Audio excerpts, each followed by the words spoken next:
very dangerous thing. I finally pulled away.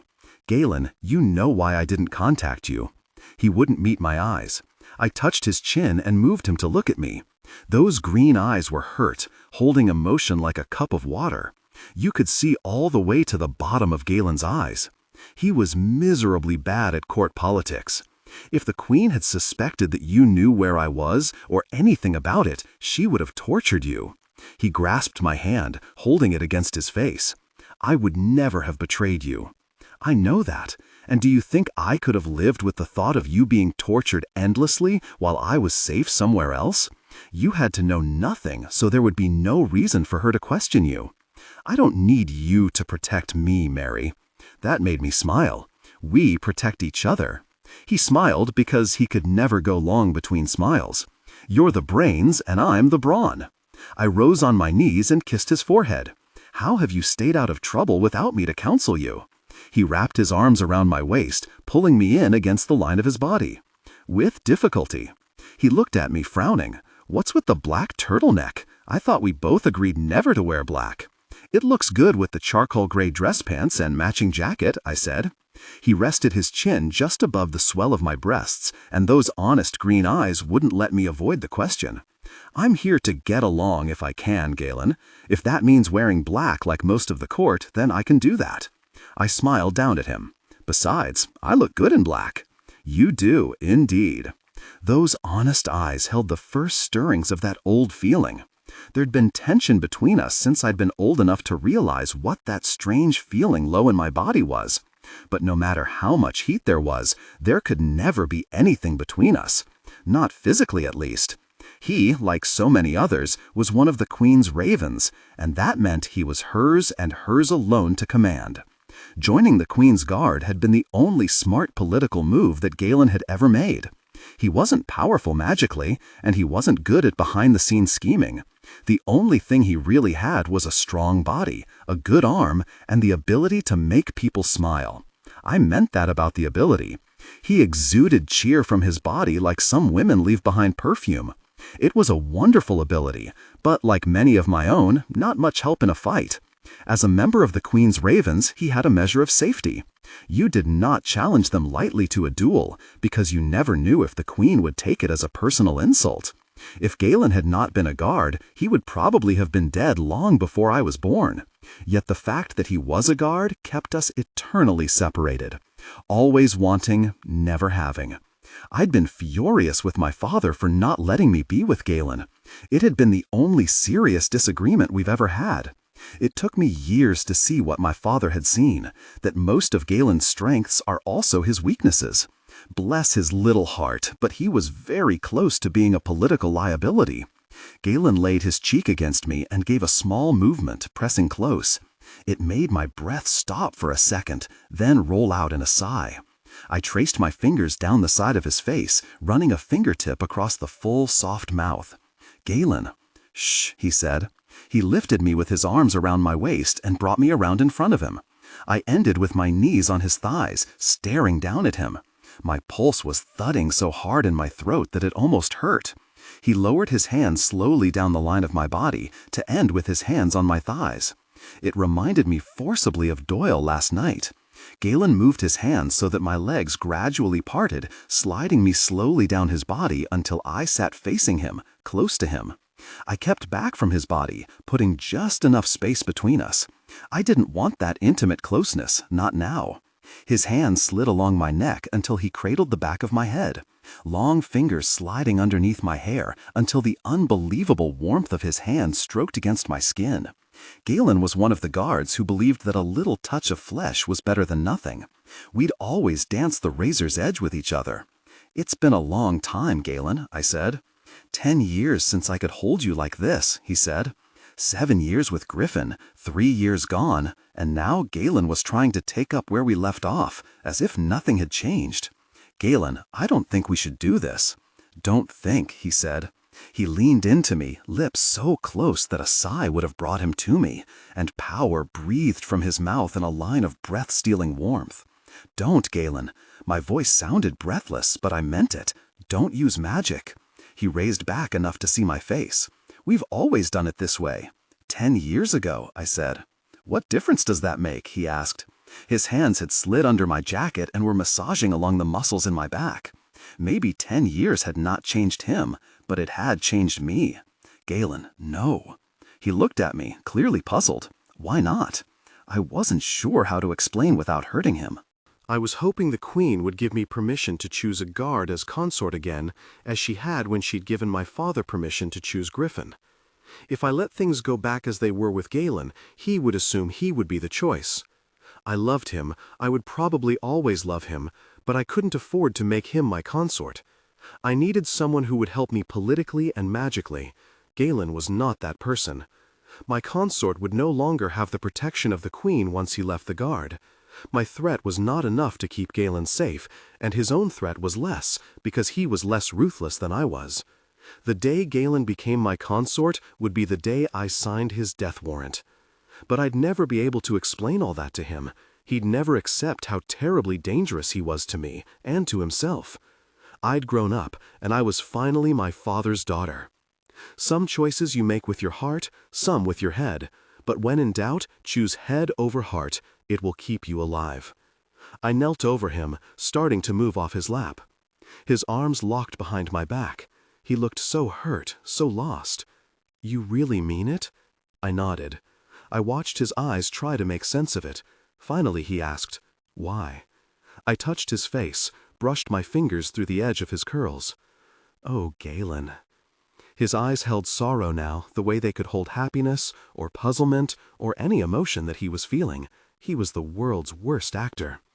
"A kiss, Mary, to welcome you home." "We had a kiss in the airport," I said. "No, a real kiss, just once more. Please, Mary." I should have said no, made him let me go, but I couldn't. I couldn't say no to the look in his eyes, and truthfully, if I was never going to let myself be with him again, I wanted a last kiss. He raised his face to mine, and I lowered my mouth to his. His lips were so soft. My hands found the curve of his face and cradled him as we kissed. His hands kneaded at my back, moving along my form. He pulled me gently so that I slid down closer to him again. This time he made sure there was no space between us. I could feel him pressed tight against his pants, against me. The feel of him pressed against me tore my mouth from his, brought a gasp from my throat. His hands moved down my body, pressing me closer against him. "Can we get rid of the gun? It's digging into me." "The only way to get rid of the gun is to take off the belt," I said, and my voice held things that the words didn't. "I know," he said. I opened my mouth to say no, but that wasn't what came out. It was like a series of decisions. Each time I should have said no, I should have stopped, and each time I didn't stop.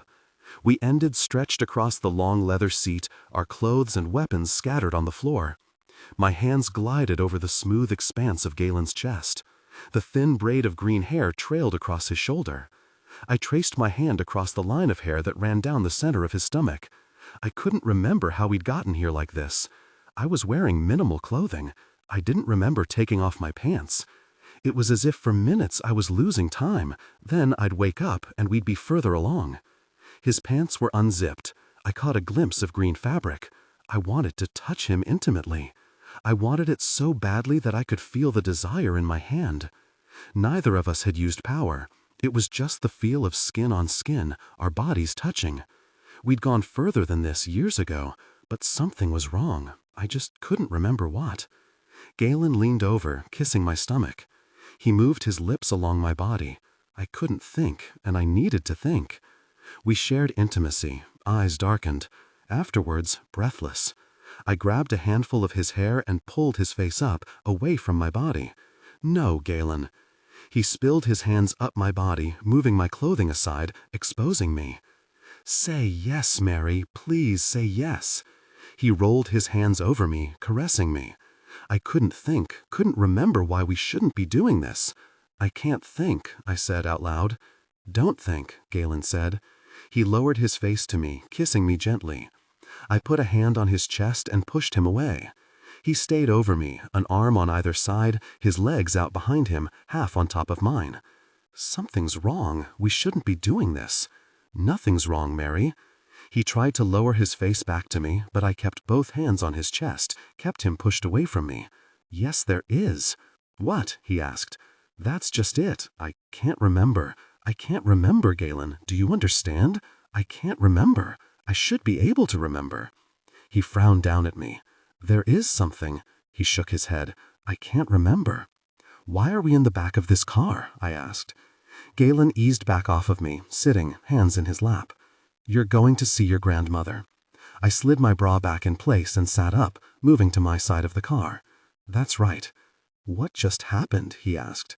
It's a spell, I think, I said. We didn't drink the wine or eat the food.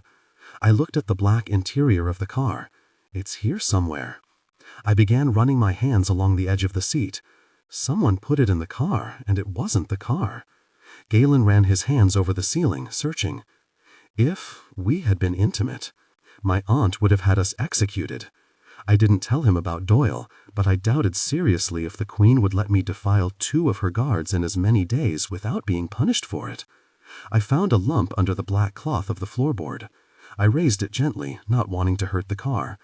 What I found was a woven cord tied with a silver ring. The ring was the Queen's ring, one of the magical items that the Fae were allowed to take away from Europe during the Great Exodus. The ring was a thing of great power, which is what had allowed the cord's magic to work without touching either of our skins or being invoked. I held the thing up so he could see it.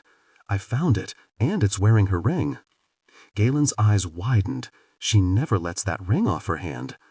He took the cord from me, touching the different colored strands. Red for lust, orange for reckless love, but why the green? That's usually reserved for finding a monogamous partner. You'd never mix those 3 colors. Even for Andais, this is psychotic. Why invite me home to be an honored guest, but set me up for execution on the way to the court? It makes absolutely no sense. No one could have gotten that ring without her permission, Mary. Something white was sticking out from between the seat and the back. I moved closer to it and found it was half an envelope. This wasn't there before, I said. No, it wasn't, Galen said. He picked his sweater up off the floor and slipped it on. I pulled at the envelope, and it felt as if something was pushing from the other end. It was a flexing, as if of muscle. It brought my pulse in my throat, but I took the envelope. It had my name written across it in beautiful handwriting, the Queen's handwriting. I showed it to Galen as he continued to dress. You'd better open it, he said. I turned it over and found her seal set in black wax, unbroken. I broke the seal and pulled out a single sheet of thick white stationery. What does it say? Galen asked. I read it aloud to him. To Princess Meredith Nigessis, take this ring as a gift and a token of things to come. I want to see it on your hand when we meet. She even signed her name. I looked at Galen.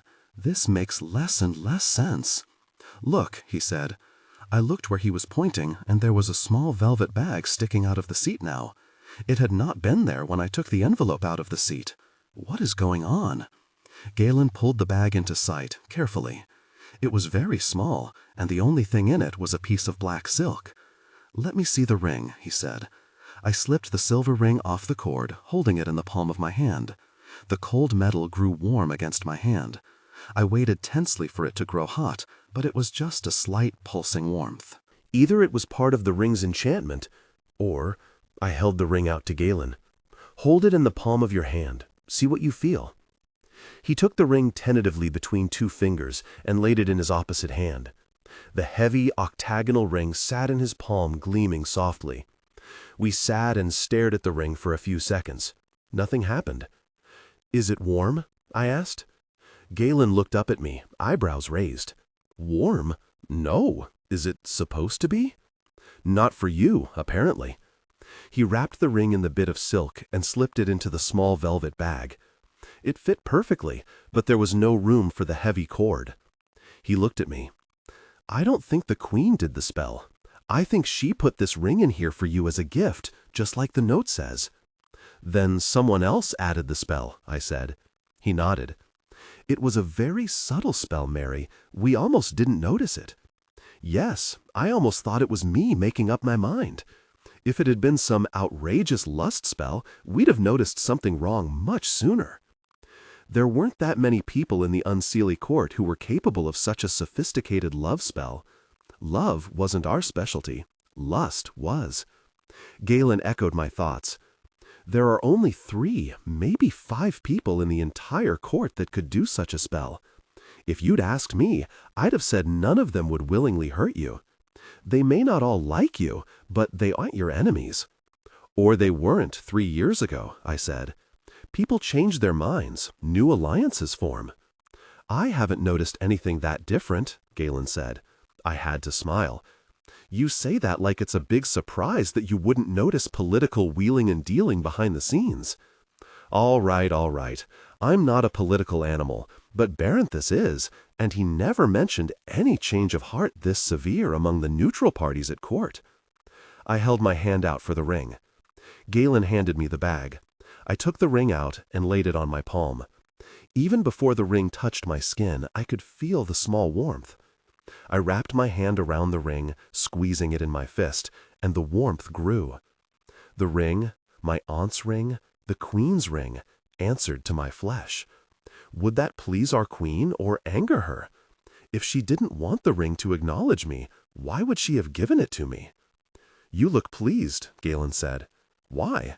You've just been the victim of an assassination attempt. You do remember that part, right? He was studying my face, as if trying to read my expression. The ring is warm to my touch, Galen. It's a relic of power, and it knows me. The seat underneath me twitched. It made me jump. Did you feel that? Galen nodded. Yes. The overhead light flashed on, and I jumped again. Did you do that? I asked. No. Me either, I said. This time I watched the leather seat push out the object. It was like watching something alive twitching. It was tiny, silver, a piece of jewelry. I was almost afraid to touch it, but the seat kept moving until the item lay bare to the light, and I could see at a glance that it was a cufflink. Galen picked it up. His face darkened, and he held it out to me. The cufflink had the letter C in lovely flowing lines. The queen had cufflinks made for all the guards about a year ago. They have our first initials on them. So you're saying a guard put the spell in the car and tried to bury the letter and the bag in the seats? Galen nodded. And the car kept the cufflink until it showed it to you. Thanks, car, I whispered. Thankfully, the car didn't seem to acknowledge the greeting. My nerves were grateful for that. But I knew that it had heard me. I could feel it watching me, like the sensation of eyes staring at the back of your head, and when you turn around, there is someone watching. When you said all the guards, did you mean the prince's guards too? I asked. Galen nodded. She liked the look of the female guards in men's shirts, said it was stylish. That adds what, 5, 6 more to the list of possible suspects? 6. How long has it been known that the queen was going to send the black coach to meet me at the airport? Baranthus and I only found out 2 hours ago. They had to act quickly. Maybe the love spell wasn't intended for me. Maybe it was just something they had lying about for some other purpose. We're lucky it wasn't meant especially for us. We might not have come to our senses in time if it had been. I put the ring back in the velvet bag and picked up my turtleneck from the floor. For some reason I couldn't define, I wanted to be dressed before I put the ring on. I looked up at the car's black ceiling. Is that all you have to show me, car? The overhead light went out. I jumped, even though I'd hoped it would happen. Gosh, Galen said. He backed away from me, or from the darkened light. He stared at me, eyes very wide. I've never ridden in the car with the queen, but I've heard. That if it answers to anyone, I said, it answers to her. And now you, he said softly. I shook my head. The black coach is wild magic. I am not so presumptuous as to assume I have control over it. The car hears my voice. If there is more to it than that, I shrugged. Time will tell. You haven't been on the ground in St. Louis an hour, Mary, and there's been one attempt on your life. It's worse than when you left. When did you become a pessimist, Galen? When you left the court, he replied. There was a sorrowful look on his face. I touched his cheek. Oh, Galen, I have missed you. But you've missed the court more. He pressed my hand against his cheek. I can see it in your eyes, Mary, the old ambition rising. I drew my hand away from him. I'm not ambitious in the way that Sel is. I just want to be able to walk the court in relative safety, and unfortunately, that is going to take some political maneuvering. I laid the velvet bag in my lap and slipped on the turtleneck. I scrambled into my pants, fitting the gun and the knives back in place. I slipped the suit jacket over everything. "Your lipstick is gone," Galen said. "Actually, you seem to be wearing most of it," I said. We used the mirror in my purse to reapply my lipstick and wipe it off of his mouth with a Kleenex. I ran a brush through my hair, and I was dressed. I couldn't put it off any longer. I held the ring up in the dimness. It was too large for my ring finger, so I slipped the ring on my first finger. I'd put it on my right hand without thinking about it. The ring was warm against my skin, like a comforting touch, a reminder that it was there, waiting for me to figure out what to do with it. Or maybe for it to figure out what to do with me. But I trusted my own magic sense. The ring wasn't actively evil, though that didn't mean that accidents couldn't happen. Magic is like any tool. It has to be treated with respect, or it can turn on you. Most magic isn't overtly harmful any more than a buzzsaw is harmful, but they can both kill you. I tried to take the ring off, and it wouldn't come off. My heart beat a little faster, my breath caught in my throat. I started pulling at it sort of desperately, then stopped myself. I took a few deep, calming breaths. The ring was a gift from the Queen. Just seeing it on my hand would make some people treat me with more respect.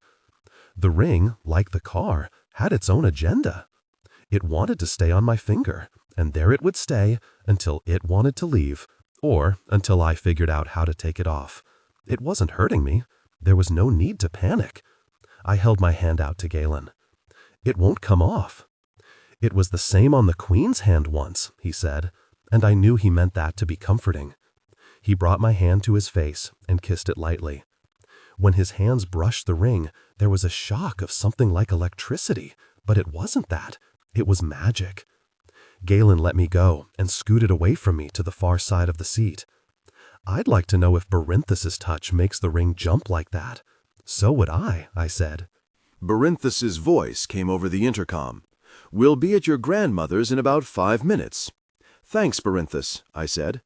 I wondered what he was going to say when he saw the ring. Barinthus had been my father's closest advisor, his friend. He was Barinthus Kingmaker, and after my father's death he became my friend and advisor. Some at court called him Queenmaker, but only behind his back, never to his face. Barinthus was one of the few at court who could have defeated my would-be assassins with magic. But if he had stepped in and destroyed my enemies, I would have lost what little credibility I had among the Sai. Barinthus had had to watch helplessly while I defended myself, though he had counseled me to be ruthless. Sometimes it's not how much power you wield, but what you are willing to do with that power. "Make your enemies fear you, Meredith," he had said, and I had done my best. But I would never be as frightening as Barinthus. He could destroy entire armies with a thought. It meant that his enemies gave him a wide berth. It also meant that if you were going to swim with sharks, a 6,000-year-old ex-god was a good swimming partner. I loved Galen, but I worried about him as an ally. I worried that being my friend would get him killed. I didn't worry about Barinthus. I figured that if anyone buried anyone, it would be him burying me. Gran had taken the rooms at the very top of the house for herself. In olden times, when this Victorian monstrosity was new, the rooms would have been servant quarters. They would have been frigid in the winter and broiling in the summer. But air conditioning and central heating are marvelous things. She'd knocked down some of the walls so that there was a cozy parlor area with a small full bathroom to one side, a small room, just for the hell of it, beside it, and a large bedroom that was all hers on the other side of the parlor. The parlor was done in shades of white, cream, pink, and rose. We sat on a stiff-backed love seat done in a cabbage rose print with more lace-edged pillows than I knew what to do with. I'd made a little mound of them to one side, like an impromptu mountain of flowers and lace. We were drinking tea from a flowered tea set. My second cup of tea, complete with dainty saucer, was floating from the small coffee table toward my hand. The trick to catching something that is being levitated to you is to simply hold still. Don't grab at it or you'll spill it. Wait, and if the person doing the levitating is good, the cup or whatever will touch your hand. Then you grab it. Sometimes I think my first lesson in patience was waiting for a cup to float to my hand. I'd been concentrating very hard on the moment, concentrating on not spilling the tea, on how to get a sugar cube out of a floating sugar bowl, concentrating on simply being with my grandmother after 3 years. But the back of my mind was crowded with questions. Who had tried to kill us in the car? Was it Sel? Why did the Queen want me home so badly? What did she want from me? They call horse racing the sport of kings, but that's not the true sport of kings. The true sport is survival and ambition. Gran's voice brought me back to the present with a jolt that made me jump. The levitating teacup moved a little away, like a spaceship adjusting for docking. "Sorry, Gran, I didn't hear you." "Dearie, your nerves are wound so tight they're like to snap." "I can't help it. I do not think that the Queen would drag you back just to watch your enemies kill you." If she was ruled by logic, I'd agree, but we both know her too well for that. Gran sighed. She was even tinier than I was, inches under 5 feet. I remembered a time when she'd seemed huge, and I'd believed that nothing could harm me when I was in her arms. Gran's long, wavy brown hair spilled around her delicate body like a silken curtain, but it didn't hide her face. Her skin was brown like a nut and somewhat wrinkled, and it wasn't age. Her eyes were large and brown like her hair, with lovely lashes. But she had no nose and very little mouth. It was almost as if her face were a brown skull. You could see the dual holes where the nose should be, as if the nose were cut away. But this was the face she was born with. Her mother, my great-grandmother, thought she was beautiful. Her human father, my great-grandfather, had told her as a little girl that of course she was beautiful. She looked just like her mother, the woman he loved. I'd have liked to have met my great-grandfather, but he was pure human and lived in the 1600s. It was a few centuries before my time. I would have been able to meet my great-grandmother if she hadn't gotten herself killed in one of the great wars between human and fae in Europe. Killed for a war that, as a brownie, she had no reason to fight. But if you refuse a call to battle, then it's treason. Treason is an executable offense. The Sidhai leaders get you coming and going. The china saucer touched my hand, and I carefully uncurled my fingers and took it out of the air. It would have been easier to put my entire hand under the saucer to cradle it, but that was not ladylike. I'd learned to drink tea to rules of etiquette that were 100 years or more out of date. The next dangerous point with a hot beverage being levitated is that when the person takes the levitation away, the cup gets heavier. Almost everyone sloshes a little tea over the side the first few times. No shame in it. I didn't slosh any tea. Gran and I had had our first tea party when I was 5. I wish I knew what to tell you about the Queen, child, but I don't. The best I can do is feed you. Have some pasties, dear. I know they're a little heavy for tea time, but they're your favorites. Mutton filling? I asked. With turnips and potatoes, just the way you like it. I smiled. They'll have food tonight at the banquet. But will you want to eat it? She asked. She had a point. I picked up one of the meat-filled pastries. A small plate floated underneath the little handheld pie. What do you think about the ring? Nothing. What do you mean, nothing? I mean, dearie, that I don't have enough information to even hazard a guess. Was it Sel that tried to kill me and Galen? I think I'm most angry about the fact that whoever put the spell in the car was willing to sacrifice Galen to get to me, as if Galen had no importance. The pasty smelled wonderful, but suddenly I just wasn't hungry. The tea I'd drunk was sloshing around in my stomach like it might come back up. I was never good at eating when I was nervous. I laid the pie on the floating plate, and the plate floated back to the table. Gran gripped my hand. She'd painted her fingernails a deep, rich burgundy that was almost the same color as her skin. I don't know high magic, Mary. My magic is more innate ability. But if the assassin meant it as a death sentence, why the green cord? The color of faithfulness, of a fruitful family life. Why add that? The only thing I can come up with is that they had the spell for some other purpose and used it for this at the last moment, because what other reason could the spell have been there for? I do not know, dearie. I wish I did, Gran said. I held my hand up so that the ring glistened in the thick autumn sunlight. Whoever put the spell in the car used this ring to fuel the magic. They knew the ring would be there. Who would the queen trust with such information? The list is small for those that she trusts, but the list is long for those she knows are too afraid of her to go against her wishes.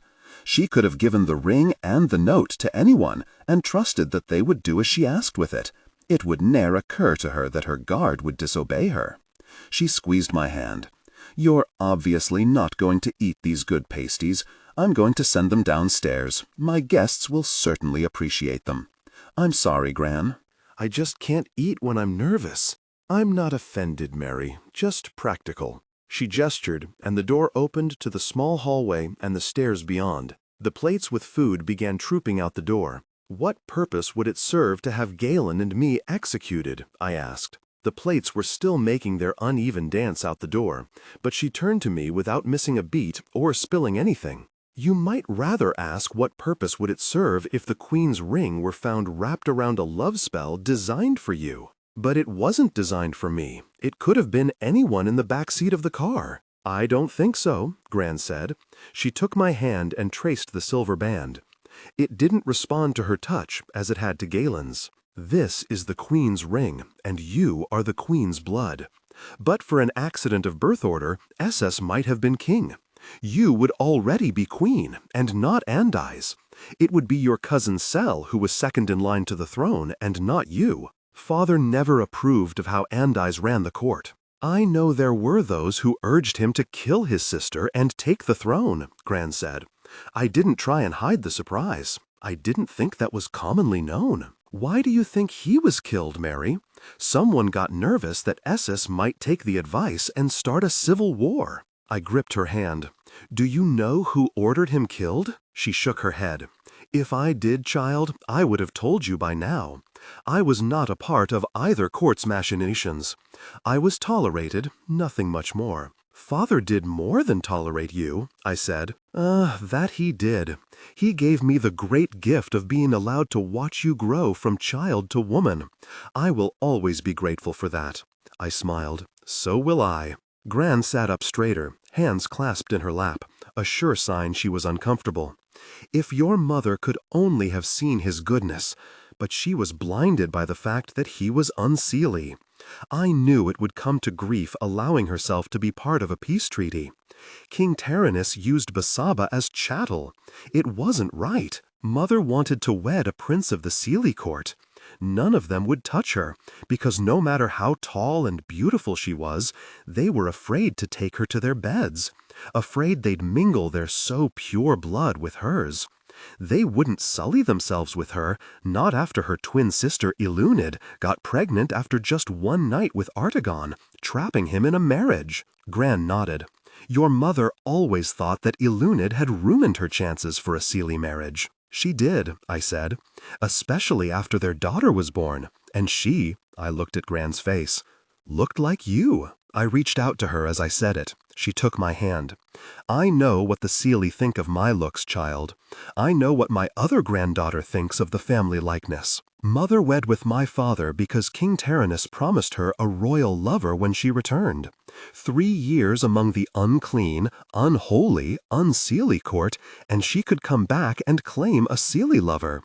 I don't think she expected to get pregnant in the first year, which made the temporary arrangement permanent, Gran said. I nodded. That's why I'm Basaba's bane at the Seelie court. My birth tied her to the unseelie court. She always resented me for that. Gran shook her head.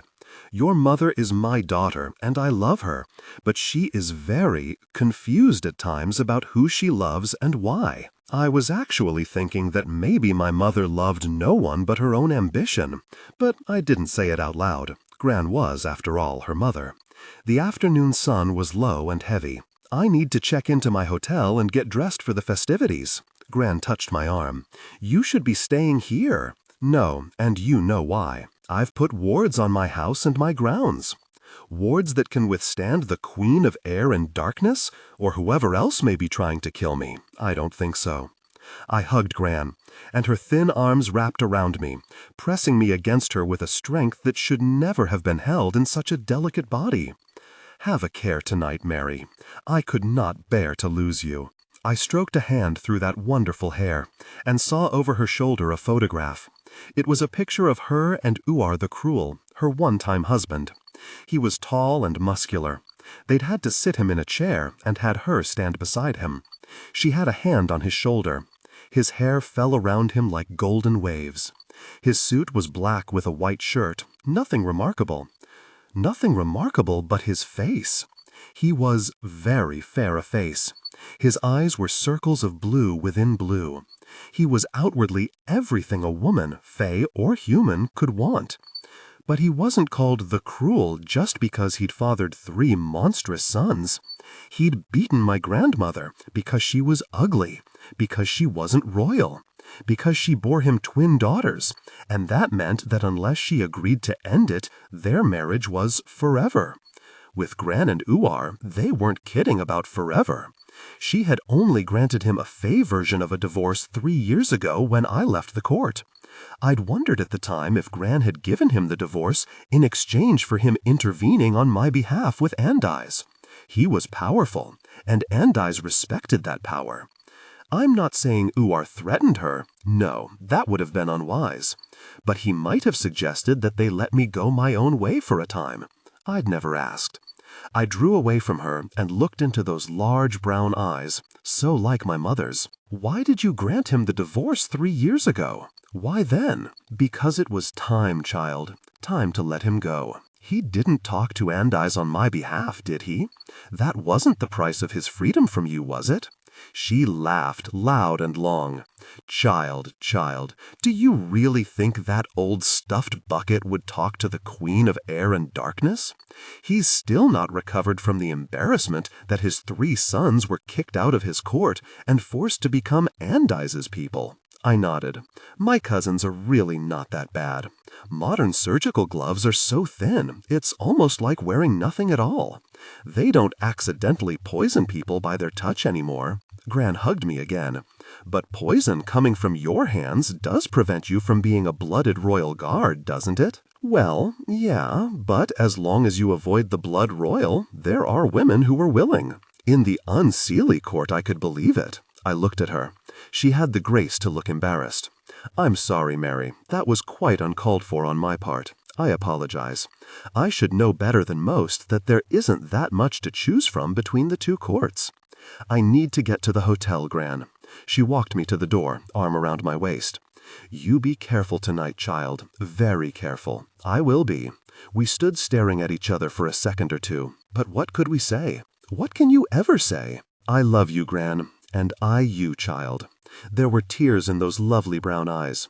She kissed me with those thin lips that had always touched me with more gentleness and love than my mother's beautiful face or lily-white hands. Her tears were hot against my cheek. Her hands clung to me as I began to walk down the stairs. We tore away from each other, fingertips trembling in a last touch. I glanced back many times to watch that small brown figure at the top of the stairs. They say not to look back, but if you're not sure what lies ahead, what else is there but looking back? The hotel had all the charm of a freshly opened box of Kleenex. Functional, somewhat decorative, but it was still a generic hotel with all the sameness that implied. We stepped through the lobby doors, Barinthus and Galen carrying my suitcases. I had the carry-on bag. I preferred to carry my own weapons. Not that I thought I'd be able to get them out in time to use them if the gun and knife failed me, but it was good to have them close. I'd been on the ground in St. Louis only for a few hours, and there'd already been an attempt on my life, and Galen's. It was not a comforting trend. The trend went downhill when I saw who was waiting in the lobby. Barry Jenkins had beat us to the hotel.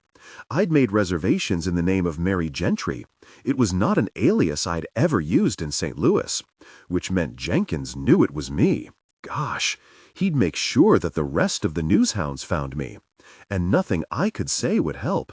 If I asked him to keep it quiet, he'd just enjoy it more. Galen touched my arm gently. He'd seen Jenkins too. He led me to the desk as if afraid of what I'd do, because there was something in Jenkins's face as he rose from the comfortable lobby chair, something personal. He'd hurt me if he could. Oh, I don't mean he'd shoot me or stab me, but if something he could write could hurt me, he'd be happy to print it.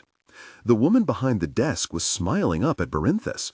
She had a good smile and had turned it up to about 100 watts, but Barinthus was all business. I'd never seen him be other than business. He never teased or tested the limits of the geas that the Queen had placed upon him. He seemed simply to accept. The woman's hand brushed mine as I took my key. I had a vivid glimpse of her intense attraction to Barinthus. My fist clenched at not just the image, but the strength of her desire. I could feel her body tense. She watched Barinthus with hungry eyes, and I spoke without thinking, using words to acknowledge and break the connection with the girl. I leaned in close and said, "The picture you have in your mind of him." She started to protest, then let her words die, eyes large, licking her lower lip. She finally just nodded. "You're not doing him justice." Her eyes got even bigger, and she stared at Barinthus as he stood by the elevators. I was still picking up her emotions. It happens sometimes, like picking up random bits of television or radio signal. But my bandwidth was narrow. Images of strong attraction, mostly. Random images of attraction, and only from humans. I'd never gotten a flash from any other fae. I never understood why. Want me to ask him to take off his coat? That made her blush, and the image she'd built up in her mind crumbled under her embarrassment. Her mind was just a series of jumbles now. I was freed from her thoughts, her emotions. I'd been told by one of the old fertility gods at the Seelie court that being able to see other people's images of strong attraction was a useful tool if you were seeking priests and priestesses for your temple. People with strong attraction could be used in ceremonies, the intense energy harnessed and magnified so that their attraction could be imparted to others. It had once been assumed that strong attraction equated fertility. Unfortunately, not. If strong attraction equaled reproduction, the Fae would have populated the world by now, or so the old stories go. The desk clerk would be so disappointed to discover that Barinthus was celibate. If he'd been staying in the hotel, I might have warned him about her. She struck me as the type who just might surprise him in his room after hours. But Barinthus would be back at the mound by nightfall. No worries. Jenkins was now standing by the elevators, leaning his back against the wall, smiling. He was trying to talk to Barinthus as Galen and I walked up to them. Barinthus was ignoring him as only a deity can, with a total disregard, as if Jenkins's voice was the buzzing of some unimportant insect. It was beyond disdain. It was as if for Barinthus the reporter truly did not exist. This was an ability I lacked and envied. "Well, Meredith, fancy meeting you here." Jenkins managed to make his voice both cheerful and cruel. I tried ignoring him as Barinthus was, but knew that if the elevator didn't come soon, I'd lose. "Mary Gentry, couldn't you do better than that? The Gentry has been a euphemism for the Fae for centuries." Maybe he was still guessing, but I didn't think so. I had an idea. I turned to him, smiling sweetly. "Do you really think I'd use such an obvious pseudonym if I cared a tinkersdam whether someone found out?" Doubt crossed his face. He straightened, moving within touching distance of me. "You mean you don't care if I print your alias?" "Barry, I don't care what you print, but I'd say you're less than 2 feet away from me." I looked at the lobby. In fact, I don't think there's anywhere in this lobby that is more than 50 feet away from me. I turned to Galen. "Can you please have the desk clerk call the police?" I looked at Jenkins. "And tell them I'm being harassed?" "My pleasure," Galen said. He walked back toward the desk. Barinthus and I stood there with my luggage. Jenkins looked from me to Galen. "They won't do anything to me." "We'll see, won't we?" I said. Galen was speaking with the same desk clerk who had eyed Barinthus. Was she thinking about Galen now? It was good to be across the lobby and out of accidental touching range.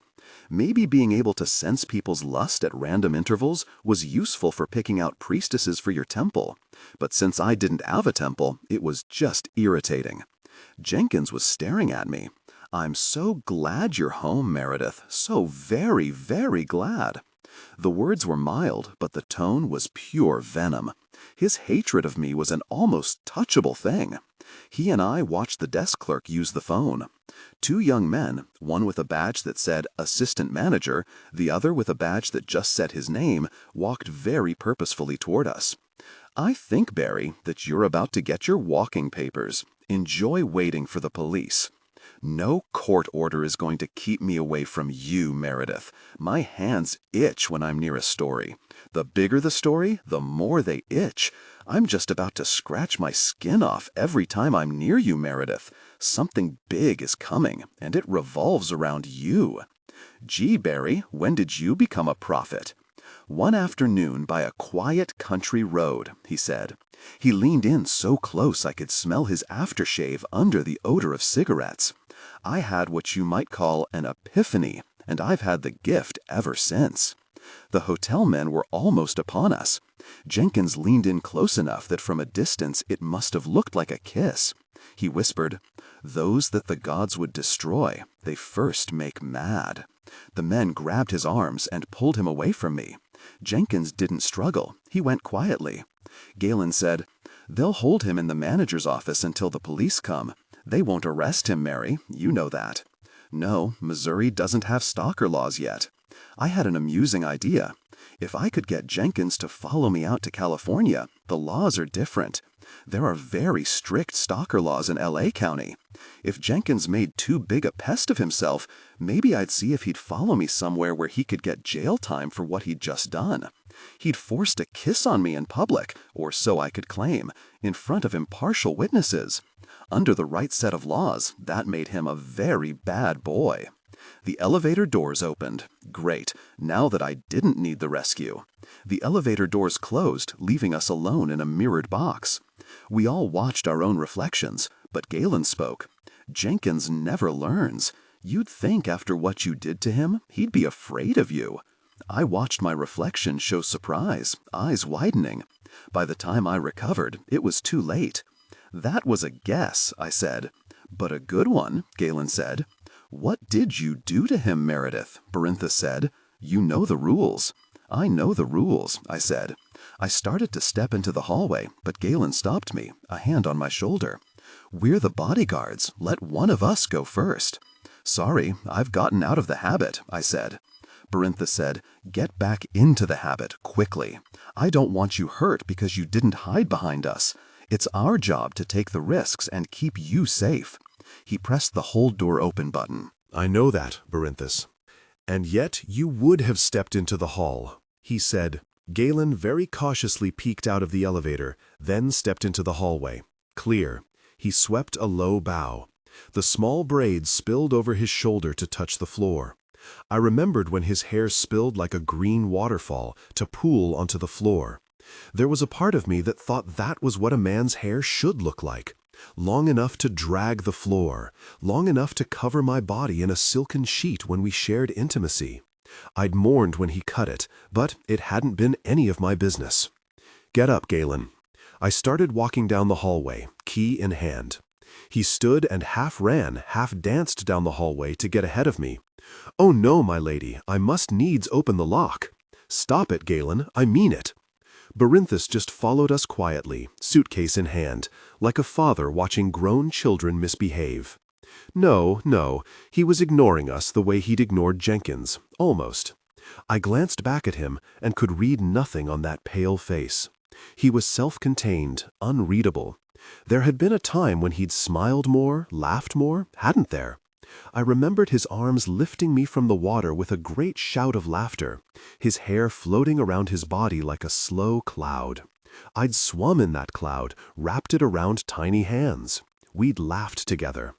The first time I swam in the Pacific Ocean, I thought of Berinthus. I wanted to show him this vast new ocean. To my knowledge, he'd never seen it. Galen was waiting in front of the door. I stopped and waited for Berinthus to catch up with me. "You seem solemn today, Berinthus." He looked at me with those eyes, and the invisible eyelid flicked over them. Nervous. He was nervous.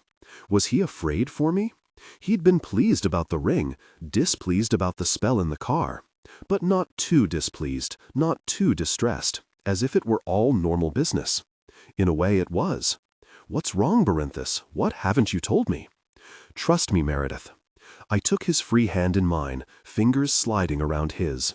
My hand was lost in his. "I do trust you, Barinthus." He held my hand delicately, as if afraid I would break. "Meredith, little Meredith." His face softened as he spoke. "You were always a mixture of directness, coyness, and tenderness." "I'm not as tender as I used to be, Barinthus." He nodded. "The world does tend to beat such things out of you, unfortunately." He brought my hand to his lips and laid a gentle kiss against my fingers. His lips brushed the ring and sent a tingling wave through both of us. He looked solemn again, face closing down, as he dropped my hand. "What, Barinthus, what?" I grabbed his arm. He shook his head. "It has been a very long time since that ring has come to life in such a manner." "What does the ring have to do with anything?" I asked. It had become just another piece of metal, and now it lives again. "And?" I asked. He looked past me to Galen.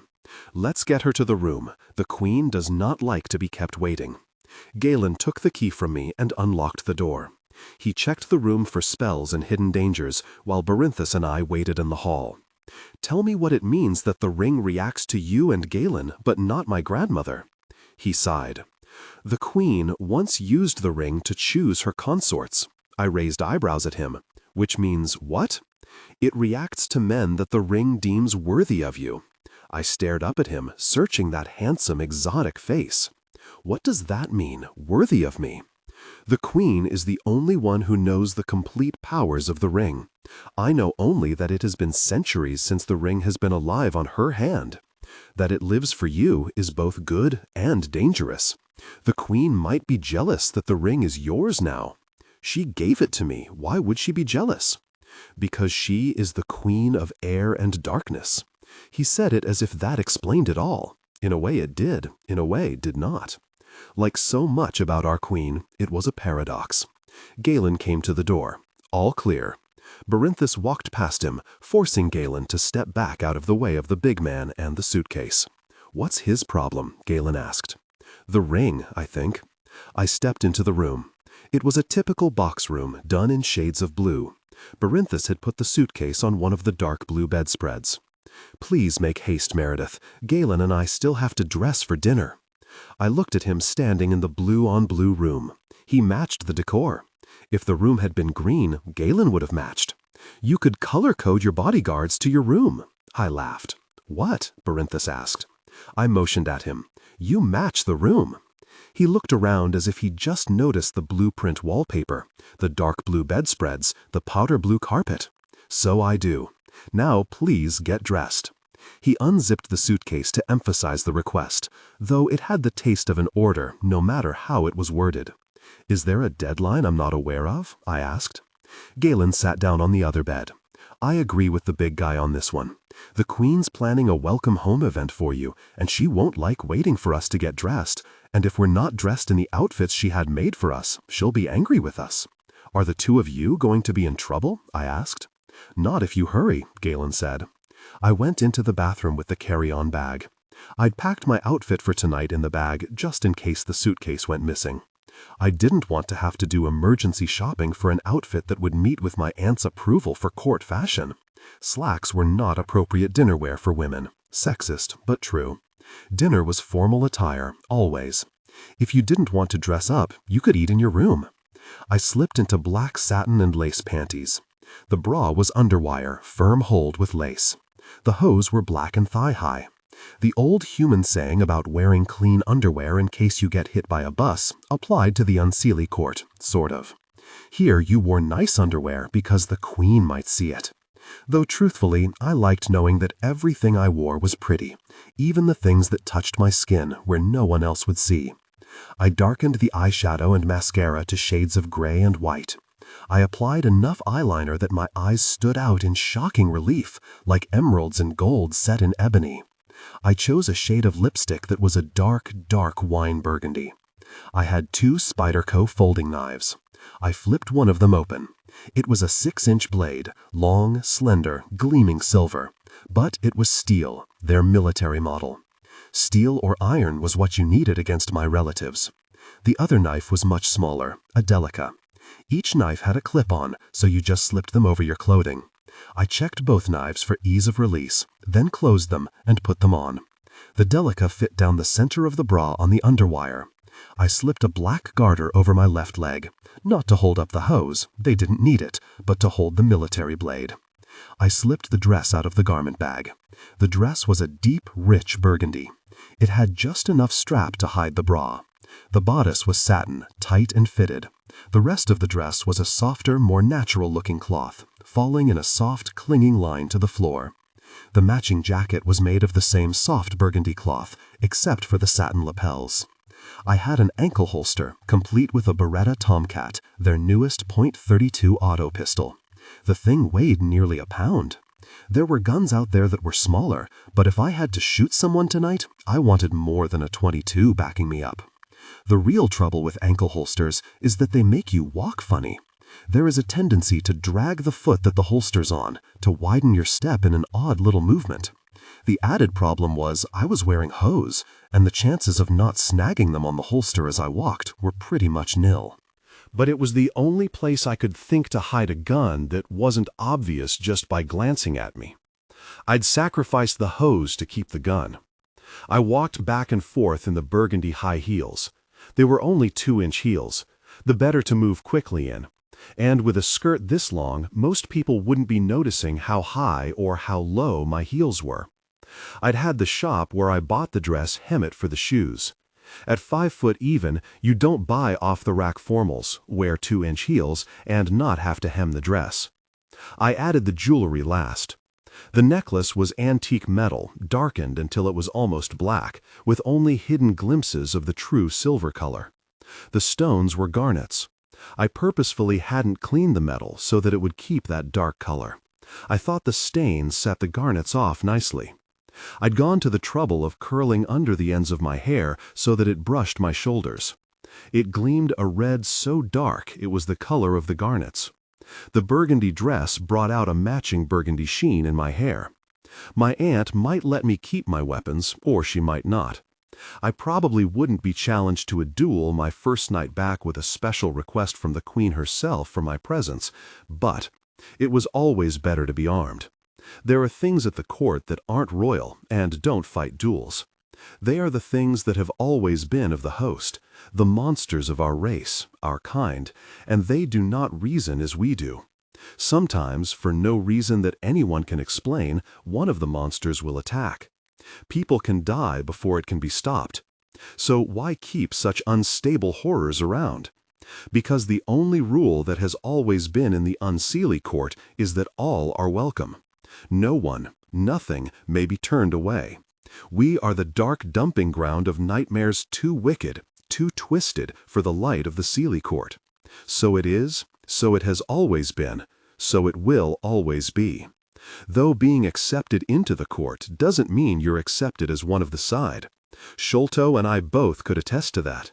I looked in the mirror one more time, added a touch more lip pencil, and that was it. I put the lip pencil in the small beaded purse that matched the dress. What did the Queen want of me? Why had she insisted I come home? Why now? I let out a long breath, watching the satin across my chest rise and fall. Everything about me gleamed, my skin, my eyes, my hair, the deep gleam of the garnets at my throat. I looked lovely. Even I could admit that. The only thing that said I was not pure side was my height. I was just too short to be one of them. I added a small brush to the lipstick in my small purse, then had to decide whether I was going to take more makeup to use to freshen up throughout the evening or a small sleek canister of mace. I chose the mace. If you have a choice between extra makeup or extra weapons, always take the weapons. Just the fact that you're debating between those two choices proves that you're going to need the weapons. The Seathan, the fairy mounds, rose out of the dying light, small mountains of velvet against an orange melt of sky. The moon was already high, smooth and shining silver. I took several deep breaths of the chill, crisp air. Sometimes in California, you'd wake to a morning where the air felt like autumn. You'd wear pants and a light sweater before noon. Some leaves would fall to the ground sporadically, with no pattern to it, and there would be small pools of dried brown leaves that on certain mornings would dance in a dry, skittering dance, pushed by a wind that felt like October. Then by noon, you'd need to switch to shorts, and it would feel like June. But this was the real thing. The air was chill, but not quite cold. The wind that trailed at our backs smelled like dried cornfields and the dark, crisp scent of dying leaves. If I could have come home to October and seen only the people I wanted to see, I'd have enjoyed it. Fall was my favorite time of year, October my favorite month. I stopped on the path, and the men stopped with me. Baranthus looked down at me, eyebrows raised. Galen asked, "What's wrong?" "Nothing," I said, "absolutely nothing." I took another deep breath of the autumn air. The air never smells like this in California. "You always did love October," Baranthus said. Galen grinned. "I took you and Keelan trick-or-treating almost every year until you got too old for it." I shook my head. I didn't get too old for it. My own glamour just got powerful enough to hide what I was. Keelan and I went alone when I was 15. "You had enough glamour at 15 to hide Keelan from the sight of mortals?" Baranthus asked. I looked at him, nodding. "Yes." He opened his mouth as if to speak, but we were interrupted. A smooth male voice said, "Well, isn't this touching?" The voice whirled us all around to face a spot farther down the path. Galen moved in front of me, putting me behind the shield of his body. Baranthus was searching the darkness behind us for others. The near darkness spread behind us empty, but what was in front was enough.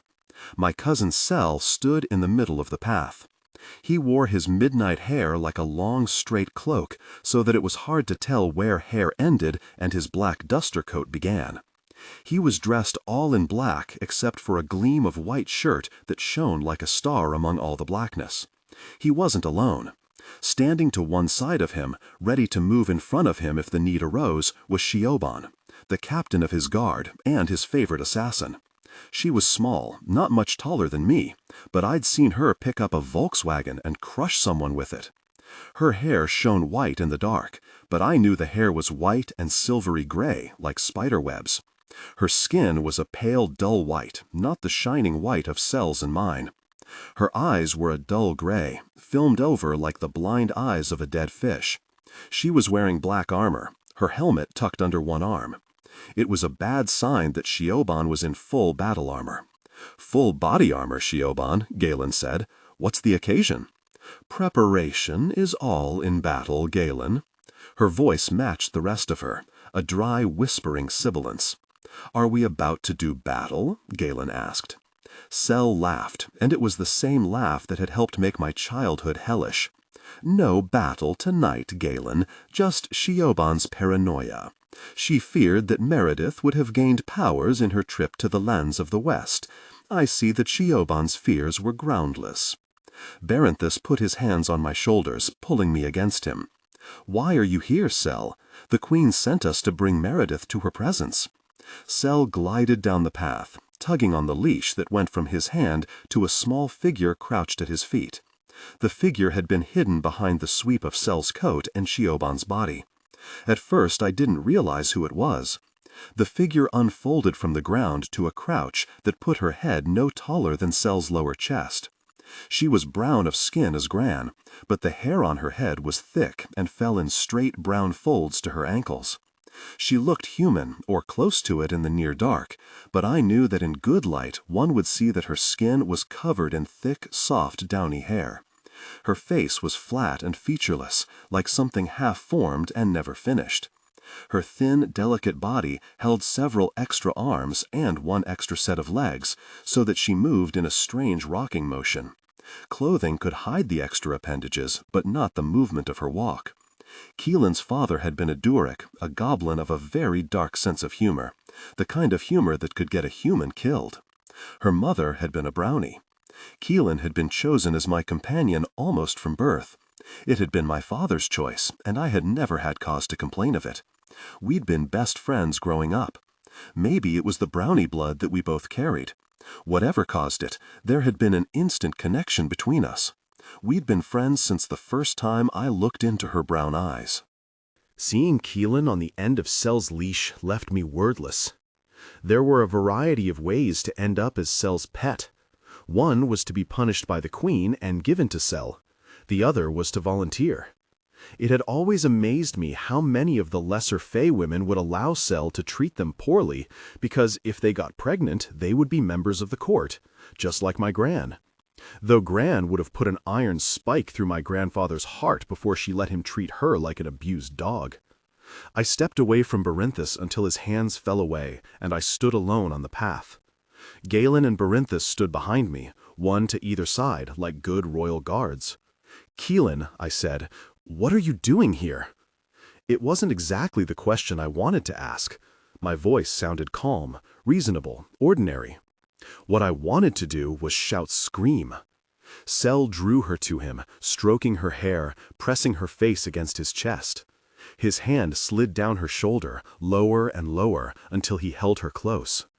Keelan turned her head so her hair hid her face from me. The sun was almost down, true dark only minutes away. She was just a thicker shadow against Sel's darkness. "Keelan, Keelan, talk to me." "She wants to be part of the court," Sel said. "My appreciation for her makes her part of all the festivities." He pulled her closer into his body, his hand moving discreetly. "If she gets with child, she will be a princess, and her babe heir to the throne. Her child could push you back to fourth from the throne instead of third," he said, voice smooth and even as he continued to hold her close. I took a step forward, hand half reaching. "Keelan." "Mary," she said, turning to face me for a moment, her voice the same small, sweet sound it had always been. "No, no, my pet," Sel said. "Don't speak. I will speak for us." Keelan fell silent, hiding her face again. I stood there, and until Berinthus touched my shoulder and made me jump, I didn't realize my hands were in tight fists. I was shaking again, but not from fear, from anger.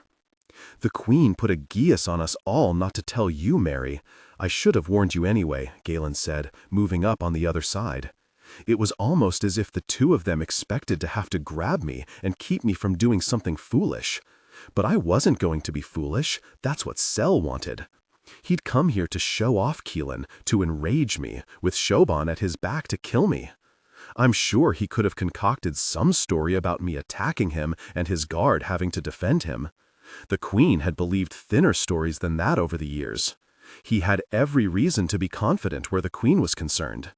I could be calm, because I could do nothing here and now but die. Sel I might have considered taking on. He was one of the few people that I would use the hand of flesh on and not lose sleep over it. But Shoban, she was different. She would kill me. "How long has Keelan been with him?" I asked. Sel started to answer, and I raised a hand. "No, don't speak, cousin. I asked the question of Galen." Sel smiled at me, a flash of white in the moonlit dark. Strangely, he stayed silent. I hadn't really expected him to, but I also knew that if I had to hear his voice one more time, I was going to start screaming just to drown out his voice. "Answer me, Galen." "Almost since you left." My chest was tight, eyes hot. This was my punishment. My punishment for escaping the court. Even though I hadn't told Keelan that I was leaving, even though she was innocent, they'd hurt her to hurt me. Sel had kept her as a pet for nearly 3 years, waiting for me to come home. Enjoying himself, no doubt, and if there was a child, all the better. But it wasn't a desire for children that had motivated the choice of Keelan. I looked into Sel's smug face, and even by moonlight I could read his expression. She'd been chosen out of revenge to punish me. And I'd been thousands of miles away, unknowing. Sel and my aunt had waited patiently to show me their surprise. 3 years of Keelan's torment, and no one told me. My aunt knew me better than I'd thought, because the knowledge that Keelan had suffered the entire time I'd been gone would eat at me. And if she held out Keelan's freedom to me as a prize for whatever it was she wanted from me, she might have me. I needed to speak with Keelan alone. As much as I hated Sel, this was one of the very few ways that Keelan could enter the court. She'd been one of my ladies-in-waiting, my companion. But being my friend and my servant had allowed her to see the inner workings of the court. I'd known she had a great hunger to be accepted in that darkling throng, hunger enough, maybe, to endure Sel and resent if I put a stop to it. Just because I saw it as a rescue didn't mean Keelan would. Until I knew exactly how she felt, I could do nothing. Sel's hand finally slid back into sight. Seeing his pale hand on Keelan's shoulder instead of deep in her dress made it easier to just stand and watch. The Queen has sent me to escort my fair cousin to her private chambers. The two of you have an appointment at the throne room. I am aware of what I am expected to do, Barinthus said. How can we trust you not to harm her? Galen asked. Me? Harm my fair cousin? Sel laughed again. We shall not leave. Barinthus's voice was very low and steady. You had to know his voice well to hear the anger in it. You fear that I will harm her too, Barinthus? No, Barinthus said. I am afraid she will harm you, Prince Sel. The life of her only heir means a great deal to our queen. Sel laughed loud and long. He laughed until either tears actually crept from his eyes or he merely pretended to wipe them away. You mean, Barinthus, that you're afraid she will try to harm me and I will put her in her place? Barinthus leaned over me and whispered, You cannot afford to appear weak before Sel. I did not expect him to meet us. It is a bold move. If you have gained power in the lands to the west, show it now, Meredith. I turned, staring up into his face. He was so close to me that his hair trailed against my cheek, smelling of the ocean and something herbal and clean. I whispered back to him, If I show him my powers now, it will take away all element of surprise later on. His voice was the soft murmur of water over round stones. He was using his own power to quietly make sure that Sel could not overhear. Seeing Keelan on the end of Sel's leash left me wordless. There were a variety of ways to end up as Sel's pet. One was to be punished by the Queen and given to Sel. The other was to volunteer. It had always amazed me how many of the lesser Fae women would allow Sel to treat them poorly, because if they got pregnant, they would be members of the court, just like my Gran, though Gran would have put an iron spike through my grandfather's heart before she let him treat her like an abused dog. I stepped away from Barinthus until his hands fell away, and I stood alone on the path. Galen and Barinthus stood behind me, one to either side like good royal guards. Keelan, I said, what are you doing here? It wasn't exactly the question I wanted to ask. My voice sounded calm, reasonable, ordinary. What I wanted to do was shout, scream. Sel drew her to him, stroking her hair, pressing her face against his chest. His hand slid down her shoulder, lower and lower, until he held her close. Keelan turned her head so her hair hid her face from me. The sun was almost down, true dark only minutes away. She was just a thicker shadow against Sel's darkness. Keelan, talk to me. She wants to be part of the court, said. My appreciation for her makes her part of all the festivities. He pulled her closer into his body, his hand moving discreetly. If she gets with child, she will be a princess, and her babe heir to the throne. Her child could push you back to fourth from the throne instead of third, he said, voice smooth and even as he continued to hold her close. I took a step forward, hand half-reaching. Keelan. Mary, she said, turning to face me for a moment, her voice the same small, sweet sound it had always been. No, my pet, said. Don't speak. I will speak for us. Keelan fell silent, hiding her face again. I stood there, and until Barinthus touched my shoulder and made me jump, I didn't realize my hands were in tight fists. I was shaking again, but not from fear, from anger. The Queen put a geas on us all not to tell you, Mary. I should have warned you anyway, Galen said, moving up on the other side. It was almost as if the two of them expected to have to grab me and keep me from doing something foolish. But I wasn't going to be foolish. That's what Sel wanted. He'd come here to show off Keelan, to enrage me, with Shaban at his back to kill me. I'm sure he could have concocted some story about me attacking him and his guard having to defend him. The Queen had believed thinner stories than that over the years. He had every reason to be confident where the Queen was concerned. I could be calm because I could do nothing here and now but die. Sel, I might have considered taking on. He was one of the few people that I would use the hand of flesh on and not lose sleep over it. But Shaban, she was different. She would kill me. How long has Keelan been with him? I asked. Sel started to answer, and I raised a hand. No, don't speak, cousin. I asked the question of Galen. Sel smiled at me, a flash of white in the moonlit dark. Strangely, he stayed silent. I hadn't really expected him to, but I also knew that if I had to hear his voice one more time, I was going to start screaming just to drown out his voice. Answer me, Galen. Almost since you left. My chest was tight, eyes hot. This was my punishment for escaping the court. Even though I hadn't told Keelan that I was leaving, even though she was innocent, they'd hurt her to hurt me. Sel had kept her as a pet for nearly 3 years waiting for me to come home. Enjoying himself, no doubt, and if there was a child, all the better. But it wasn't a desire for children that had motivated the choice of Keelan. I looked into Sel's smug face. The land was happy that I was back, and in a way that it had never done before, the power in that land welcomed me. I spread my arms to either side and opened myself to the night. I felt the wind blow not against my body, but through it, as if I were the trees above, not an obstacle to the wind, but part of it. I felt the movement of the night, the rushing, hurrying pulse of it all. Underneath my feet, the ground went down and down below me to unimaginable depths, and I could feel them all. And for a moment, I felt the world turning under my feet. I felt that slow, ponderous swing around the sun. I stood with my feet planted solidly, like the roots of a tree going down and down to cool, living earth. But that was all that was solid about me. The wind swept through me as if I were not there, and I knew I could have wrapped the night around me and walked invisible among the mortals. But it wasn't mortals I was dealing with. I opened my eyes with a smile. The anger, the confusion, it was all gone, washed away in the wind that smelled like dried leaves and somehow spicy, as if I could smell things on the wind that were only half remembered or half dreamed. It was a wild night, and there was wild magic to be had from it, if you could ken to it. Earth magic can be ripped from the world by someone powerful enough to do it, but the earth is a stubborn thing and resents being used. You always pay for force against the elements. But on some nights, or even days, the earth offers a deep connection, welcoming me. I accepted its embrace.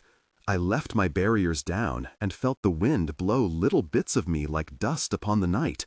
But for every bit that left, more was pouring in. I gave of myself to the night, and the right filled me. The earth beneath my feet embraced me, sliding up through the soles of my feet, up like a tree is fed, deep and quiet and cool. For a moment, I wasn't sure if I wanted to move my feet enough to walk, afraid to break that contact. The wind swirled around me, chasing my hair across my face, bringing the scent of burned leaves, and I laughed. I walked down the stone path, and with each slap of my heels, the earth moved with me. I moved through the night as if I were swimming on currents of power. I walked toward my cousin, smiling. Sheban stepped in front of him. Her cobweb hair vanished under the unrelieved black of her helmet. Only her white hands showed, like ghosts floating in the dark. She could injure or kill with a touch of that pallid skin. Barenthus came up behind me. I knew without seeing that he reached for me. I could feel him moving through the power at my back. I could almost see him standing there, as if I had other eyes. All the magic I'd ever possessed had been very personal. This was not personal. I felt how tiny I was, how vast the world, but it wasn't a lonely feeling. I felt for that moment embraced, whole, wanted. Barenthus's hand fell back without touching me. His voice hissed and slurred like water over sand. If I'd known you could do this, I would not have feared for you. I laughed, and the sound was joyous, free. I opened further, like a door thrown wide open. No, as if the door, the wall it sat on, and the house it was held inside of melted into the power. Barenthus caught his breath sharply. By the earth's grace, what have you done, Mary? He never used my nickname. Sharing, I whispered. Galen came up to us, and the power opened to him without any thought from me. The three of us stood there filled with the night. It was a generous power, a laughing, welcoming presence. The power moved outward from me, or maybe I moved forward through something that was always there, but tonight I could sense it. Shiban moved forward, and the power did not fill her. The power rejected her. Shiban's magic was an insult to the earth and that slow cycle of life, because Shiban stole that life, rushed death to the door of someone or something before their time. For the first time, I understood that somehow Shiban stood outside the cycle, that she was a thing of death that still moved as if it lived, but the earth did not know her. The power would have welcomed Sel, but he thought that first brush was my doing, and he guarded himself against it. I felt his shields crash into place, holding him behind the metaphysical walls, safe and unable to share in the bounty offered.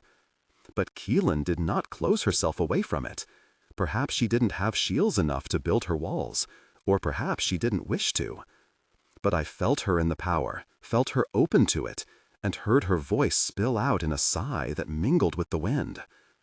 Keelan walked to the end of her leash, raising each of her 4 arms wide to the welcoming night. Sel jerked her back by the leather leash. She stumbled, and I felt her spirit crumble. I reached a hand toward her, and the power, though it wasn't mine to control, spilled outward, surrounded Keelan. It pushed at Sel like water pushes at a rock in the center of a stream, something to go around, to ignore. The push made him stumble back. The leash fell from his hand. His pale face raised to the rising moon, and stark terror showed on that handsome face. The sight pleased me, and it was a petty pleasure. The generous run of power flexed around me, like a mother's hand tugging on the arm of a naughty child. There was no place for pettiness in the midst of such. Life.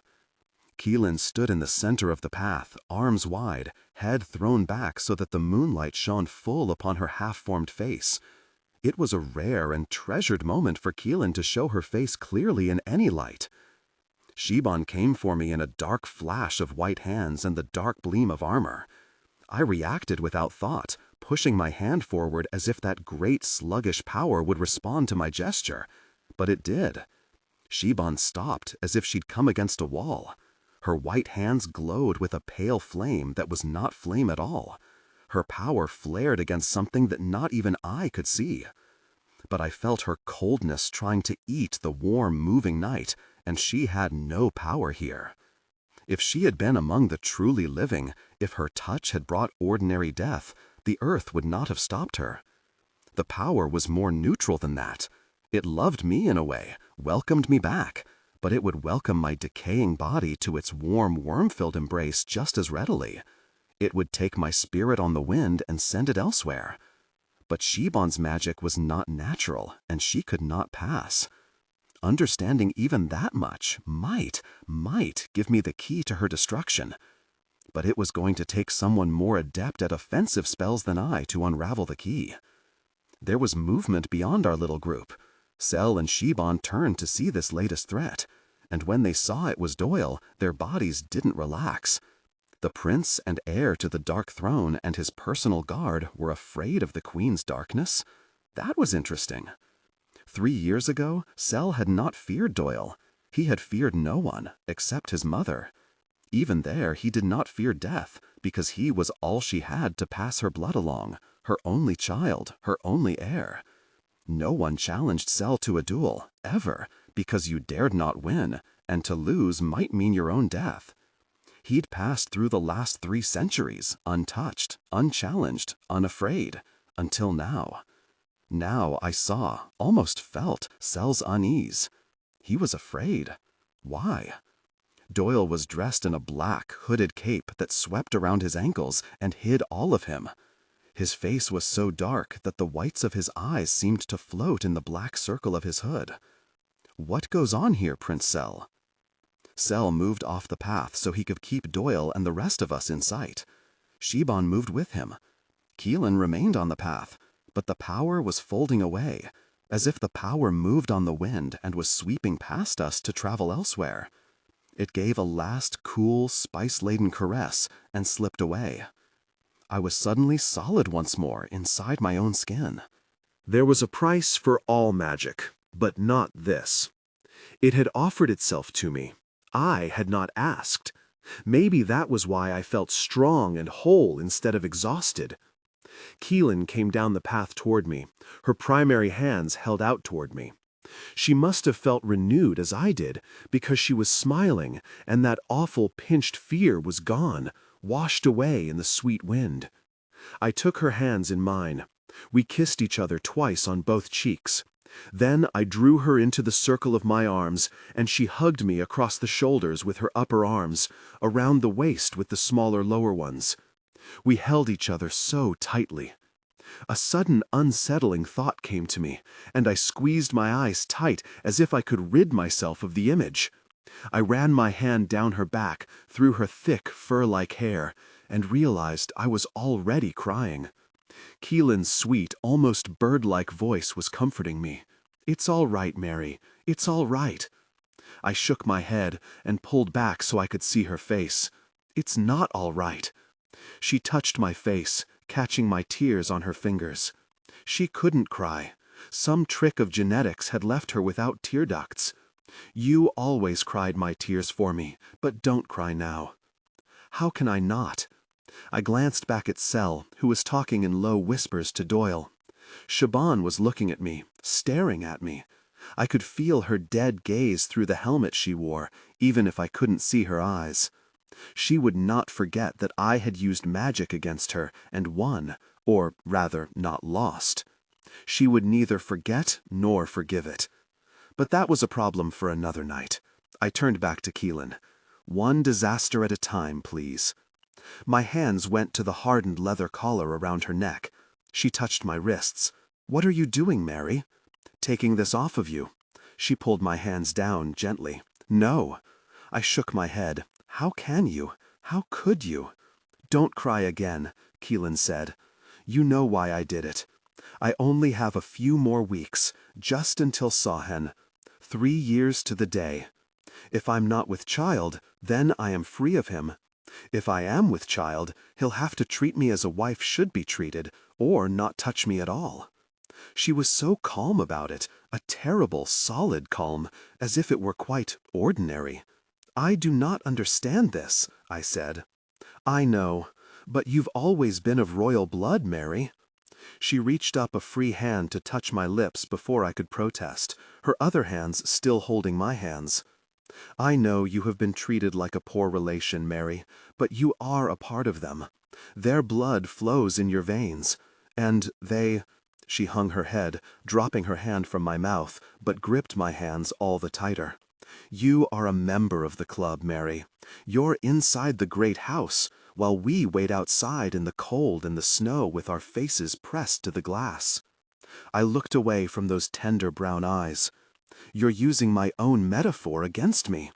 She touched my face with her left upper hand, her dominant hand. "I heard you use it often enough as we were growing up."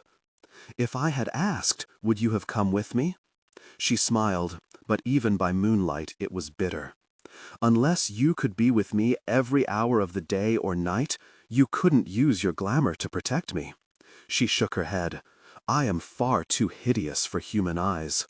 "You are not." She stopped me this time with only a glance. "I am like you, Mary. I am neither Durig nor Brownie." "What of Kurag? He cared for you." She lowered her face. "It is true that among a certain type of goblin, I am considered quite striking. Having extra limbs, especially extra breasts, is a mark of great beauty among them." I smiled. "I remember the year you took me to the goblins' ball. They considered me plain." Keelan smiled, but shook her head. "But they all tried to dance with you, ugly or not." She looked up, gathering my gaze into hers. "They all wanted to touch the skin of a blooded royal princess, because they knew it was as close as they would ever get to you." I didn't know how to react to the bitterness in her voice. "It's not your fault that you look as you do, and I look as I do. It's no one's fault. We are what we are." Through you, I saw the court and all the gleaming throng. I couldn't go back to Carag and his goblins after the life you'd shown me. I would have been content to stand behind your chair at banquets for the rest of my days, but to have it suddenly gone. She dropped my hands and moved back from me. I could not bear to lose everything when you left. She laughed. The laughter was still bird-like, but it was mocking now, and I heard Sel's echo in it. Besides, Sel likes a four-breasted woman and says he's never experienced intimacy with anyone quite like her. Keelan made a small, dry sobbing sound, and I knew that she was crying. Simply because she had no tears didn't mean she could not weep. She turned and walked back towards Sel. I let her go. She blamed me for showing her the moon when she could not have it. Maybe Keelan was right. Maybe I had used her ill, but I had not meant to. Of course, not meaning to did not make it hurt less. I took some very slow, deep breaths of the autumn air, trying not to cry again. The air was still sweet as before, but some of the pleasure had gone out of it. "I am sorry, Meredith," Barinthus said. "Don't be sorry for me, Barinthus. I'm not the one at the end of Sel's leash." Galen touched my shoulder and started to hug me, but I held him away with one arm. "Don't, please. If you comfort me, I'll cry." He gave a quick smile. "I'll try to remember that for future reference." Doyle glided toward us. He'd pushed the cloak hood back, but it was almost impossible to tell where his black hair ended and the black cloak began. What I could see was that the front part of his hair had been gathered in a small bun in the center of his head, leaving his exotic pointed ears bare. The silver earrings gleamed in the moonlight. He'd changed some of them to larger hoops so that they brushed together as he moved, making a small chiming music. When he was standing in front of us, I could see that he had hoops graced by feathers so long they brushed his shoulders. "Barinthus, Galen, I believe our prince gave you orders." Barinthus moved forward to stand towering over the smaller man. If Doyle was intimidated by the other's sheer physical presence, it didn't show. Prince Sel said he would escort Meredith. I thought that unwise. Doyle nodded. "I will escort Meredith to the Queen." He looked past Barinthus to me. It was hard to tell in the dark, but I think he gave that small smile of his. "I believe that our royal prince has had quite enough of his cousin for one meeting. I did not know you could call the earth." "I did not call it. It offered itself to me," I said. I heard him draw a long breath and let it out. "Ah, that is different. In some ways not as powerful as those who can wrest the earth from her course. In some ways more unsettling, because the land welcomed you home. It acknowledges you. Interesting." He turned back to Barinthus. "I believe you are wanted elsewhere, both of you." His voice was very quiet, but underneath the ordinary words was something dark and threatening. Doyle had always been able to control his men with his voice, inflicting the mildest words with the most ominous threats. "Do I have your word that she will come to no harm?" Barinthus asked. Galen moved up beside Barinthus. He touched the taller man's arm. Asking such a thing was almost the same as questioning orders. That could get you flayed alive. "Barinthus," Galen said, "I give you my word that she will arrive in the Queen's presence unharmed." "That is not what I asked," Barinthus said. Doyle stepped close enough to Barinthus that his cloak mingled with the taller man's coat. "Have a care, sea god, that you do not ask more than you should." "Which means that you fear for her safety at the Queen's hand, as do I," Barinthus said, voice neutral. Doyle raised a hand that was outlined with green fire. I was walking toward them before I had time to think of anything good to say when I got there. Barinthus kept his attention on Doyle and that burning hand, but Doyle watched me stride toward them. Galen stood near them, obviously unsure what to do. He started to reach for me, to stop me, I think. "Stand aside, Galen. I don't plan to do anything foolish." He hesitated, then stepped back and left me to face the other two men. The fire on Doyle's hand painted them both with greenish-yellow light shadows. Doyle's eyes didn't so much reflect the fire as seemed to burn in sympathy with it. This close, I could feel not just his power like a march of insects down my skin, but the slow rise of Barinthus's power like the sea pulling toward the shore. I shook my head. "Stop it, both of you." "What did you say?" Doyle asked. I pushed Barinthus back, hard enough for him to stumble. Maybe I couldn't lift small cars and beat people to death with them, but I could put my fist through a car door, all the way through, and not break my hand. I pushed him again and again, until there was enough distance that I wasn't afraid they were about to come to blows. "You have been ordered once by the royal heir and once by the captain of your guard. Obey your orders and go. Doyle has given you his word that I will come to the Queen in safety." Barinthus looked at me. His face was neutral, but his eyes were not. Doyle had always been one of the obstacles between the Queen and an untimely death. For a moment I wondered if Barinthus was looking for an excuse to try the Queen's darkness. If so, I wasn't going to give it to him. To kill Doyle would be the beginning of a revolution. I stared into Barinthus's face and tried to understand what he was thinking. Had it been the land's welcome to me, or was there some new tension between the two men that I had not been told about? It didn't matter. "No," I said. I kept our gazes locked and said again, "No." Barinthus looked past me to set those eyes on Doyle. Doyle turned his free hand so that it came together with the burning one to form a single wick of both hands. I stepped between him and Barinthus. "Stop the theatrics, Doyle. I'm coming." I could feel the two of them watching each other like a weight pressing in the air. There'd always been tension between them, but not like this. I walked to Doyle until the colored fire cast sickly shadows on my face and clothes. I stood close enough that I could feel that the fire gave nothing. No heat, no life, nothing. But it was not illusion. I'd seen what Doyle's fire could do. As with Shaban's hands, it could kill. I had to do something to break the tension between them. I'd seen too many duels start over less. Too much blood, too much death over such stupid things. I touched each of Doyle's elbows and moved my hands slowly up his forearms. Seeing Keelan has taken some of the heart from me, as Ondai knew it would, so take me to her. My hand slid slowly up his arms, and I realized that his black skin was bare. He was wearing short sleeves under that long cloak.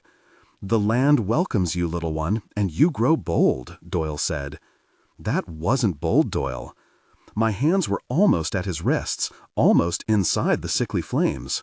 There was no heat to warn me off, only my own memories of watching a man writhe and die covered in crawling green flame. This is bold. I did two things simultaneously. I brought my hand sliding upward into where the flame was and blew a breath out like blowing out a candle. The flames vanished as if I'd snuffed them out, which I had not. Doyle had killed them a fraction of a heartbeat before my skin touched them. I was close enough that by moonlight I could see he was shaken, frightened at what I'd almost done. "You are mad. You gave your word I would reach the Queen unharmed. You always keep your word, Doyle. You trusted me to not harm you. I trusted your sense of honor, yes." He glanced back at Sel and Shaban. Keelan had joined them again. Sel was staring at us. There was a look on his face that said he almost believed I'd done exactly what it looked like I'd done, blown out Doyle's flame. I kept one hand on Doyle's wrist and blew my cousin a kiss with my free hand. He actually jumped as if that wind-blown kiss had struck him.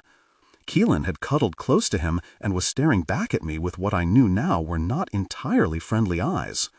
Shaban stepped in front of them, and this time she drew her sword, in a shining line of cold steel. I knew the handle was carved bone, and the armor was bronze, but for killing, we use steel or iron. She had a bronze short sword at her side, but she'd drawn the steel blade that rested against her back. For defense, she'd have drawn the bronze, but she had drawn steel. She drew to kill. Nice to know she was being honest. Doyle grabbed me by both arms and turned me to face him. "I do not want to fight Shaban tonight because you have frightened your cousin." His fingers dug into my skin, and I knew I'd be bruised, but I laughed. And it had a bitter edge that reminded me of someone with tearless brown eyes.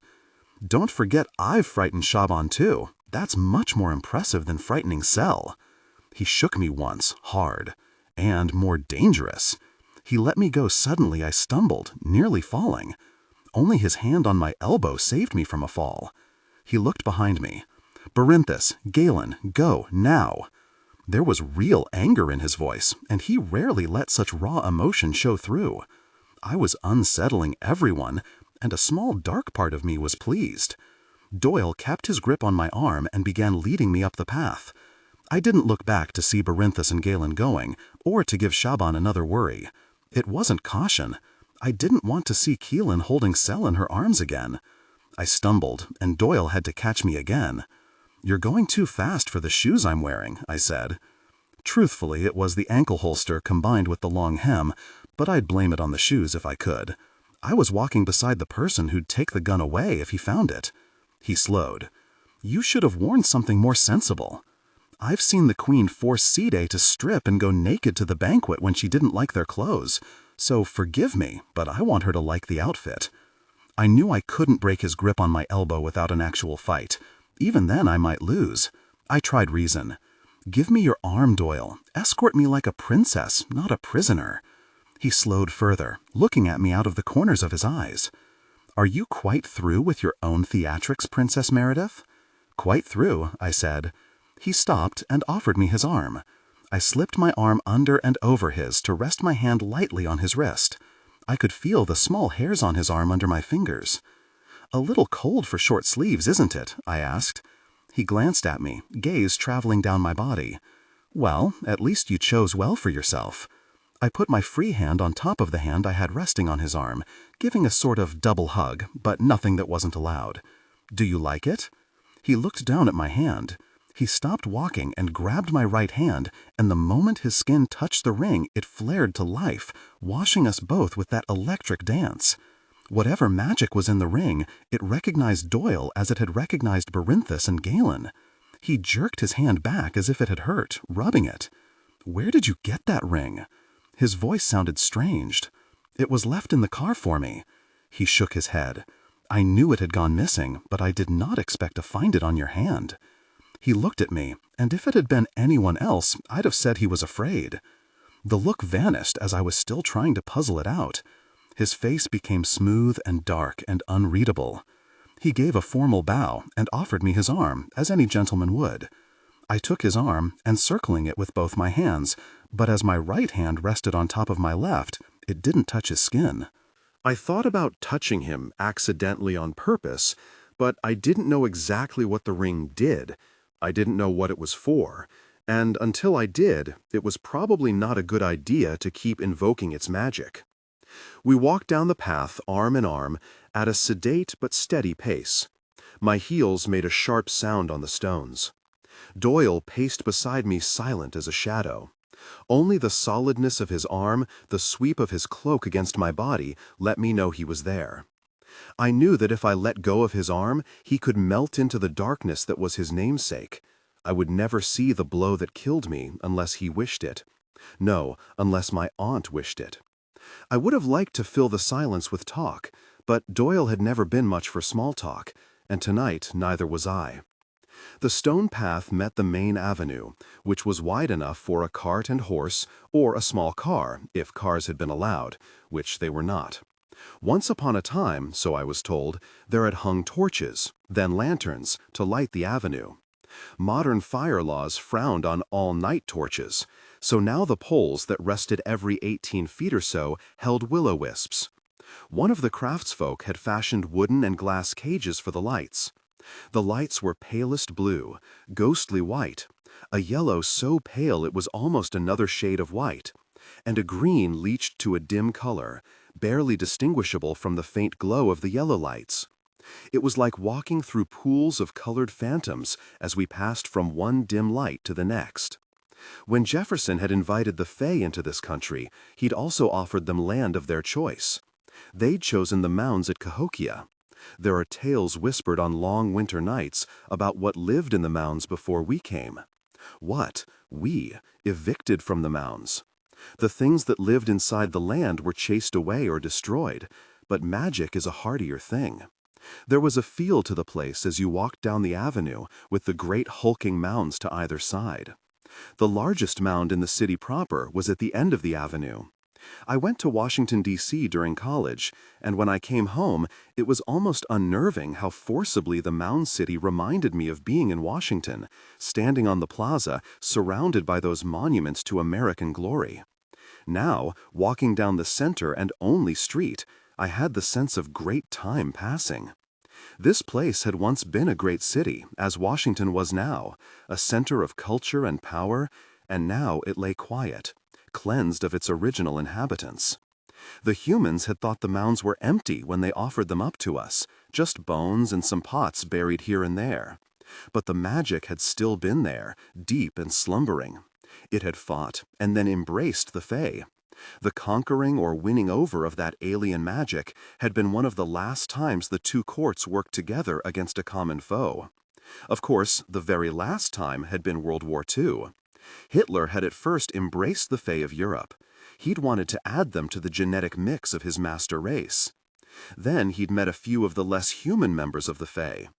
Among ourselves, there is a class structure as rigid and unbreakable as it is foolish. The Seelie court especially looks down on those who do not look like blood. Hitler mistook this arrogance for lack of caring. But it was like a family with siblings. Among themselves, they could fight and beat each other bloody, but let anyone turn on one of them, and they became a united force against the common enemy. Hitler used the wizards he'd gathered to trap and destroy the lesser Fae. His Fae allies didn't desert him. They turned on him without warning. Humans would have felt the need to distance themselves from him, to warn him of their change of heart. Or maybe that was an American ideal. It certainly wasn't a Fae ideal. The Allies found Hitler and all the wizards hanging up by their feet in his underground bunker. They never found his mistress, Eva Braun. Every once in a while, the tabloids say that Hitler's grandson has been found. None of my direct relatives were involved in Hitler's death, so I don't know for sure, but I suspect strongly that something simply ate her. My father had gotten 2 silver stars in the war. He'd been a spy. I never remembered being particularly proud of the medals, mainly because my father never seemed to care about them. But when he died, he left them to me in their satin-lined box. I'd carried them around in a carved wooden box, along with the rest of my childhood treasures. Colored bird feathers, rocks that sparkled in the sun, the tiny plastic ballerinas that had graced my 6th birthday cake, a dried bit of lavender, a toy cat with fake jewel eyes, and 2 silver stars given to my dead father. Now the medals were back in their satin box in a drawer in my dresser. The rest of my treasures were scattered to the winds. "Your thoughts are far away, Meredith," Doyle said. I was still walking at his side, hands on his arm, but for a moment only my body had been there. It startled me to realize how far away I'd been. "I'm sorry, Doyle. Were you speaking to me?" I shook my head. "What were you thinking about so very hard?" he asked. I thought about touching him accidentally on purpose, but I didn't know exactly what the ring did. I didn't know what it was for. And until I did, it was probably not a good idea to keep invoking its magic. We walked down the path arm in arm, at a sedate but steady pace. My heels made a sharp sound on the stones. Doyle paced beside me, silent as a shadow. Only the solidness of his arm, the sweep of his cloak against my body let me know he was there. I knew that if I let go of his arm, he could melt into the darkness that was his namesake. I would never see the blow that killed me unless he wished it. No, unless my aunt wished it. I would have liked to fill the silence with talk, but Doyle had never been much for small talk, and tonight neither was I. The stone path met the main avenue, which was wide enough for a cart and horse or a small car, if cars had been allowed, which they were not. Once upon a time, so I was told, there had hung torches, then lanterns, to light the avenue. Modern fire laws frowned on all-night torches, so now the poles that rested every 18 feet or so held will-o'-the-wisps. One of the craftsfolk had fashioned wooden and glass cages for the lights. The lights were palest blue, ghostly white, a yellow so pale it was almost another shade of white, and a green leached to a dim color, barely distinguishable from the faint glow of the yellow lights. It was like walking through pools of colored phantoms as we passed from one dim light to the next. When Jefferson had invited the Fae into this country, he'd also offered them a land of their choice. They'd chosen the mounds at Cahokia. There are tales whispered on long winter nights about what lived in the mounds before we came. What we evicted from the mounds.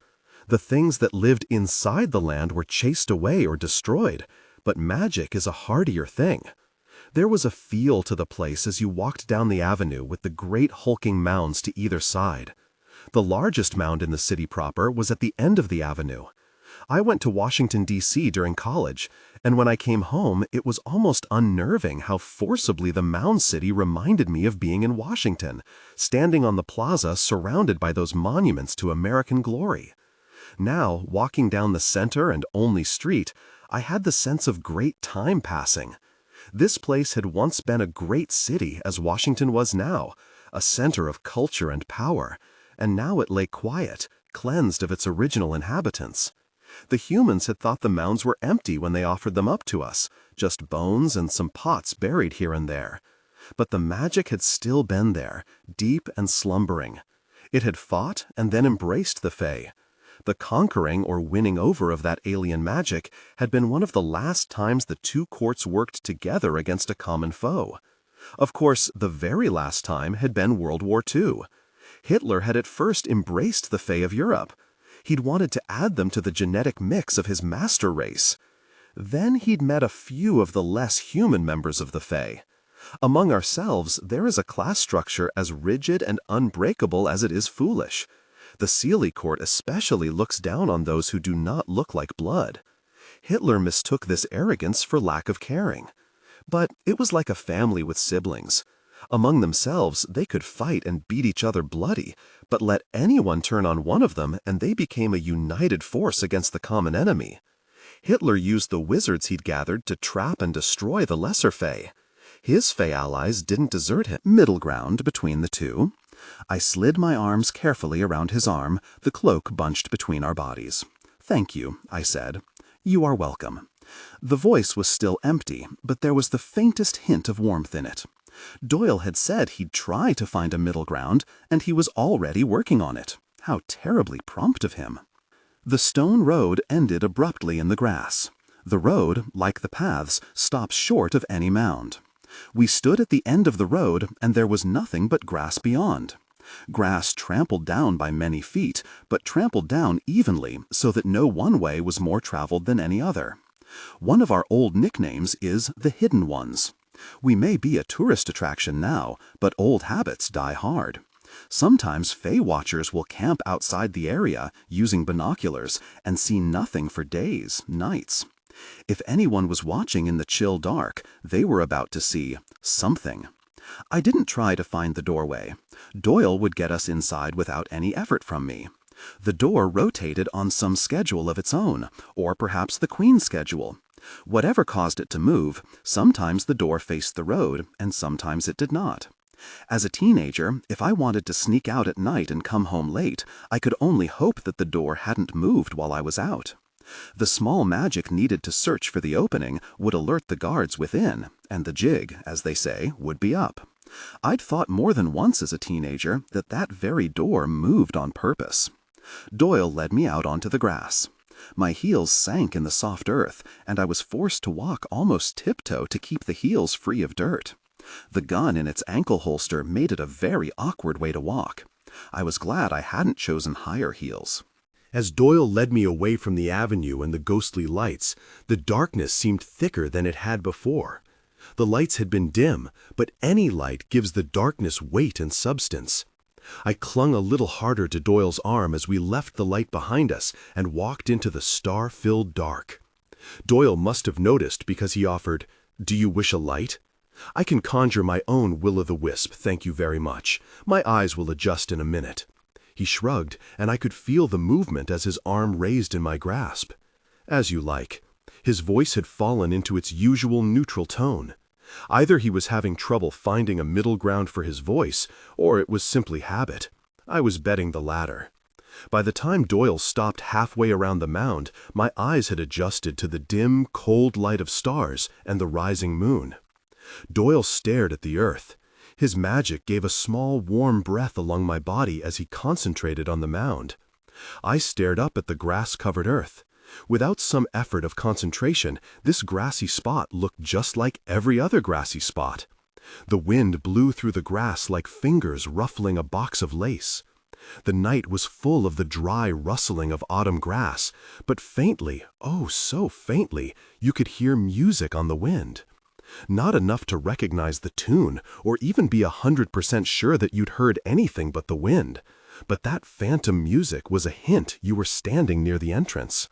Sort of like a spectral doorbell or a magical game of hot and cold. No music meant you were cold. Doyle drew his arm out of my hold and passed his hand over the grass of the mound. I was never sure whether the grass melted away or the door appeared over the grass and the grass was still there underneath the door in some metaphysical space. However it worked, a rounded doorway appeared in the side of the mound. The doorway was exactly the right size to admit us both. Light filled the opening. If needed, the doorway could be big enough to have a tank driven through, as if the doorway sensed how big it needed to be. The light appeared brighter than I knew it was because my eyes were accustomed to the dark now. The light was white, but not harsh, a soft white light that breathed from the doorway like a luminous fog. "After you, my princess," Doyle said, bowing as he said it. I wanted to come back to court, but looking at that glowing hill, I was reminded that a hole in the ground is a hole in the ground, whether it be a siphon or a grave. I don't know why I suddenly thought of that particular analogy. Maybe it was the assassination attempt. Maybe it was just nerves. I went through the door. I stood in a huge stone hallway large enough for that tank to have driven through, or for a small giant to pass without bumping his head. The hallway was always large, no matter how small the doorway happened to be. Doyle joined me, and the doorway vanished behind him, just another gray stone wall. Just as the outside of the mound hid its entrance, so the inside did as well. If the queen wished it, the door wouldn't appear from this side at all. It was very easy to go from guest to prisoner here. The thought was less than comforting. The white light that filled the hallway was sourceless, coming from everywhere and nowhere. The gray stone looked like granite, which means it wasn't native to St. Louis. If you want stone here, it's red or reddish tan, not gray. Even our stone is imported from some alien shore. I'm told once upon a time there were entire worlds under the ground, meadows and orchards, and a sun and moon of our very own. I've seen the dying orchards and flower gardens with a few straggling blossoms, but no underground moon or sun. The rooms are bigger and more square than they should be, and the blueprint of the interior seems to change at random, sometimes with you walking through it, like walking through a funhouse made of stone instead of mirrors. But there are no meadows, or none that I've seen. I'm more than willing to believe that the others are keeping secrets from me. That wouldn't surprise me in the least. But to my knowledge, there are no worlds under the ground, just stone and rooms. Doyle offered me his arm, very formally. I took his arm lightly, out of habit mostly. There was a sharp bend to the corridor. I heard footsteps coming toward us. Doyle pulled gently on my arm. I stopped and looked at him. "What is it?" I asked. Doyle led me back down the corridor. I walked backward with him, and he stopped abruptly. He grabbed a handful of my dress and raised the skirt enough to bare my ankles, and the gun. "It wasn't your heels setting you off balance on the stones, princess." He sounded angry with me. "I'm allowed weapons." "No guns inside the mound," he said. "Since when?" "Since you killed Bledden with one." We looked at each other for a frozen second, then I tried to move away, but his hand closed over my wrist. With footsteps coming ever closer, Doyle jerked me off balance so that I fell against him. He pinned me to his body with an arm across my back. He opened his mouth to speak, and the footsteps turned the corner. We were left standing in full sight, Doyle pinning me to his body, the other hand on my wrist. It looked like an interrupted fight or the beginning of one. The two men that stepped around the corner fanned out so that they covered as much of the corridor as possible with space to spare for fighting. I looked up into Doyle's face and tried to put the request into one glance. I begged him with my eyes not to tell about the gun and not to take it. He put his mouth against my cheek and whispered, "You will not need it." I just looked up at him. "Will you give me your oath on that?" The anger tightened the muscles in his jaw, thrummed down his arms. "I will not give my oath on the Queen's whim." "Then let me keep the gun," I whispered. He moved to stand between me and the other guards. He still had the grip on my arm. All the others could see was the sweep of Doyle's cape. "What's wrong, Doyle?" one of the men asked. "Nothing," he said. But he forced my other hand behind my back until he could grip both my wrists in one of his hands. His hands were not that large, and to get a firm grip meant my wrists were ground together, bruising. I'd have struggled more if I'd thought I could get away, but even if I escaped Doyle, he'd seen the gun. There was nothing I could do about it, so I didn't struggle, but I was not happy. Doyle used his other arm to pick me up and lower me to the ground in a sitting position. Except for my wrists, it was all done gently enough. He knelt, his cloaked back still hiding us from the other men. As his hand hovered over my leg, moving toward the gun, I thought about kicking him, being difficult, but there was no point. He could have crushed my wrists with no effort. I might get the gun back tonight. If he crushed my arms, my options were over. He slid the gun out of the ankle holster. I sat on the floor and let him do it. I stayed passive in his grip, let him move my body as he wanted. Only my eyes weren't passive. I couldn't keep the anger out of them. No, I wanted him to see the anger. He let me go and slid the gun behind his own back, though the leather pants were tight enough that it couldn't have been comfortable. I hoped it dug into his back until he bled. He took one of my hands, helping me stand. Then he turned with a flourish of his cape to present me to the other guards, one hand holding mine as if we were about to make a grand entrance down a long marble staircase. It was an odd gesture for the gray hallway and what had just happened. I realized that Doyle was uneasy about the gun, or his choice of taking it, or maybe wondering if I had other weapons. He was ill at ease, and he was covering. "A small disagreement, nothing more," he said. "A disagreement about what?" The voice belonged to Frost, Doyle's second in command. Other than the fact that they were both tall, physically they were almost opposites. The hair that fell in a glimmering curtain to Frost's ankles was silver, a shimmering metallic silver like Christmas tree tinsel. The skin was as white as my own. The eyes were a soft gray, like a winter sky before a storm. His face was angular and arrogantly handsome. His shoulders were a touch broader than Doyle's, but other than that, they were both very alike and very unalike. He wore a silver jerkin that hit him just above the knees to meet the silver cloth of his pants, tucked into silver boots. The jeweled belt at his waist was silver-studded with pearls and diamonds. It matched the heavy necklace that graced his chest. He gleamed as if he'd been carved all of one great silver piece, more statue than man.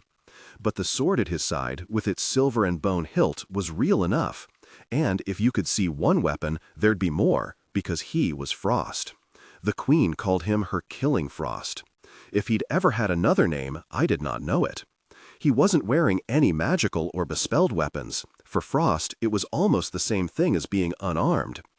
He stared at me with those gray eyes, clearly suspicious. I found my voice, anything to fill the silence. Distraction was what was needed. I let go of Doyle's hand and took a step forward. Frost was vain about his appearance and his clothes. Frost, what a bold fashion statement. My voice came out strong, somewhere between teasing and mockery. His fingers went to the edge of the tunic before he could stop himself. He frowned at me. "Princess Meredith, a pleasure as always." A slight change in tone made mockery of his polite words. I didn't care. He wasn't wondering about what Doyle was hiding. That was all I had wanted to accomplish. "What about me?" Rhys said. I turned to find my third favorite guard. I didn't trust him as I did Barinthus or Galen. There was something weak about Rhys, a sense that he wouldn't exactly die for your honor, but right up to that point you could depend on him. He put his cape and the waist-length spill of white wavy hair over one arm so I'd have an unobstructed view of his body. Rhys was a full half-foot under 6 feet, short for a guard. To my knowledge, he was full-blooded court. He just happened to be short. His body was encased in a white bodysuit so tight that you knew at a glance that there was nothing under it but him. There was white-on-white embroidery on the cloth edging the round collar and the slight flare of the long sleeves, and encircling the cutout over his stomach, which revealed his cobblestone abs like a woman showing off her cleavage. He let the cape and his hair fall back into place. He smiled his full Cupid bow lips at me. They matched the round, boyishly handsome face and the one pale blue eye. His eye was a tricircle of blue, cornflower blue around the pupil, sky blue, then a circle of winter sky. The other eye was lost forever under a furrow of scars. Claw marks cut across the upper right quarter of his face. One single claw mark parted an inch from the rest, cutting across otherwise perfect skin to cross from his upper right forehead to cut down the bridge of his nose and the lower left cheek. He'd told me a dozen different stories about how he lost his eye. Great battles, giants, I think I remember a dragon or two. I think it was the scars that made him work so very hard on his body. He was small, but every inch of him was muscled. I shook my head. I don't know whether you look like the top of a pornographic wedding cake or a superhero. You could be Ab Boy or Abdominal Man. I grinned happily. 1,000 sit-ups a day does wonders for your abs, he said, running a hand over them. Everyone needs a hobby, I guess.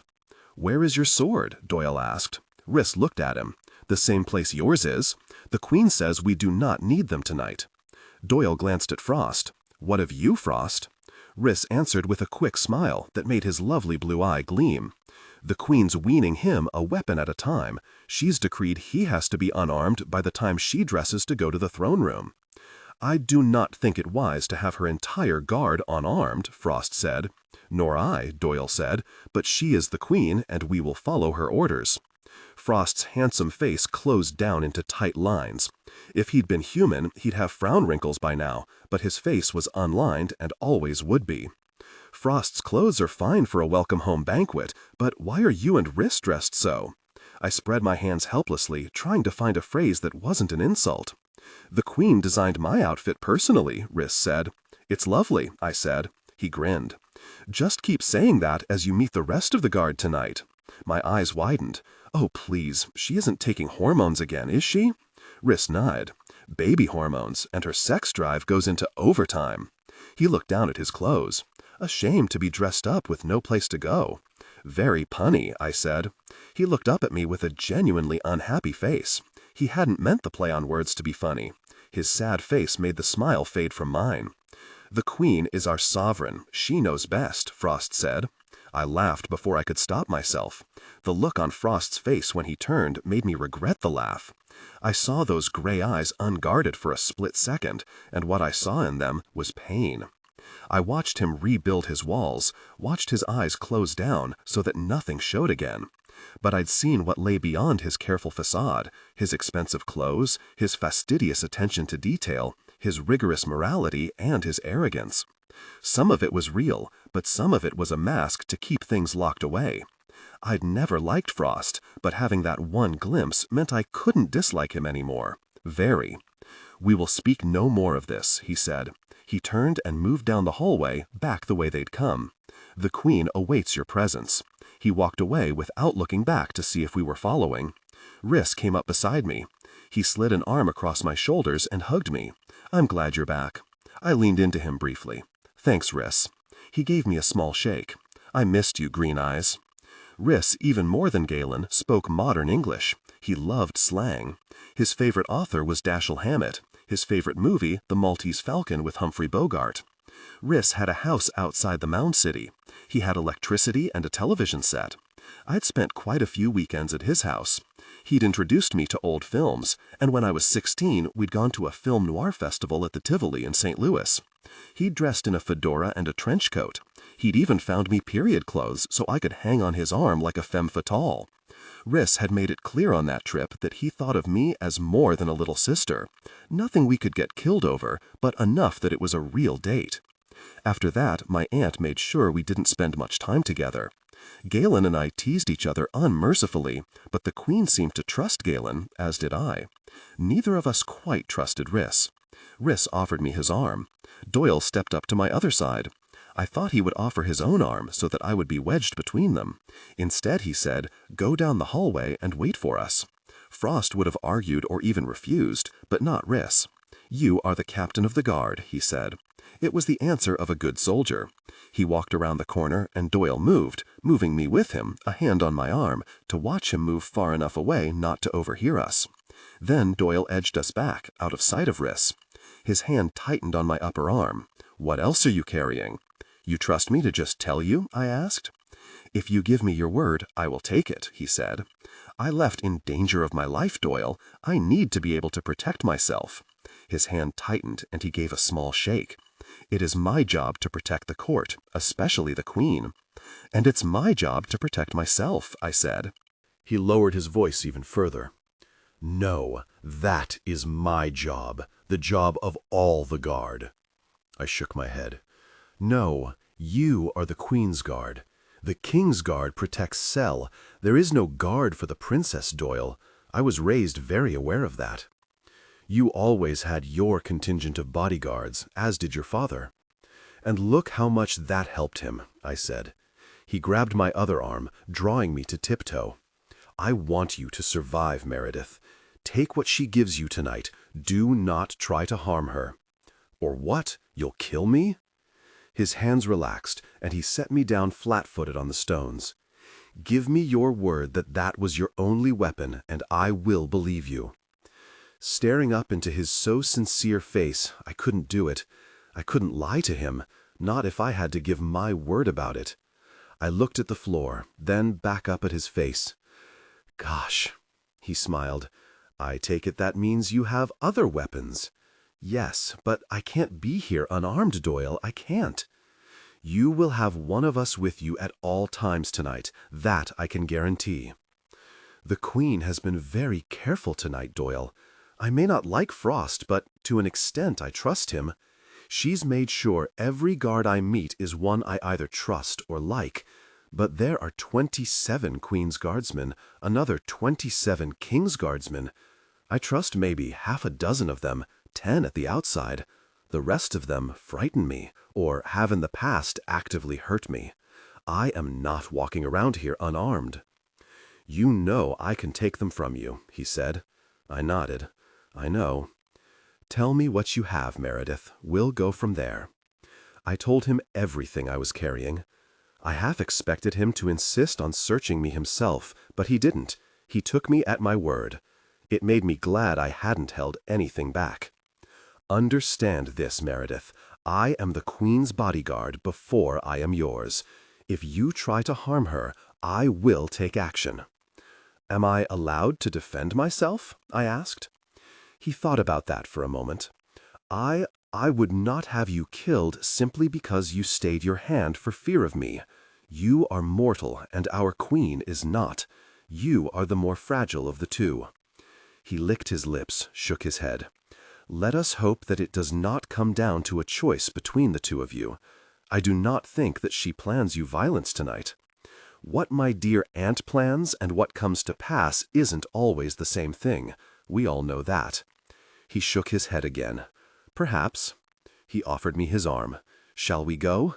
I took his arm lightly, and he led me around the corner to the patiently waiting Rice. Rice watched us walk toward him, and there was a seriousness to his face that I didn't like. He was thinking about something. "You'll hurt yourself thinking that hard, Rice," I said. He smiled, lowering his eye, but when his gaze came back up, it was still serious. "What are you up to, Mary?" The question startled me.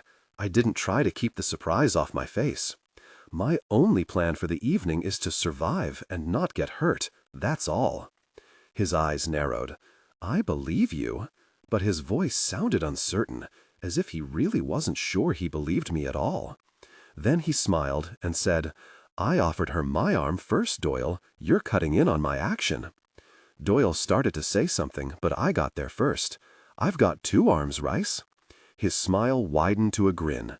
He offered me his arm, and I took it. As I slid my hand over his sleeve, I realized it was my right, the one the ring was on. But the ring didn't react to Rice. It lay quiet, just a pretty piece of silver. Rice saw it, eyes widening. "Yes, it is," Doyle said quietly. "But," Rice began. "Yes," Doyle said. "What?" I asked. "All in the Queen's good time," Doyle said. "Mysteries make my head hurt," I said. Rice did his best Bogart impression. "Then buy a bottle of aspirin, baby, because the night is young." I looked at him. Bogart never said that in a movie. "No," Rice said in his normal voice. "I was ad-libbing." I gave his arm a little squeeze. "I think I missed you." "I know I missed you. No one else at court knows what the hell film noir means." "I most certainly do," said Doyle. We both looked at him. "It means dark film, correct?" Riss and I looked at each other and started to laugh. We walked down the hallway to the echoes of our own laughter. Doyle didn't join in. He kept saying things like, "It means dark film, doesn't it?" It made the last few yards to my aunt's private chambers almost fun. Once the double doors opened, the stone changed. My aunt's chamber, my queen's chamber, was formed of black stone. A shiny, nearly glass-like stone that looked as if it should shatter at a heavy touch.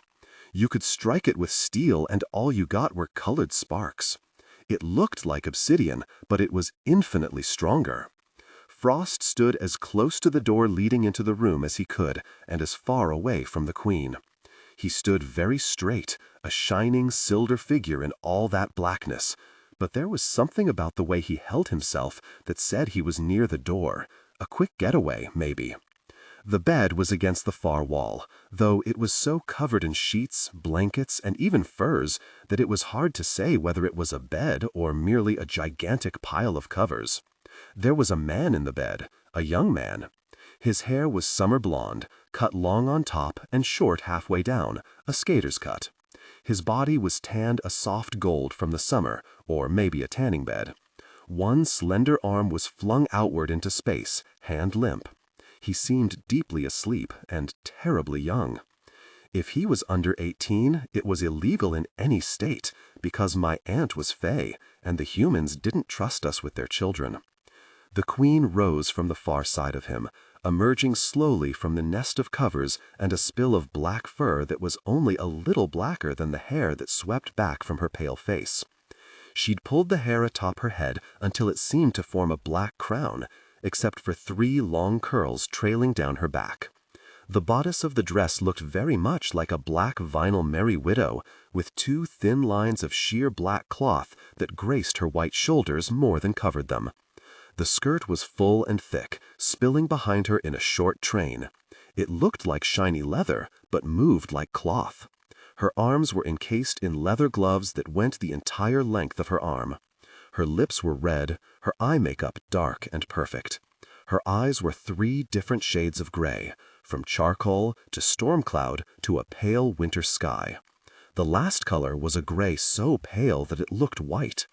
Set in the dark makeup, her eyes were extraordinary. Once upon a time, the queen had been able to dress herself in spider webs, darkness, shadows, bits and pieces of things she governed over would form clothing at her will. But now she was stuck with designer clothes and her own personal tailor. It was just one more sign of how far we'd fallen in power. My uncle, the king of the Seelie court, could still clothe himself in light and illusion. Some thought it proved the Seelie court was stronger than the unseelie court. Anyone who thought that was careful not to say it in front of Aunt and Dias. Her standing had revealed a second man, though he was Sedai and not mortal. It was Aemon, the royal consort. His hair was black and fell in soft, thick waves around his white face. His eyes were heavy-lidded, either from sleep or other things. Frost and Rice hurried to the queen's side. They each took a leather-clad hand. They braced her at hand and elbow and lifted her over the blonde man. The black skirt swirled around her, giving a glimpse of layers of black petticoats and a pair of black patent leather sandals that left most of her foot bare. As they lifted her and set her gracefully on the floor, I half expected music to begin and dancers to appear from nowhere. My aunt was certainly capable of the illusion. I dropped to one knee, and my dress had enough give to make the gesture look graceful. The material would spring back into place once I stood, which was one of the reasons I'd chosen it. The garter was pressed in outline against the material, but all you could tell under the burgundy cloth was that I was wearing at least one garter. The knife didn't show. I didn't bow my head yet. The queen was putting on a show. She wanted to be watched. Queen Ondize was a tall woman even by today's standards, 6 feet. Her skin glowed like polished alabaster.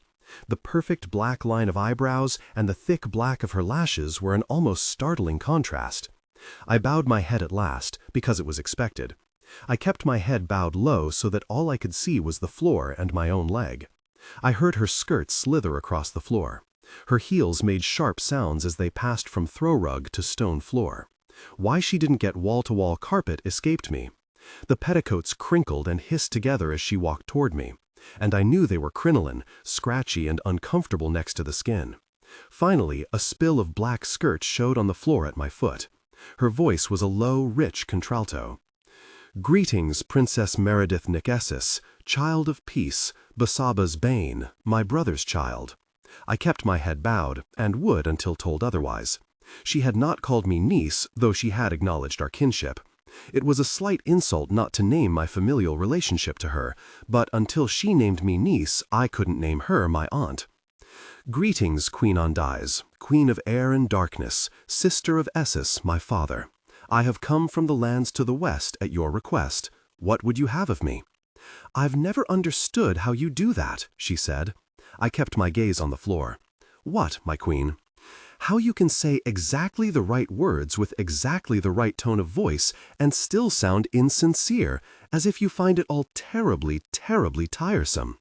"My apologies if I offend you, my queen." That was as safe an answer to the charge as I could make, because I did find it all terribly, terribly tiresome. I just hadn't meant for it to show so clearly in my voice. I stayed kneeling, head bowed, waiting for her to tell me I could stand. Even 2-inch heels were not meant for prolonged kneeling in this position. They made it hard not to wobble. If Ondize wished, she could leave me just as I was for hours, until my entire leg fell asleep, except for a point of agony on the knee where nearly all my weight rested. My record for kneeling had been 6 hours after I'd broken curfew when I was 17. It would have been longer, but I either fell asleep or fainted. I really wasn't sure which. "You cut your hair," she said. I was starting to memorize the texture of the floor. "Yes, my queen." "Why did you cut it?" "Having hair nearly to your ankles marks you as High Court Sidey. I've been passing as human." I felt her lean over me, her hand lifting my hair, running her fingers through it. "So you sacrificed your hair." "It is much easier to care for at this length," I said, voice as neutral as I could make it. "Get up, niece of mine." I rose slowly, carefully in the high heels. "Thank you, Aunt Ondize."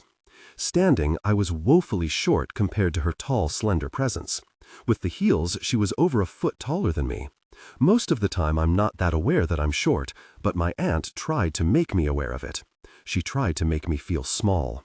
I looked up at her and fought not to shake my head and sigh. Next to Sel, Ondize was my least favorite part of the unseelie court. I looked up at her with calm eyes and fought very hard not to sigh out loud. "Am I boring you?" she asked. "No, Aunt Ondize, of course not." My expression had not betrayed me. I'd had years to practice the polite blank expression. But Ondize had had centuries to perfect her study of people. She couldn't truly read our minds, but her awareness of the slightest change in body language, breath, was almost as good as true telepathy. Ondize stared down at me, a small frown forming between her perfect brows. "Eamon, take our pet and have him dress you for the banquet, in the other room." The royal consort pulled a purple brocade robe from the tangle of bedclothes, slipping it over his body before he climbed out of the bed. The sash had been tied behind the robe so it no longer closed over his body. His hair fell in a tangle of black waves nearly to his ankles. The dark purple of the robe didn't so much hide his body as act as a frame for the pale glimpses you got as he moved across the floor. He gave a small nod as he passed me. I nodded back. He laid a gentle kiss on Ondize's cheek and walked toward the small door that led into the smaller bedroom and bathroom beyond. One modern convenience that the court had adopted was indoor plumbing. The blonde sat on the edge of the bed, naked as well. He stood stretching his body in a long, tanned line of flesh. His eyes flicked to me as he did it. When he realized I was watching, he smiled. The smile was predatory, lascivious, aggressive. The human pets always misunderstood the casual nudity of the guards. The blonde stalked toward us, putting a swing in his step. The pun was intended. It wasn't the nudity that made me uncomfortable, it was the look in his eyes. "I take it he's new," I said. Andai watched the man with cool eyes. He had to be very new not to realize what that look meant. She was not happy with him, not happy at all. "Tell him what you think of his display, niece." Her voice was very quiet, but there was an undertone to it that you could almost taste on your tongue, like something bitter in among the sweet. I looked him over from his bare feet to his fresh haircut and every inch in between. He grinned as I did it, drifting closer to me, as if the look were an invitation. I decided to take the smile out of his step. "He's young, he's pretty, but Eamon is more impressive." That stopped the mortal and made him frown, the smile returning to his face, but uncertain now. "I don't believe he knows what endowed means," and I said. I looked at her. "You never did choose them for their intellect," I said. "One does not talk to one's pet, Meredith. You should know that by now." "If I want a pet, I'll get a dog. This," I motioned at the man, "is a little too high maintenance for me." The man was frowning, looking from one to the other of us, obviously not happy and also confused. Andai had broken one of my cardinal rules for sex. No matter how careful you are, you can end up pregnant. That's what sex is designed to do after all. So never sleep with someone who's mean or stupid, and ugly is a judgment call, because all three may breed true.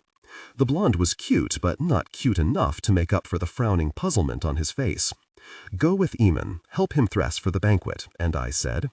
"May I come to the ball tonight, my lady?" he asked. "No," she said. She turned back to me as if he ceased to exist. He looked at me again, and there was a sullen anger there. He knew I'd insulted him, but wasn't quite sure how.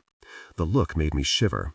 There were people at court a lot less pretty than her new pet that I'd have chosen for intimacy first. "You disapprove?" she said.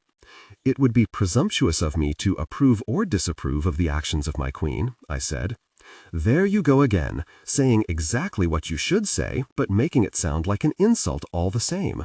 "Forgive me," I said, and started to drop back to one knee. She stopped me with a hand on my arm. "Don't, Meredith, don't. The night will not last forever, and you are staying at a hotel tonight, so we haven't much time." She withdrew her hand without hurting me. "We certainly don't have time to play games, do we?" I looked at her, studied her smiling face, and tried to decide if she were sincere or if it was a trap of some kind. I finally said, "If you wish to play games, my queen, then I am honored to be included." If there is business to be done, then I am honored to be included in that, as well, Aunt Ondise. Oh, good girl, to remind me that you are my niece, my bloodkin. You fear my mood, distrust it, so you remind me of your value to me. Very good. It didn't seem to be a question, so I said nothing, because she was absolutely right. She looked at my face, but said, "Frost." He came to her, head bowed. "My queen, go to your room and change into the clothes that I had made for you to wear tonight." He dropped to one knee. "The clothes did not fit, my queen." I watched the light die in her eyes, leaving them as cold and empty as a white winter sky. "Yes," she said, "they did. They were literally tailor-made for you." She grabbed a handful of his silver hair and jerked his face up to meet her gaze. "Why are you not wearing them?" He licked his lips. "My queen, I found the other clothing uncomfortable." She put her head to one side, the way a crow looks at a hanging man's eyes before it plucks them out. "Uncomfortable. Uncomfortable. Do you hear that, Meredith? He found the clothes I had made for him uncomfortable." She pulled his head backward until his neck was a long exposed line of flesh. I could see the pulse in his neck jump against his skin. "I heard you, Aunt Ondise," I said, and this time my voice was as neutral as I could make it, bland and empty as a new penny. Someone was about to get hurt, and I didn't want it to be me. Frost was a fool. I'd have worn the clothes. "What do you think we should do with our disobedient Frost?" she asked. "Have him go to his room and change into the clothes," I said. She pulled his head back until his spine bowed, and I knew she could snap his neck with just a little more pressure. That is hardly punishment enough, niece. He disobeyed a direct order of mine. That is not allowed. I tried to think of something Undies would find amusing, but wouldn't actually be painful for Frost. My mind went blank. I'd never been good at this particular game. Then I had an idea. You said we wouldn't be playing any more games tonight, Aunt Undies. The night is short. She released Frost so abruptly that he fell to the floor on all fours. He stayed kneeling, head bowed, silver hair hiding his face like a convenient curtain. So I did, Undies said. Doyle? Doyle came to her side, bowing his head. Lady?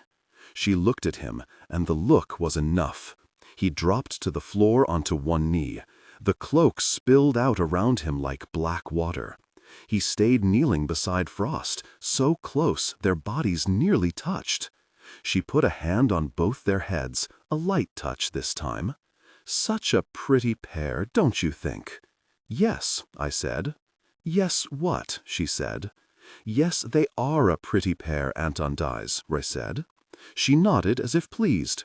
I charge you, Doyle, to take Frost to his room and see that he puts on the clothes I had made for him. Bring him to the banquet in those clothes, or deliver him over to Ezekiel for torture. As m'lady wishes, so shall it be done, Doyle said. He stood, drawing Frost to his feet, a hand on the taller man's arm. They both began to back toward the door, heads bowed. Doyle flashed me a look as they moved away. He might have been apologizing for leaving me with her, without him, or warning against something. I couldn't decipher the look. But he left the room with my gun still in his waistband. I'd have liked to have had the gun. Riss moved so he'd be by the door like a good guard. Undies watched him move the way cats watch birds, but what she said was mild enough. Wait outside the door, Riss. I wish to speak with my niece in private. The surprise showed on his face. He glanced at me, the look on his face almost asking my permission. Do as you are told, or do you wish to join the others in Ezekiel's workplace? Riss bowed his head. No, my lady, I will do as I am told. Get out, she said.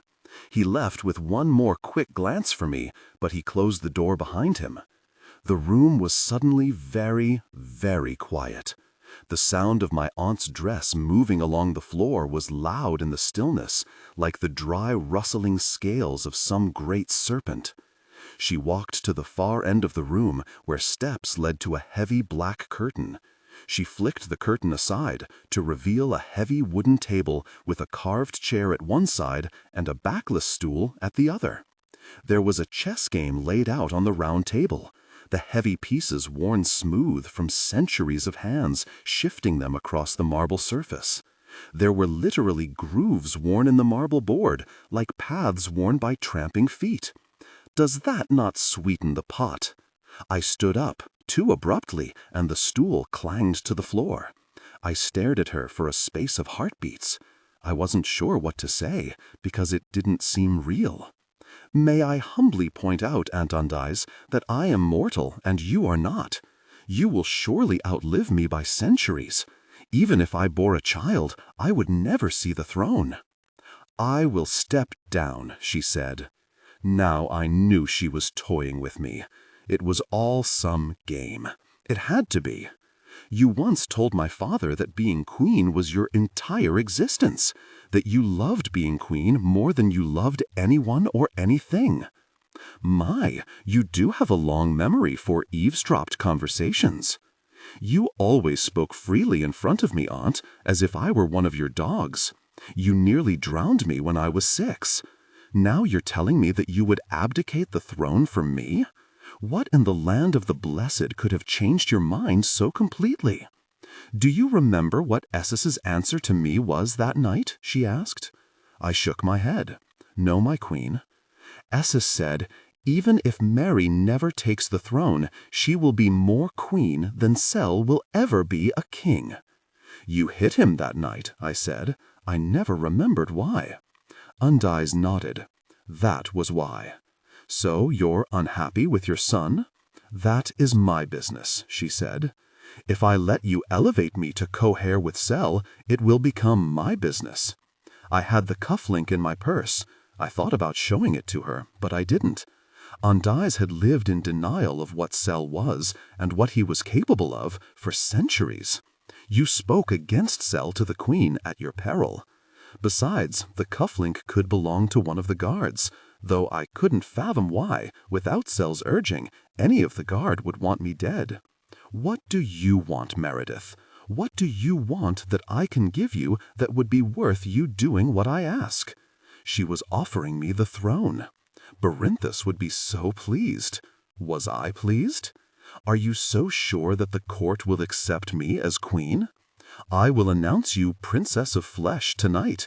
They will be impressed. If they believe it, I said. They will if I tell them to, she said. I looked at her, studied her face. She believed what she said.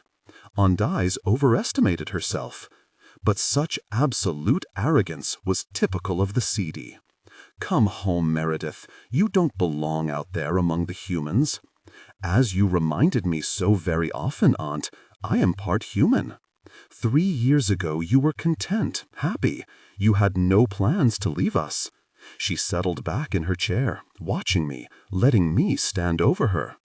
I know what Griffin did. I met her pale gaze for a beatheart, but couldn't sustain the look. It wasn't pity in her glance. It was the coldness in it, as if she simply wanted to see my reaction, nothing more. Do you really think I left the court because of Griffin? I didn't try and keep the astonishment out of my voice. She couldn't honestly believe I'd left the court over a broken heart. The last fight the two of you had was very public. I remember the fight, Auntie dearest, but that is not why I left the court. I left because I wasn't going to survive the next duel. She ignored me. In that moment, I realized that she would never believe the worst of her son, not unless forced to, beyond any shadow of doubt. I couldn't give her that absolute proof, and without it, I couldn't tell her my suspicions, not without risking myself. She kept talking about Griffin as if he were the true reason I'd left, but it was Griffin who began that fight. He, the one who was demanding to know why he wasn't close to you, in your heart, as before. You'd been chasing him around the court for nights, and now he pursued you. How did you effect such a quick change in him? I refused his advances. I met her eyes, but there was no amusement in them, just a steady intensity. And that was enough to make him pursue you in public like an enraged fishwife? I think he truly believed that I'd forgive him, that I would punish him for a while and then take him back, that last night he finally believed that I meant what I said. What did you say? She asked. That he would never be with me again this side of the grave. Andais looked at me very steadily. Do you still love him? I shook my head. No. But you still have feelings for him? It was not a question. I shook my head. Feelings, yes, but nothing good. If you still want Griffin, you may have him for another year. If at that time you are not with child, I would ask that you choose someone else. I don't want Griffin, not anymore. I hear a regret in your voice, Meredith. Are you sure that he is not what you want?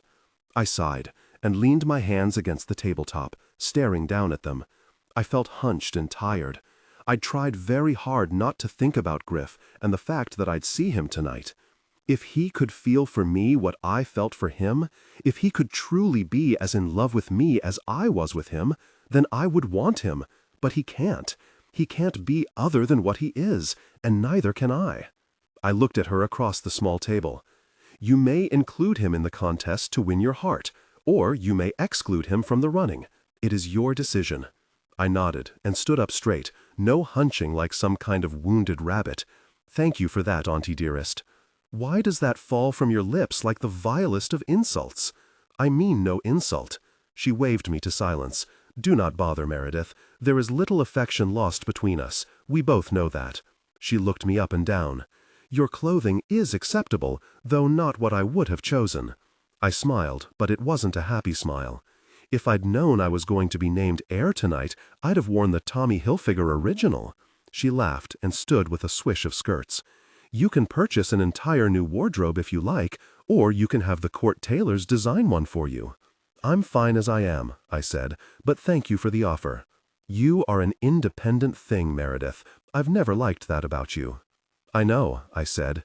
"If Doyle had told you in the Western lands what I planned for you tonight, would you have come willingly, or would you have tried to run?" I stared at her. "You're naming me heir. You're letting me date the guard. It's not a fate worse than death, Auntie and I's. Or is there something else you haven't told me about tonight? Pick up the stool, Meredith. Let's leave the room neat, shall we?" She glided down the stone steps to walk toward the door in the opposite wall. I picked up the stool, but didn't like that she hadn't answered my question. There was more to come. I called after her before she got to the small door. "Aunt Andice?" She turned. "Yes, niece." There was a faintly amused, condescending look on her face. "If the lust charm that you placed in the car had worked and Galen and I had become intimate, would you have still killed him and me?" She blinked, the slight smile fading from her face. "Lust charm? What are you talking about?" I told her. She shook her head. It was not my spell. I held my hand up so the silver ring glinted. "But the spell used your ring to power itself." "I give you my word, Meredith, I did not put a spell of any kind in the coach. I merely left the ring in there for you to find. That was all." "Did you leave the ring, or did you give it to someone to put in the coach?" I asked. She would not meet my eyes. "I put it there." And I knew she'd lied. "Does anyone else know that you plan to rescind the order of celibacy where I'm concerned?" She shook her head, one long black curl sliding over her shoulder. "Iman knows, but that is all, and he knows how to keep his own counsel." I nodded. "Yes, he does." My aunt and I looked at each other from across the room, and I watched the idea form in her eyes and spill across her face. "Someone tried to assassinate you," she said. I nodded. "If Galen and I had become intimate and you hadn't lifted the geas, you could have killed me for it. Galen's fate seems to be incidental to it all." Anger played across her face like candlelight inside glass. "You know who did it," I said. "I do not, but I do know who knew that you were going to be named co-heir." "Sel," I said. "I had to prepare him," she said. "Yes," I said. "He did not do this," she said, and for the first time there was something in her voice, the same protest you'll hear in any mother's voice when defending her child. I simply looked at her and kept my face blank. It was the best I could do, because I know Sel. He would not simply give up his birthright on the whim of his mother, queen or no. "What did Sel do to anger you?" I asked.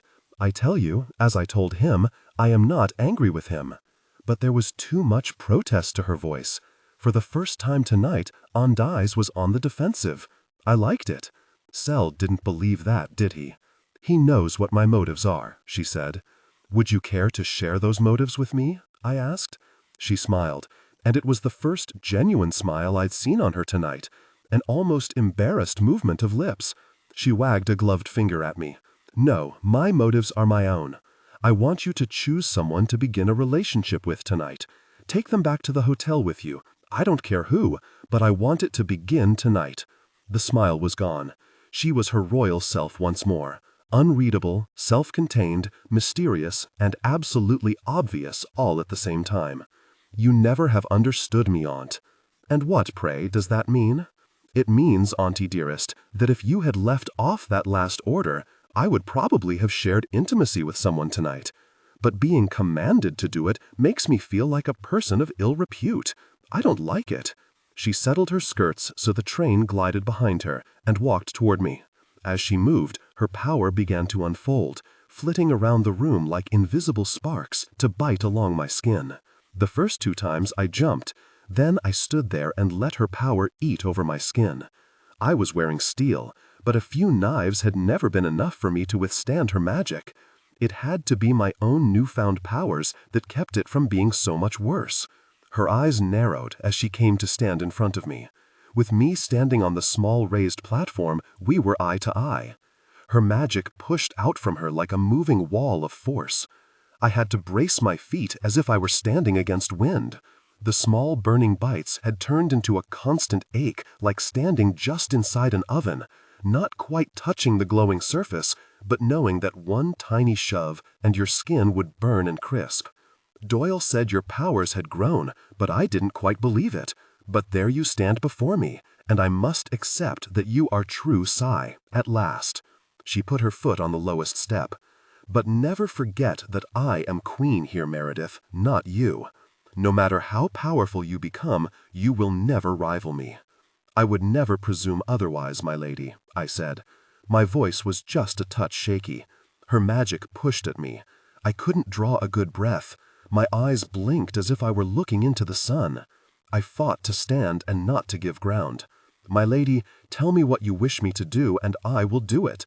I have not offered challenge in any way.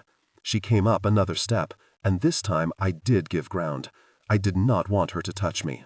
Simply by standing in the face of my power, you challenge me. If you wish me to kneel, I will kneel. Tell me what you want, my queen, and I will give it to you. I did not want to get into a contest of magic with her. I would lose, I knew that. It left me with nothing to prove. Make the ring have life on my finger, niece. I didn't know what to say to that. I finally held my hand out to her.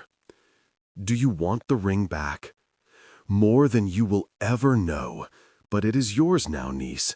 I wish you joy of it. That last sounded more like a curse than a blessing. I went to the far edge of the table, gripping it to steady myself against the growing pressure of her magic. What do you want from me? She never answered me. Undays made a gesture with both hands toward me, and that pressure became a force that shoved me backward. I was airborne for a second until my back met the wall and my head hit a heartbeat later. I kept my feet through a shower of gray and white flowers on the edge of my vision. When my vision cleared, Undays was standing in front of me with a knife in her hand. She pressed the tip of it against the small hollow at the base of my throat, pressed the tip of the blade until I felt it bite into my skin. She put her finger against the wound and came away with a trembling drop of my blood clinging to her leather-clad finger. She held her finger upside down so the drop fell quivering to the floor. Know this, niece of mine. Your blood is my blood, and that is the only reason I care what happens to you. I do not care if you like what I have planned for you or not. I need you to continue our bloodline, but if you will not help do that, then I do not need you. She withdrew the knife very slowly, drawing it back an inch or two. She laid the flat of the blade against my face, the point dangerously close to my eye. I could taste my pulse on my tongue, and I'd forgotten to breathe. Looking into her face, I knew that she would kill me, just like that. That which is not useful to me is discarded, Meredith. She pressed the flat of the blade into my flesh, so that when I blinked, the tip of the knife brushed my eyelashes. You will pick someone to share intimacy with tonight. I don't care who.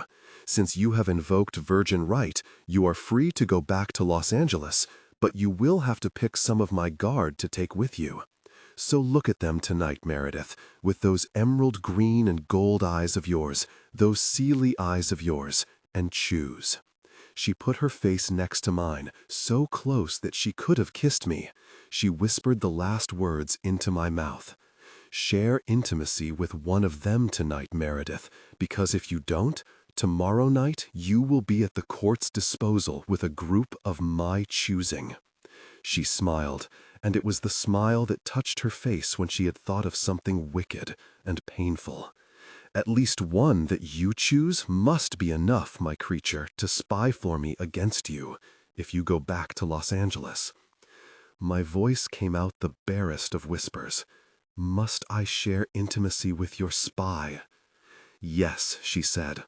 The blade point moved a fraction closer, so close it blurred in my vision, and I fought not to blink, because if I did, the point would pierce my eyelid. Is that all right with you, niece? Is it all right with you that I make you share intimacy with my spy? I said the only thing I could say. Yes, Aunt Andays. You'll choose your little harem tonight at the banquet? My eyes weren't fluttering, they were twitching with the need to blink. Yes, Aunt Andes. You'll share intimacy with someone tonight before you fly back to your western lands? I widened my eyes and concentrated on her face, on looking at her face. The knife was a blur of steel taking up most of my right eye's vision, but I could still see her face looming above me like a painted moon. Yes, I whispered. She drew the knife from my face and said, "There, was that so difficult?" I sagged against the wall, eyes shut. I kept them closed because I couldn't keep the rage out of them, and I didn't want Andes to see it. I wanted out of this room, just out of this room and away from her. "I'll call Reese to escort you to the banquet. You look a bit shaken." She laughed. I opened my eyes, blinking to clear the tears that had gathered from being forced not to blink. She was walking down the steps. "I'll send Reese to you, though perhaps with the spell in the coach, you might need another guard. I will think on who to send to your side." She was nearly to the outer door when she turned and said, "And who shall my spy be? I shall try to pick someone beautiful, someone who is a skilled companion, so that the chore may not be too onerous." "I don't share intimacy with stupid men or mean-spirited ones," I said. "The first does not limit the field too terribly much, but the last? Someone generous of spirit, that is a tall order." Her smile brightened. Obviously she'd thought of someone. "He might do." "Who?" I asked. "Don't you love surprises, Meredith?" "Not particularly." "Well, I do. I like surprises a great deal. He will be my treat to you. He's a delightful companion. Or was 60, or is it 90 years ago? Yes, I think he'll do nicely." I didn't bother to ask who again. "How can you be sure that he'll spy for you once he's in Los Angeles?" She paused with her hand on the door handle. "Because he knows me, Meredith. He knows what I'm capable of, both of pleasure and of pain." With that, she swung open the double doors and had Rice come back in the room. He glanced from her to me. His eyes widened just a touch, but that was all. His face was carefully blank as he walked to me and offered me his arm. I took it gratefully. It seemed to take a very long time to walk across that floor to the open door. I wanted to run to it and keep running. Rice patted my hand as if he felt the tension in my body. I knew he'd seen the small wound on my neck. He could make his own guesses as to how it got there. We made it to the door, then out into the hallway beyond. My shoulders relaxed just a touch. Andes called after us, "Have fun, children. We'll see you at the banquet." She closed the doors behind us with a sharp bang that made me jump. Rice started to stop. "Are you all right?" I clutched his arm and pulled him into a walk again. "Get me away from here, Rice. Just get me away from here." He didn't ask questions. He just led me down the hallway away from there.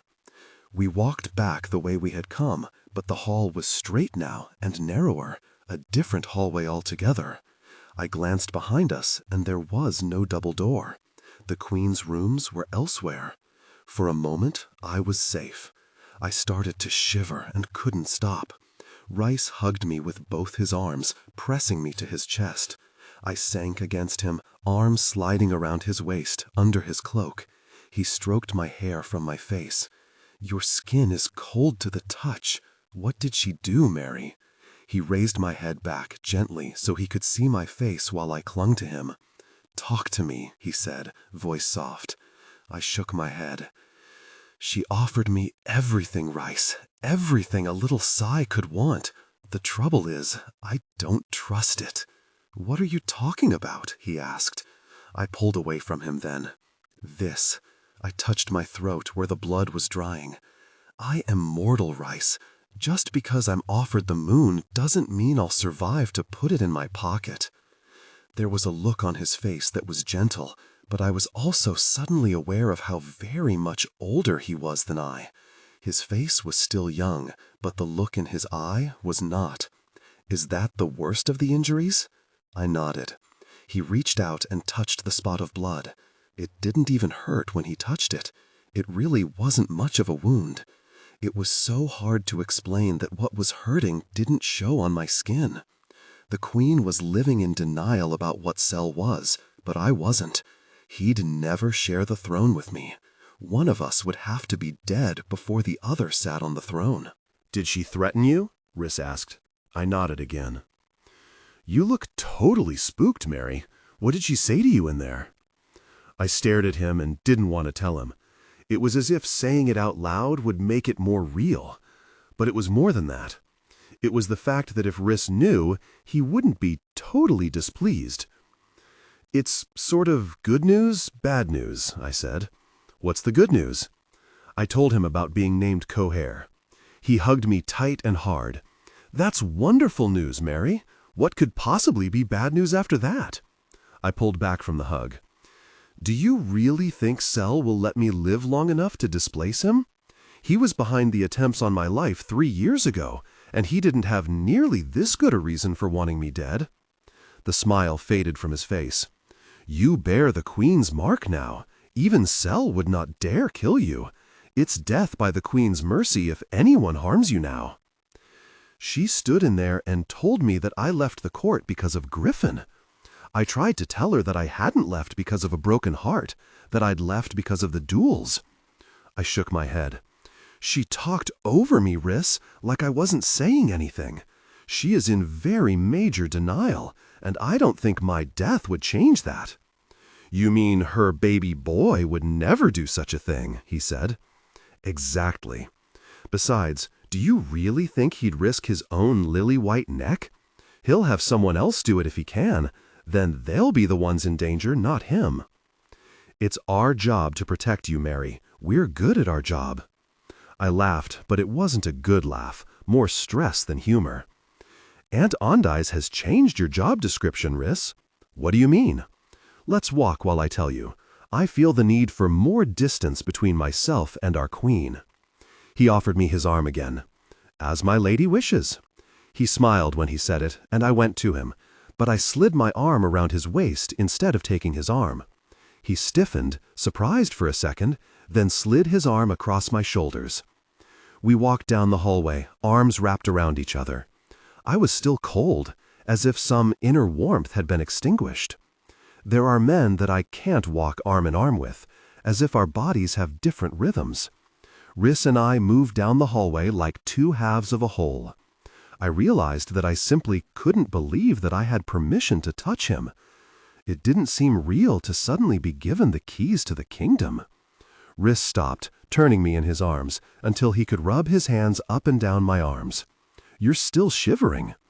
"Not as badly as before," I said. He planted a soft kiss on my forehead. "Come on, honey bun, tell me what the Wicked Witch of the East did to you." I smiled. "Honey bun?" He grinned. "Honey bear? Honey child? Snookums?" I laughed, worse and worse. His smile faded. He glanced at the ring lying against the whiteness of his sleeve. "Doyle said the ring came to life for him. Is that true?" I glanced at the heavy silver octagonal band and nodded. "It lies quiet against my arm." I looked up into his face. He looked forlorn. "The Queen used to let the ring choose her consort," he said. "It's reacted to almost every guard I've touched tonight." "Except me." His voice was so thick with regret that I couldn't let it stand. "It has to touch bare skin," I said. He started to reach for my hand in the ring. I pulled away from him. "Please don't." "What's wrong, Mary?" he asked. The light had faded to a dim twilight glow. Cobwebs draped the hallway like great shining silver curtains. Pale white spiders larger than my two hands together hid in the webs like round bloated ghosts. Because even at 16, I was the one who said stop. You should have known better. A little slap and tickle and I'm exiled from the game forever? Baby, that is cruel. No, it's practical. I don't want to end my life nailed to a St. Andrew's cross. Of course, now that didn't apply. I could tell Rhys, and we could do it up against a wall right this minute, and there would be no penalties. Or so Andice said. But I didn't trust my aunt. She'd told only me that the celibacy had been lifted. I only had her word that Eamon knew, and he was her consort, her creature. What if I threw Riss up against a wall, and then she changed her mind? It wasn't going to be real, to be safe, until she announced it in public. Then and only then would I really believe it. A large white spider came to the edge of the webbing. The head was at least 3 inches across. I was going to have to pass right under the thing. You see one mortal woman tortured to death for seducing a guard, and you remember it for the rest of your life. Long memory, Riss said. I saw what she had her pet torturer do to the guard who transgressed, Riss. I think your memory is too short. I stopped him, pulling on his arm, just short of the heavy-bodied spider. I could call will-o'-the-wisps, but the spiders weren't impressed by them. Can you call something stronger than a will-o'-the-wisp? I asked. I stared at that waiting spider, its body bigger around my fist. The spider webs above my head seemed suddenly heavier, weighed down with the round bloated bodies like a net full of fish about to spill on my head. Riss looked at me, face puzzled. Then he looked up as if just seeing the thick webs, the scurrying sense of movement. You never did like the spiders. No, I said, I never did like the spiders. Riss moved toward the spider that seemed to be lying in wait for me. He left me standing in the middle of the hall, listening to the heavy scurrying and watching the webs waver above my head. He did nothing that I could see. He simply touched a finger to the spider's abdomen. The spider started to scurry away, then it stopped abruptly and started to shake, legs spasming frantically. It writhed and jerked, tearing a partial hole in the webbing, and it dangled helplessly half in and half out of the webbing. I could hear dozens of the things running for safety in a soft clattering retreat. The webs swayed like an upside-down ocean with the rush of their flight. Lord and lady, there had to be hundreds of them. The spider's white body began to shrivel, falling in upon itself as if some great hand were crushing it. That fat white body turned to a black, dry husk until I wouldn't have been sure what it was if I hadn't seen it alive.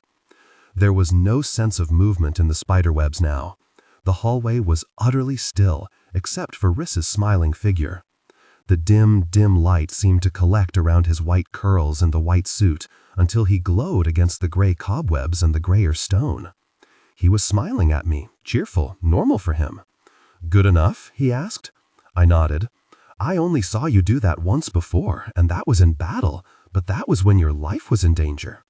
Do you mourn the insect? It's an arachnid, not an insect, and no, I don't mourn it.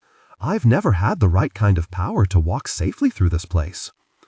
But I'd really meant for him to call fire to his hands, or brighter lights, and frighten them away. I hadn't meant for him to. He held his hand out to me, still smiling. I stared at the black husk swaying gently in the webbing as our movement caused tiny air currents to pass through the hallway. Riss's smile didn't change, but his eyes grew gentle. I am a death god, or was once, Mary. What did you think I was going to do? Light a match and yell boo? No, but... I stared at his offered hand. I stared at it for longer than was polite. But finally, tentatively, I reached toward him. Our fingertips touched, and his breath came out with a sigh. He gazed down at the silver band on my hand. His gaze came up to meet mine. Mary, may I, please? I looked into his pale blue eye. Why is it so important to you? I wondered if the rumor had already spread about what she planned to announce tonight. We are all hoping she called you back to choose another would-be consort for yourself. I'm assuming that if the ring doesn't recognize someone, they're out of the running. That's closer than you know, I said. Then, may I? He asked. He tried to keep the eagerness off his face, but failed. I guess I couldn't blame him. It was going to be like this all night once word got out. No, it was going to be worse, much worse. I nodded. He began to bring my hand to his lips as he spoke. You know I would never willingly hurt you, Mary. He kissed my hand, and his lips brushed the ring. It quickened. That was the only word I had for it. It flared through me, through us both. The sensation seemed to squeeze my heart, chase it into my throat like a trapped thing. Riss stayed bent over my hand, but I heard him breathe out an, "Oh, yes." He raised up, and his eye looked unfocused. It was the strongest reaction yet, and that sort of worried me. Did the strength of the reaction say something about the man's power? Nothing personal to Riss, but if I had to choose a partner tonight, it was probably going to be Galen. The ring could pulse away to its carved little heart. I would decide who I spent the night with. Until Auntie Dearest sent her spy to me, of course. I pushed that thought away. I couldn't deal with it right now. There were Sid in her guard that I'd sooner kill than kiss, let alone anything more. Riss wrapped his fingers through mine, pressing the palm of his hand against the ring. The second pulse was stronger, bringing an involuntary gasp from my throat. It stirred a deep, intimate sensation within me. Power wasn't constrained by the bounds of flesh. "Oh, I like it," Riss said. I pulled my hand out of his. "Don't do that again." It felt good, and you know it. I looked into his eager face and said, "She doesn't just want me to find another fiancé. She wants me to form intimate connections with several or all of the guard that this ring recognizes. It's a race to see who gives her an heir of the blood royal first, Sel or me." He stared at me, studying my face, as if trying to read my expression. "I know you wouldn't make a joke of this, but it seems too good to be true." It made me feel better that Riss didn't trust it either. Exactly. Right now she's told me the celibacy is off for little ol' me, but I have no witnesses. I think she's sincere, but until she announces it in full court, I'll just pretend that intimacy is still taboo. He nodded. "What's a few hours more of waiting after 1,000 years?" I raised eyebrows at him. "I can't do everybody tonight, Riss, so it's going to be more than a few hours wait. As long as I'm first in line, what does it matter?" He tried to make it a joke, but I didn't laugh. "I'm afraid that this is exactly how everyone else is going to feel. There's only one of me, and what, 27 of you? Do you have to be intimate with all of us?" She didn't say so, but she is going to insist on me being intimate with her spy, whoever he turns out to be. You hate some of the guard, Mary, and they hate you back. She cannot expect you to be intimate with them. Lord and lady, if one that you hated got you pregnant. He didn't finish the thought. I'd be trapped into marriage with a man I despised, and he would be king. Riss blinked at me, the white eye patch catching the light as he moved his head. I hadn't thought about that. Truthfully, all I was seeing was the potential for intimacy. But you're right, one of us is going to be king. I glanced up at the gray sheet of webs. They were empty, but should we be talking about this here with this above us? He looked up at the spider webs. Good point. He offered me his arm. "May I escort you to the banquet, my lady?" I slid my hand over his arm. "With pleasure." He patted my hand. "I hope so, Mary. I certainly do hope so."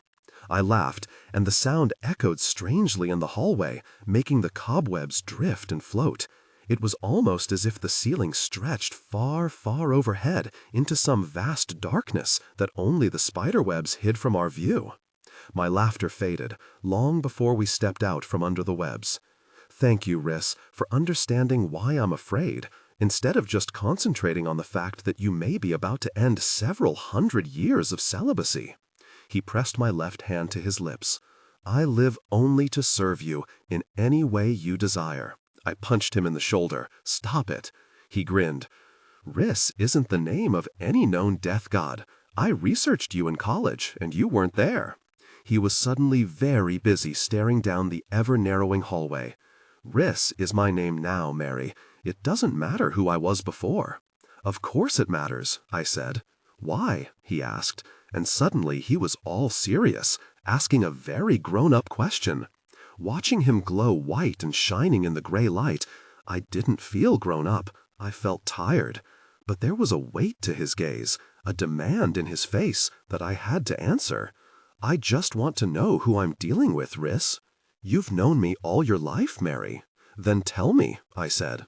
"I don't want to talk about the long-ago days, Mary. What if I invited you to share intimacy? Would you tell me all your secrets then?" He studied my face. "You're teasing me." I touched the scarred edge of his face, tracing with my fingers from the roughened skin to pass a fingertip over the full softness of his lips. "No teasing, Riss. You're beautiful. You've been a friend to me for years. You protected me when I was younger. It would be poor repayment if I left you celibate when I could put an end to it, besides the fact that I've often found myself drawn to you." "Funny, I've had similar thoughts," he said.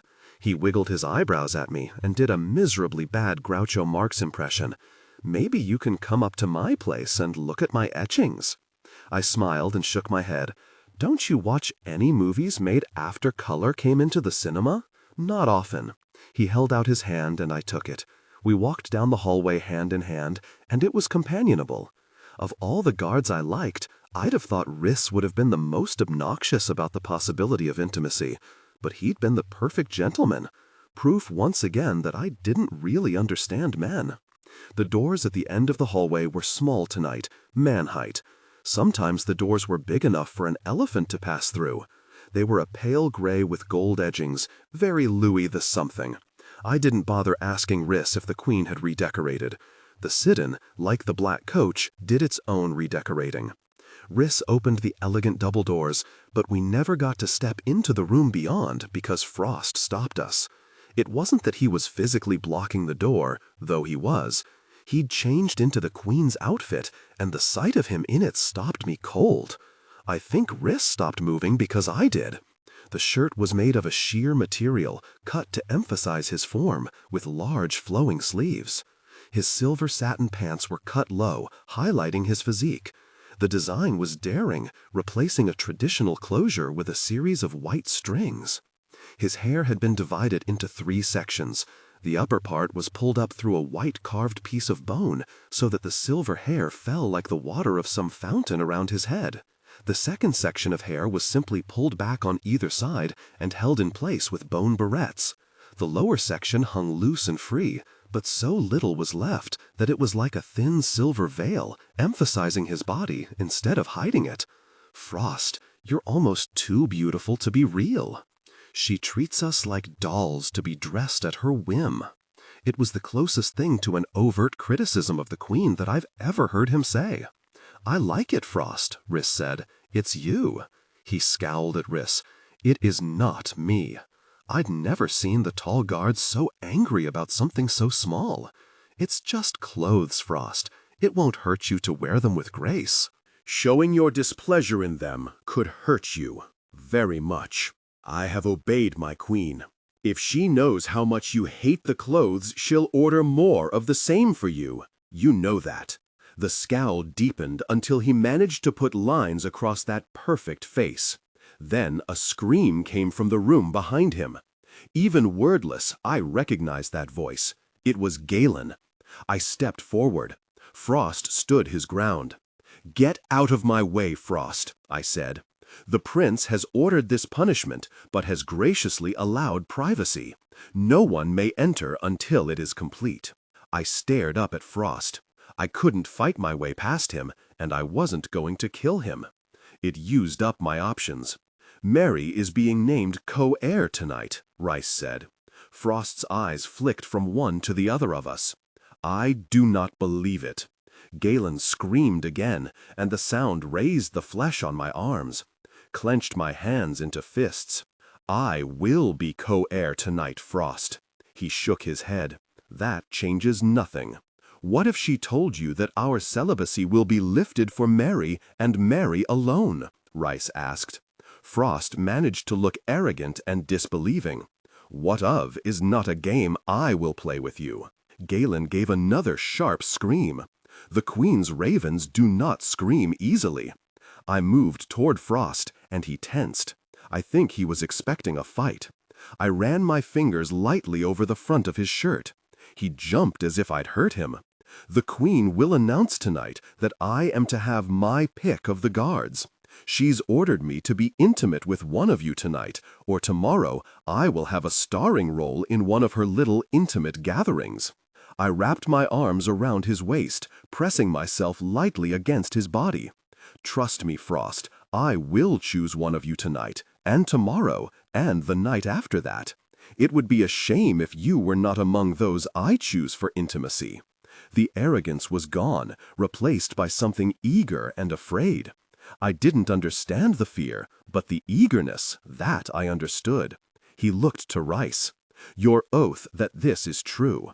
"You have it," Rice said. "Let her pass, Frost." He stared down at me. "I'm just too nice a guy." "Yes," Frost said, "you are." "That was supposed to be a joke," Galen said. "Unfortunately," Doyle said, "it isn't funny." "We can't keep the Queen waiting," Rice said. "Can you walk?" "Get me on my feet and I'll walk." Doyle and Frost helped him stand. He moved slowly, arthritically, as if things hurt a great deal. But by the time they'd helped him to the far doors, he was moving on his own power. He was healing before our eyes, his skin absorbing the bites.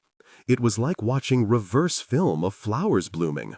The oil helped speed the process, but mostly it was just his own body, the amazing flesh machine of a Psi warrior. Within hours the bites would be healed. Within days the rest of the damage would be gone as well. In a few days, Galen and I could finally share a deeper connection. But for tonight, other matters demanded attention.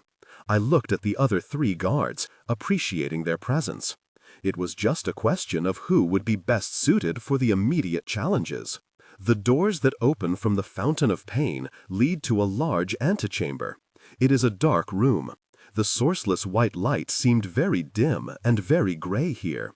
Something crunched under my feet, and I looked down to find leaves. Dried leaves everywhere. I looked up and found that the vines that entwined above our heads were dry and lifeless.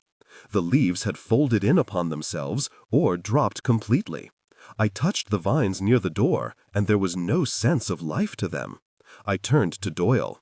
"The roses are dead." I whispered it as if it were some great secret. He nodded. "They have been dying for years, Meredith," Frost said. "Dying, Frost, but not dead. The roses were a last defense for the court. If enemies penetrated this far, the roses would come to life and kill them, or try to, either by strangling or by the thorns. The newer, lower growth had thorns like any other climbing rose, but there were vines deep in the tangle that held thorns the size of small daggers. But they weren't merely a defense. They were a symbol that there had once been magical gardens under the ground. The fruiting vines and trees had died first, so I'm told, then the herbs, and now the last of the flowers. I searched the vines with my eyes for any sign of life. They were dry and lifeless. I sent a flash of power into the vines and felt an answering pulse of power, strong still, but faint, nothing like the warm, pressing presence it should have been. I touched the nearest vines gently with my fingers. The thorns were small here, but dry, like straight pins. "Stop petting the roses," Frost said. "We have more pressing problems."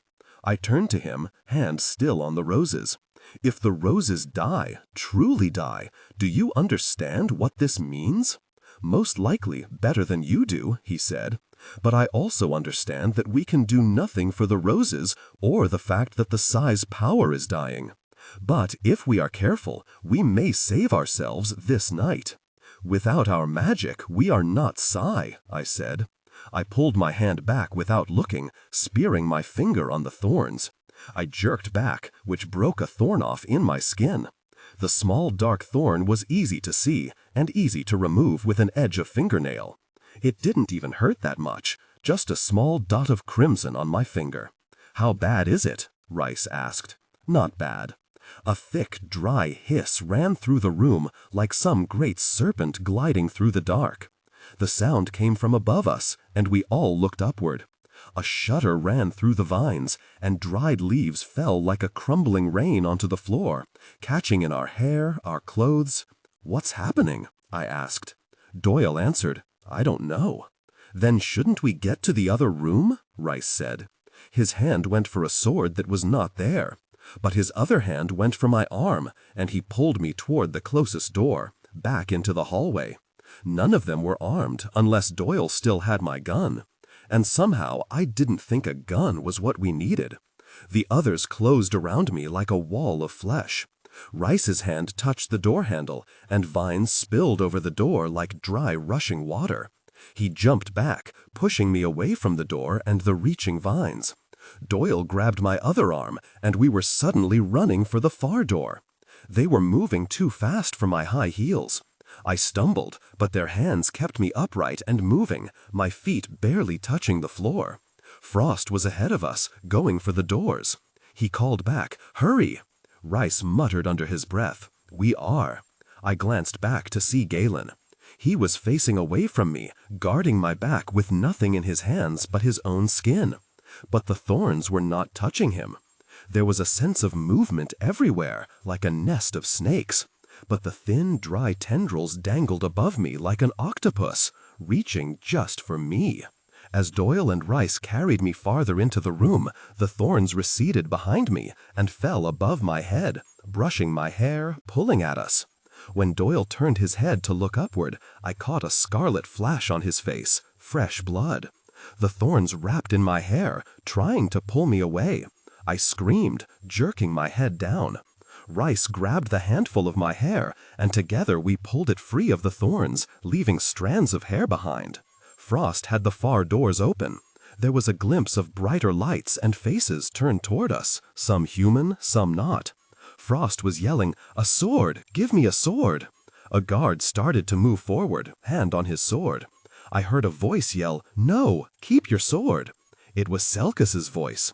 Doyle barked out an order, "Sithne, give us your sword!" The guard at the door started to lift his sword from its sheath. Frost held his hand out for it. The vines poured over the opening in a dry, rushing wave. There was a moment when Frost could have dived through the door, could have saved himself, but he turned back into the room. The door vanished behind a reaching, slashing wave of thorns. Reese and Doyle took me to the floor. Doyle pushed Reese on top of me. I was suddenly under a pile of bodies. Reese's hair spilled past my face like curly silk. I had a glimpse through his hair and someone's arm of a black cloak. I was pressed so hard against the floor I not only couldn't move, I could barely breathe. If it had been anyone but Doyle and Frost on top, I'd have been waiting for screens. Instead, I waited for the pile to grow lighter as the men were dragged away by the thorns. But the pile didn't grow lighter. I lay flat on my stomach, pressed to the cool stone floor, staring out through Reese's hair. The arm that was braced outside the curtain was bare of cloth and slightly less purely white, so it was Galen. My blood had been pounding in my ears until all I could hear was the beat of my own body. But minutes passed and nothing happened. My pulse quieted. I pressed my hands to the stones underneath me. The gray stone was almost as smooth as marble, worn away from centuries of passing feet. I could hear Reese's breathing next to my ear, the shift of cloth as someone above us moved. But over all was the sound of the thorns, a low, continuous murmur, like the sound of the sea. Reese whispered against my hair, "May I have a kiss before I die?" "We don't seem to be dying," I said. "Easy for you to say, you're on the bottom of the pile." This from Galen. "What's happening up there? I can't see a thing," I said. "Be happy you cannot," Frost said. "What is happening?" I asked again, putting more force into my voice. Nothing. Doyle's deep voice rumbled down through the pile of men, as if the other bodies carried the low tone of his words like a tuning fork straight down my spine. "And I find that surprising," he said. "You sound disappointed," Galen said. "Not disappointed," Doyle said. "Curious." Doyle's cloak slid out of sight. The weight above me was suddenly less. "Doyle!" I shouted. "Have no fear, Princess. I am fine," he said. The pressure above me lightened once more, but not by much. It took me a few seconds to figure that Frost was raising up, but not moving his body from the pile. "This is singular," he said. Galen's arm vanished from my sight. "What is it doing?" he asked. I couldn't hear anyone walking around, but I could see Galen to one side, kneeling. I parted Reese's hair from my face like two edges of a curtain. Frost was kneeling beside Galen. Doyle was the only one standing alone on the other side of us. I could see his black cloak. Reese raised upward, bracing with his arms like half a push-up. "Strange," he said. That was it. I had to see. "Get off of me, Reese. I want to see." He lowered his head over my face so he was looking at me upside down, still supporting his upper body with his arms, but holding me firmly in place. Under other circumstances, I'd have said he was doing it on purpose, but the material of my dress was thin enough and his clothing light enough that I could tell he was focused on the situation. Staring into his tri-blue eye from inches away, but upside down, was almost dizzying and somehow strangely intimate. "I'm the last body between you and the great bad thing," he said. "I'll move when Doyle tells me to move." Watching his small round mouth move upside down made my head hurt. I closed my eyes. "Don't talk upside down," I said. "Of course," Reese said. "You could just look up." He drew his face back, pulling back until he was on all fours above me, like a mare shielding her foal. I stayed flat on the ground but craned my neck backward. All I could see was the snaking tendrils of the roses. They hung above us like thin, fuzzy brown ropes, waving gently back and forth, almost as if there was wind, but there was no wind, and the fuzziness was thorns. Other than the fact that the roses are alive again, what am I supposed to be seeing? Doyle answered, "It is only the small thorns that are reaching for you, Mary." "And?" I said. His black cloak came closer as he stood above us. "It means I don't believe the roses mean you harm." "What else could they want?" I asked. It should have felt silly talking from the ground with Reese perched over me on all fours, but it didn't. I wanted something, someone, between me and the rustling of the thorns. I think, it may want a drink of royal blood," Doyle said. "What do you mean, a drink?" Galen asked it before I could. He sat back on the floor, moving so I could see most of his upper body. Blood had dried in spots and small trails down his upper body, but the bites were almost gone, leaving only the blood as proof that he'd been injured. The front of his pants was blood-soaked, but he moved better, less pain-filled. Everything was healing. I would not heal if the thorns tore into my body. I'd simply die. "The roses once drank from the Queen every time she passed this way," Doyle said. "That was centuries ago," Frost said, "before we ever dreamed of traveling to the lands to the west." I propped myself up on my elbows. "I have passed under the roses 1,000 times in my life, and they've never reacted to me, not even when they still had a few blooms left." "You have come into your power, Meredith. The land recognized that when it welcomed you tonight," Doyle said. "What do you mean, the land welcomed her?" Frost asked. Doyle told him. Reese bent over to stare into my face again in that awkward upside-down movement. "Cool," he said. It made me smile, but I pushed his head up out of my face anyway. "The land recognizes me as a power now." "Not merely the land," Doyle said. He sat down on the far side of me from Galen, spreading the black cloak around his body in a familiar gesture, as if he wore a lot of ankle-length cloaks. He did. I could see his face now. He looked thoughtful, as if contemplating some weighty philosophy. "This is all fascinating," Reese said, "but we can discuss whether Mary is the chosen whatever later. We need to get her out of here before the roses try to eat her."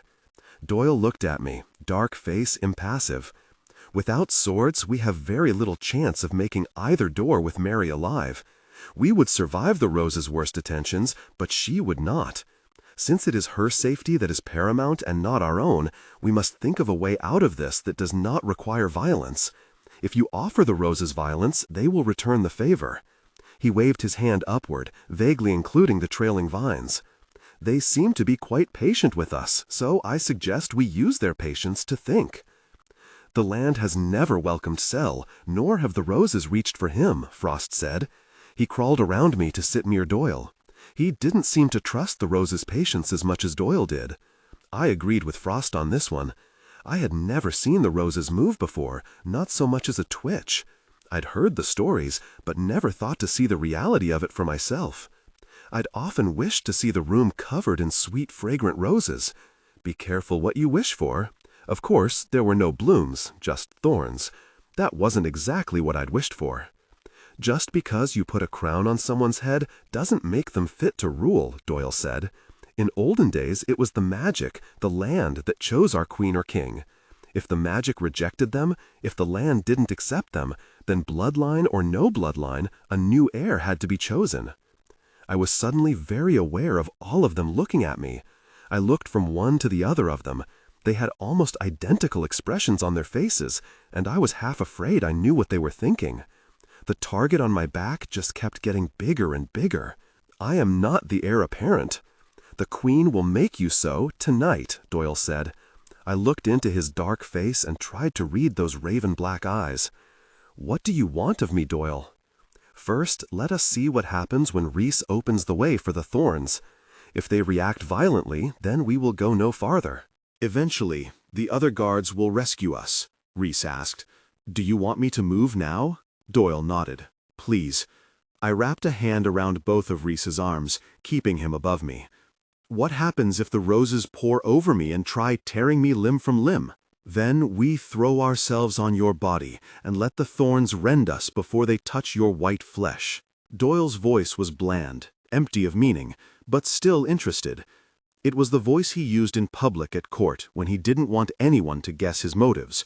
A voice honed by centuries of answering to royals that were often not quite sane. Why is that less than comforting? I asked. Rhys flipped his head upside down to peer into my face again. How do you think I feel? I'll be sacrificing all this toned and muscled flesh just when I thought someone else might get to appreciate it. It made me smile. He smiled at me upside down like the Cheshire cat. If you'll let go of my arms, he said, I promise to throw myself on top of you at the first hint of danger. His smile widened to a grin. In fact, with your permission, I'll throw myself on top of your body at every opportunity. It was almost impossible not to smile at him. If I was about to be torn limb from limb, I might as well go smiling as frowning. I let go of his arms. Get off of me, Rhys. He kissed me lightly on the forehead and stood.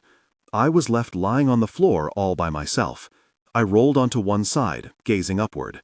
The men had all gotten to their feet. They stood above me, but only Rhys was looking at me. The others were looking up at the thorns. The thorns swayed gently above us, as if they were dancing to some music that we could not hear. They don't seem to be doing anything, I said. Try standing. Doyle held his hand down to me. I looked at that perfectly black hand with its pale, almost milky white nails. I looked from the hand to Rhys. You'll throw yourself on top of me at the first hint of danger? Quick as a little bunny, he said. I caught Galen giving Rhys a look. It was not a friendly look. I heard that about you, Galen said, that you were quick. If you want to be in a different role next time, help yourself, Rhys said. I'm more of a leading man myself. His teasing had a bite to it, and he didn't look happy either. Children, Doyle said, a soft warning in his voice. The proclamation hasn't even been formally announced, and the bickering has already begun. And Rhys and Galen are two of the more reasonable ones. Doyle made a small bow, putting his hand just inches above me. Let us take our problems one at a time, Princess. To do it any other way is to be overwhelmed.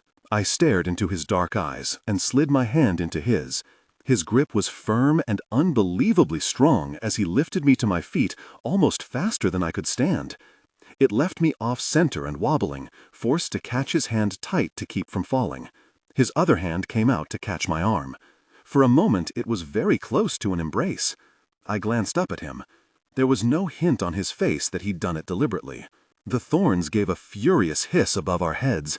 I was suddenly looking upward, hands on Doyle's arms, but not for support. I was frightened.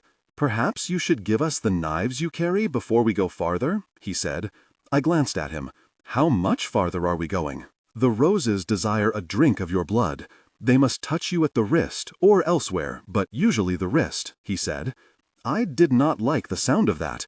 I don't remember offering to donate blood again. The knives first, Meredith, please, he asked. I looked up at the quivering thorns. One thin strand seemed lower than the rest now. I let go of Doyle and reached a hand inside my bodice for the knife within the bra. I brought it out, flicking it open. Frost looked surprised and not happy about it. Rhys looked surprised but pleased. I did not know that you could hide such a weapon under such a small piece of clothing, Frost said. Maybe we won't have to do nearly as much protecting as I thought, Rhys said. Galen knew me well enough to know I always went armed at court. I handed the knife to Doyle and raised my skirt. By the time the skirt was to my knees, I could feel the men's attention like a weight on my skin. I looked up at them. Frost looked away as if embarrassed.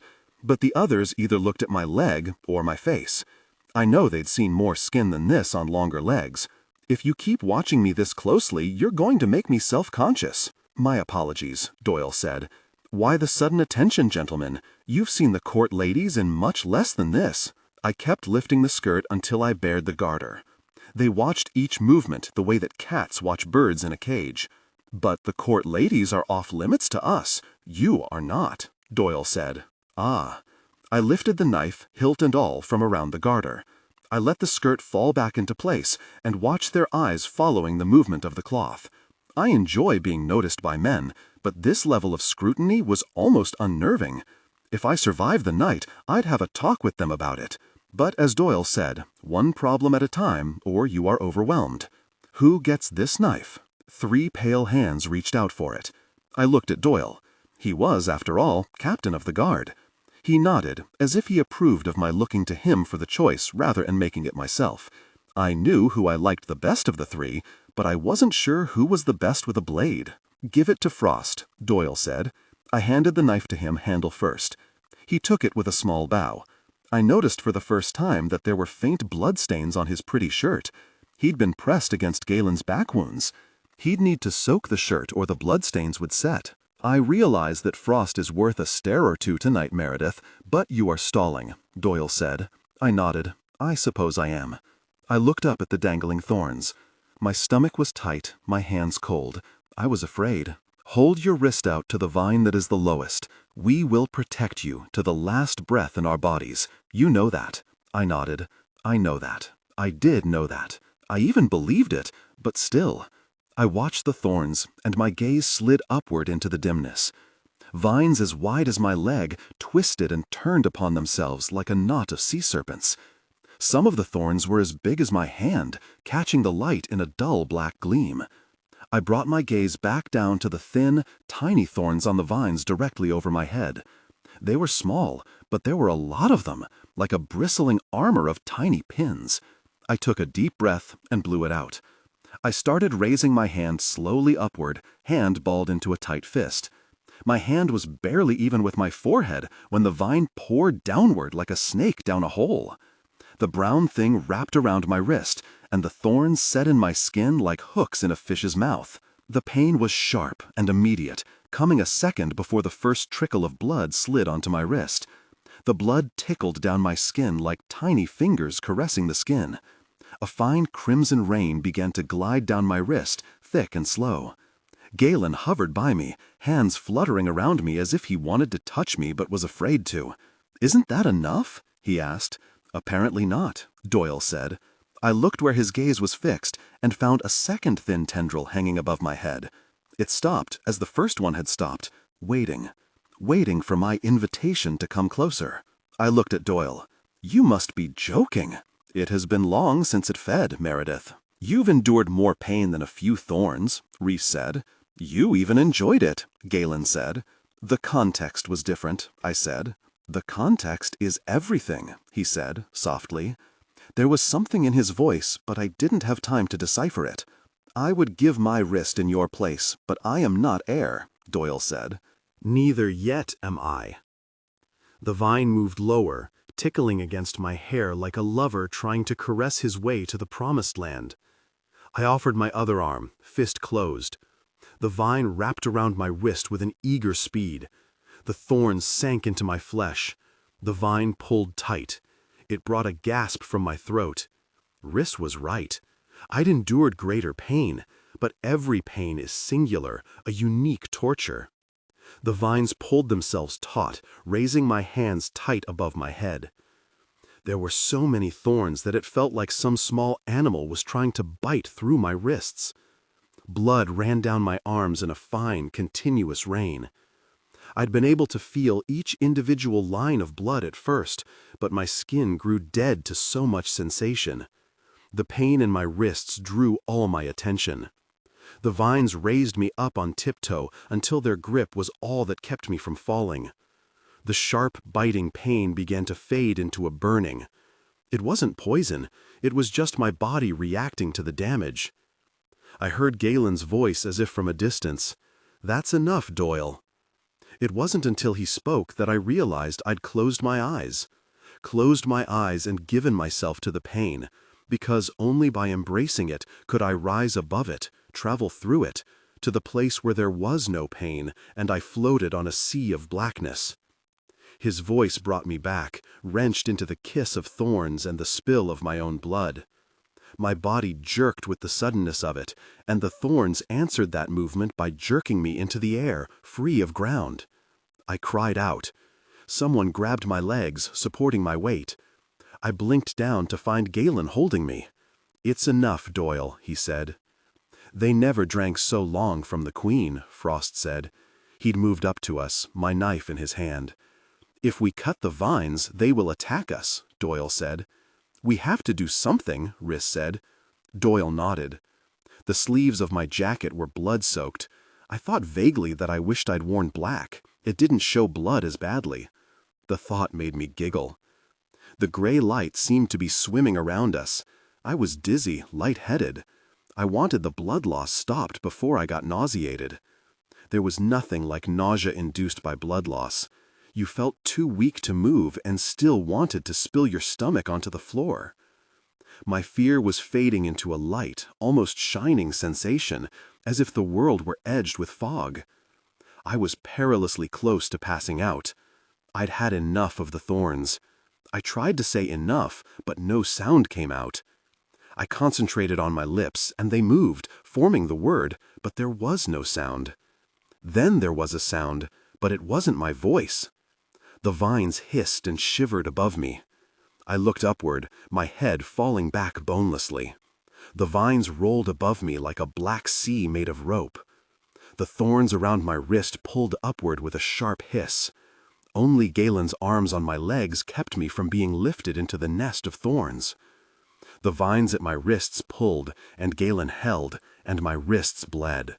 I screamed one word, "Enough!" The vines shuddered, trembling against my skin. The room was suddenly thick with falling leaves. A dry brown snow filled the air. There was a crisp, sharp smell like autumn leaves, and under that, like a second wave of scent, was the rich smell of fresh earth. The thorns lowered me toward the ground. Galen cradled me, picking me up in his arms as the vines let me down, slowly. Both Galen's arms and the vines themselves seemed strangely gentle, if teeth could be gentle while they tried to bite your arm off. The sound of the door banging back against the wall was the first hint I had that the vines had pulled back from the door. Galen was holding me in his arms with the vines still pulling my wrists above my head when we all turned to the spill of light from the open doors. The light seemed brilliant, dazzling, with an edge of soft mist. I knew the light only appeared bright after the dimness, and I thought the edge of mist was just my ruined vision, until a woman stepped out of that light with smoke rising from her fingertips, as if each pale yellow finger were a snuffed-out candle. Fleur moved into the room dressed in a gown of unrelieved black that made her yellow skin the bright color of daffodils. Her yellow hair fanned around her dress like a shining cloak, twisting in a wind of her own power. The guards spilled out to either side of her. A handful had weapons, the rest came into the room barehanded. There were 27 men in the Queen's Guard and the same number of women in the King's Guard, which now answered to Cell because there was no king. 54 warriors, and less than 30 came through the doors. Even through the faintness, I tried to memorize each face, tried to remember who came to our aid and who stayed behind in safety. Any guard that hadn't come through those doors had lost any chance they had at my body. But I couldn't focus on all the faces. A flood of new forms swept in behind the guard, most of them shorter and much less human. The goblins had come. The goblins were not Cell's creatures. That was my last thought before darkness spilled over my vision and ate the mist across my eyes. I sank into that blissful darkness like a stone thrown in deep water that could only fall and fall because there was no bottom. There was a light in the darkness, a pinpoint of whiteness that floated toward me, growing larger and larger, and I could see that it wasn't light but white flames. A ball of white fire swept through the darkness, swept toward me, and I could not escape it because I had no body. I was just something floating in the cool dark. The fire washed over me, and I had a body. I had bones and muscles and skin and a voice. The heat ate over my skin, and I felt my muscles cooking, popping from the heat. The fire ate into my bones, filled my veins with molten metal, and began to peel me apart from the inside out. I woke shrieking. Galen was bending over me. His face was all that kept me from total panic. He was cradling my head and upper body against his thighs, stroking my forehead, smoothing my hair back from my face. "It's all right, Mary, it's all right." His eyes glittered with unshed tears, gleaming like green glass. Fleur leaned over me. "Poor greeting I bring, Princess Meredith, but answer to our queen I must." Translated, that meant she had called me out of the darkness, forced me awake, and at the queen's bidding. Fleur was one of those who tried very hard to live as if the year had never gone to 4 digits. Her tapestries had been displayed in the St. Louis Art Museum. They'd been photographed and written up in at least 2 major magazines. Fleur had refused to look at the articles, and under no circumstances could she be persuaded to go to the museum. She'd turned down interviews from television, newspaper, and the aforementioned magazines. It took 2 tries to get my voice to work in something other than a scream. "Did you clear the door of roses?" "I did," she said. I tried to smile at her and didn't quite make it. "You risked much to aid me, Fleur. You have no apologies to make." She glanced up and around at the crowding faces. She placed a fingertip on my forehead and thought one word: later. She wanted to speak to me later, but wanted no one to know. She was a healer, among other talents. She could have checked my health with the same gesture, so no one was the wiser. I didn't even dare risk a nod. The best I could do was stare into her black eyes, a startling contrast to all that yellow, so that they looked like the eyes of a doll.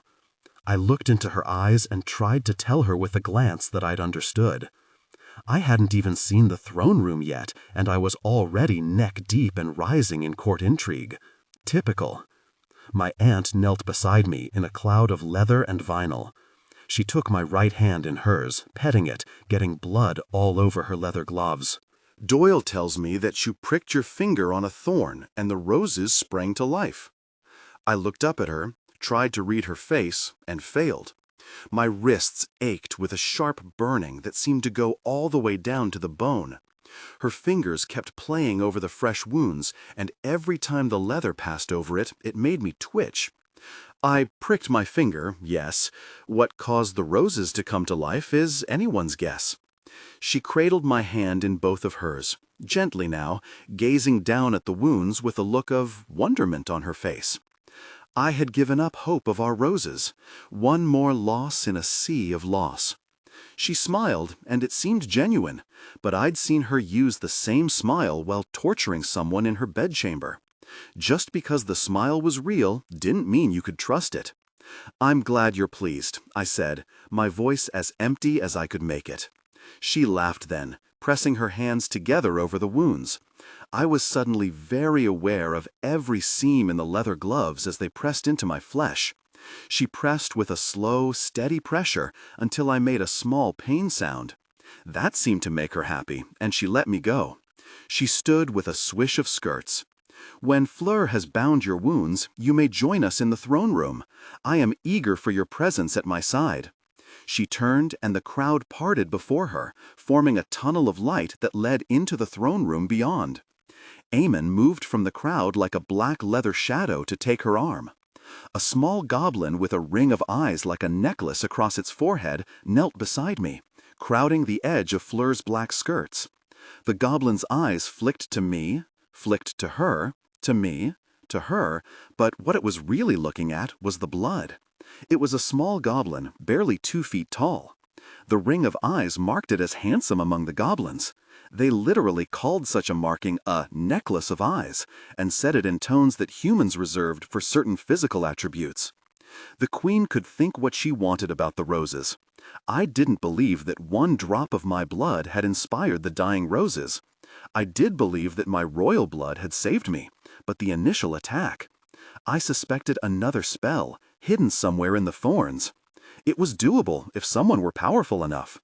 I had enemies. What I needed was friends, allies. I let my hand slide down my hip as if I were faint.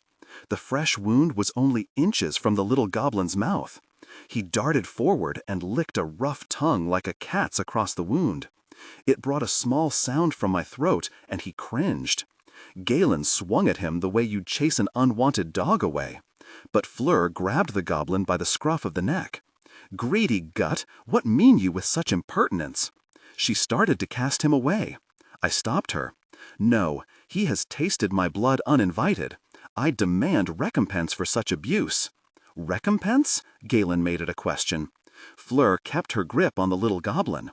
His row of eyes flicked back and forth. "Meant nothing by it. Sorry, so sorry."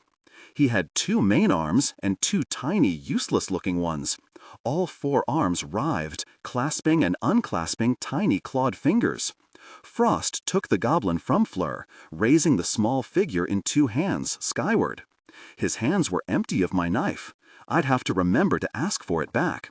But at the moment, I had other business. "I need to bind the wounds," Fleur said, "or you will lose more blood. I have given you some of my strength, but you did not find it pleasant and would find it less so a second time." I shook my head. "Not yet." "Mary," Galen said, "let her treat your wounds." I looked at his face so full of concern. He'd been raised in the court, as had I. He should have known that now was not a time to tend our wounds. Now was a time for action. I looked into his face. Not at his handsome, open face, or his pale green curls, or the way his laugh made his entire face glow. I looked at him as my father must have looked at him once when he decided to give me to someone else. I didn't have time to explain things that Galen should already have been thinking of. I searched the crowd, peering down at me like gawkers at a car wreck, simply better dressed and more exotic. "Where is Doyle?" There was movement in the crowd to my right. Doyle stepped forward. He looked very tall from where I lay on the floor, a black cloaked pillar to loom above me. Only the peacock-feathered earrings framing his face softened the unrelieved intimidation of his figure. The look on his face, the set of his shoulders under the cloak, all of it was the old Doyle. The Queen's darkness stood beside me, and the colorful feathers looked out of place. He'd been dressed for a party and found himself in the middle of a fight. His expression told nothing, but the very lack of expression said he was not happy. I suddenly felt sick again and vaguely frightened of this tall, dark man who had stood at my aunt's side. But he wasn't at her side now, he was at mine. I settled back in Galen's lap and found comfort in his touch, but it was Doyle I turned to for help. "Bring Parag to me if he wishes to ransom this thief," I said. Doyle arched a line of black eyebrow. "Thief?" "He drank my blood without invitation. The only greater theft among the goblins is a theft of flesh." Riss knelt on the other side of me. "I heard that goblins have unique customs regarding intimacy." "Only if it's agreed on beforehand," I said, referring to their customs. Galen leaned over me, whispering against my skin. "If you are so weakened by blood loss that you can't fulfill your duties tonight." He touched his lips to my face. "I don't think I could stand to watch you in one of her courtly displays. You must be well enough to participate tonight, Mary. Let Fleur bind your wounds." His face loomed at the corner of my eye like a pale blur, his lips like a pink cloud next to my cheek. It wasn't that he was wrong, it was that he wasn't thinking far enough ahead. "I have better use for my blood than soaking into bandages." "What are you talking about?" Galen asked. Doyle answered. "The goblins consider anything that comes from the body more valuable." Galen stared up at him. He reached down toward my rest. I felt his chest move against my head as he sighed. "And what does that have to do with Mary?" But there was something in his voice that said he knew the answer. Doyle's dark eyes went from me to Galen. He stared at the younger guard. "You are too young to remember the Goblin Wars." "So is Mary," Galen said. Those black eyes turned back to me. "Young, but she knows her history." He flicked his gaze back to Galen. "Do you know your history, young raven?" Galen nodded. He pulled me farther into his lap, away from Fleur, away from everyone. He held me against him, holding my arms close so that my blood stained his skin. "I remember my history. I just don't like it." "I'll be all right, Galen," I said. He stared down at me, nodding, but not like he believed me. "Fetch me Karag," I said to Doyle. He looked at the waiting crowd. "Sithne, Nika, fetch the Goblin King." Sithne turned with a swirl of long brown hair. I didn't see Nika's dark purple hair. The pale flash of his lilac skin would have been noticeable among the white and black skin of the court. But if Doyle called him, he was there. The crowd parted, and Karag came forward with his queen at his side. The goblins, like all of the Sita, considered the royal consort to be a member in arms, not someone to be hidden away in safety. She had so many eyes scattered across her face that she looked like a spider done large. The wide, lipless mouth held fangs large enough to make any spider proud. Some goblins held venom in their bodies. I was betting that Karag's new queen was one of those. The eyes, the poison, and a nest of arms around her body like a collection of snakes made her almost the perfection of goblin beauty, though she could only boast one set of strong bowed legs. Extra legs were the rarest beauty among the goblins. Keelan did not appreciate her good fortune. There was an air of contentment about the Goblin Queen that said here was a woman who understood her worth and had made it work for her. That nest of arms clung to Karag's body, stroking, caressing, displaying their intimate connection. The wound he offered in front of my face was deeper than it had looked, a red, gaping thing like a third mouth. "Your queen meant to kill you," I said. He looked down at the wound, still grinning. "Aye, she did." "You sound pleased," I said. "And you, princess, sound like you're delaying the moment when you must place that clean white mouth on my body." "Sithe blood may be sweet," Galen said, "but goblin blood is bitter." It was an old saying among us. It was also untrue. "As long as the blood is red, it all tastes pretty much the same," I said. I lowered my mouth to the open wound. I couldn't come close to wrapping my mouth around Karag's arm, as he had mine. But the taking of his blood had to be more than a mere kiss of my lips. To treat the blood-taking as less than the passionate sharing it was meant to be, the honor it was meant to be, was an insult. There's an art to sucking blood from a wound that's bleeding this deeply. You have to start slowly, work into it. I licked the skin near the shallowest end of the wound with long, sure strokes of my tongue. One of the tricks to drinking a lot of blood is to swallow often. The other trick is to concentrate on each task separately. I concentrated on how rough Karag's skin was, on the large, roughened lump that edged the wound like a knot in the skin. I paid attention to that knot, rolling it around in my mouth for a second, which was more than I had to do, but I was working my courage up for the wound. I like a little blood, a little pain, but this wound was deep and fresh and a little too much of a good thing. I gave 2 more quick licks to the shallow end of the wound and then locked my mouth over it. The blood flowed too quickly, and I was forced to swallow convulsively, breathing through my nose, and still there was too much of the sweet metallic liquid. Too much to breathe around, too much to swallow. I fought the urge to gag and tried to concentrate on something else, anything else. The edges of the wound were very clean and smooth. By that alone I knew how sharp the knife had been. It would have helped if I could have touched my hands to him, had some other sensory input. I was aware that my hands were straining in the air, as if trying to find something to hold on to. But I couldn't help it. I had to do something. A hand brushed my fingertips, and I grabbed that hand tight in my own, squeezing it. My other hand swept the air until it too was taken. I thought it was Galen, for the smooth perfection of the tops of his hands, but the palm and fingers were calloused from sword and shield, too rough for Galen's. These were hands that had been training in weaponry for longer than Galen had been alive. Those hands held mine, responding to my pressure, squeezing as I clung to the feel of them. I could feel the pull of his arms as he forced my hands behind my back and slightly up, just this side of pain. It was perfectly distracting and exactly what I needed. I pulled away from the wound with a gasp, finally able to draw a good breath. I started to gag, but the hands jerked my arms upward and I gasped again instead. The moment passed and I was all right. I wasn't going to embarrass myself by throwing up all that good blood. The hands eased my arms back from the pain. Now they were just something to hang on to. Kurag said. That was well done, Mary. You are indeed your father's daughter. High praise indeed coming from you, Kurag. I stepped back from him and stumbled. The hand steadied me, allowing me to lean back against the chest that went with them. I knew who it was before I turned my head to see. Doyle stared down at me as I leaned against his body, hands still clinging to him. I mouthed the words, "Thank you," to him. He gave a small nod of his head. He made no move to let me go, and I made no move to leave the press of his body. I was terribly afraid if I did step away from him or let go of his hands, I would fall. But it was also in that moment I felt safe.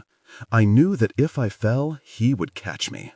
My blood is in your body and yours in mine, Kurag, I said.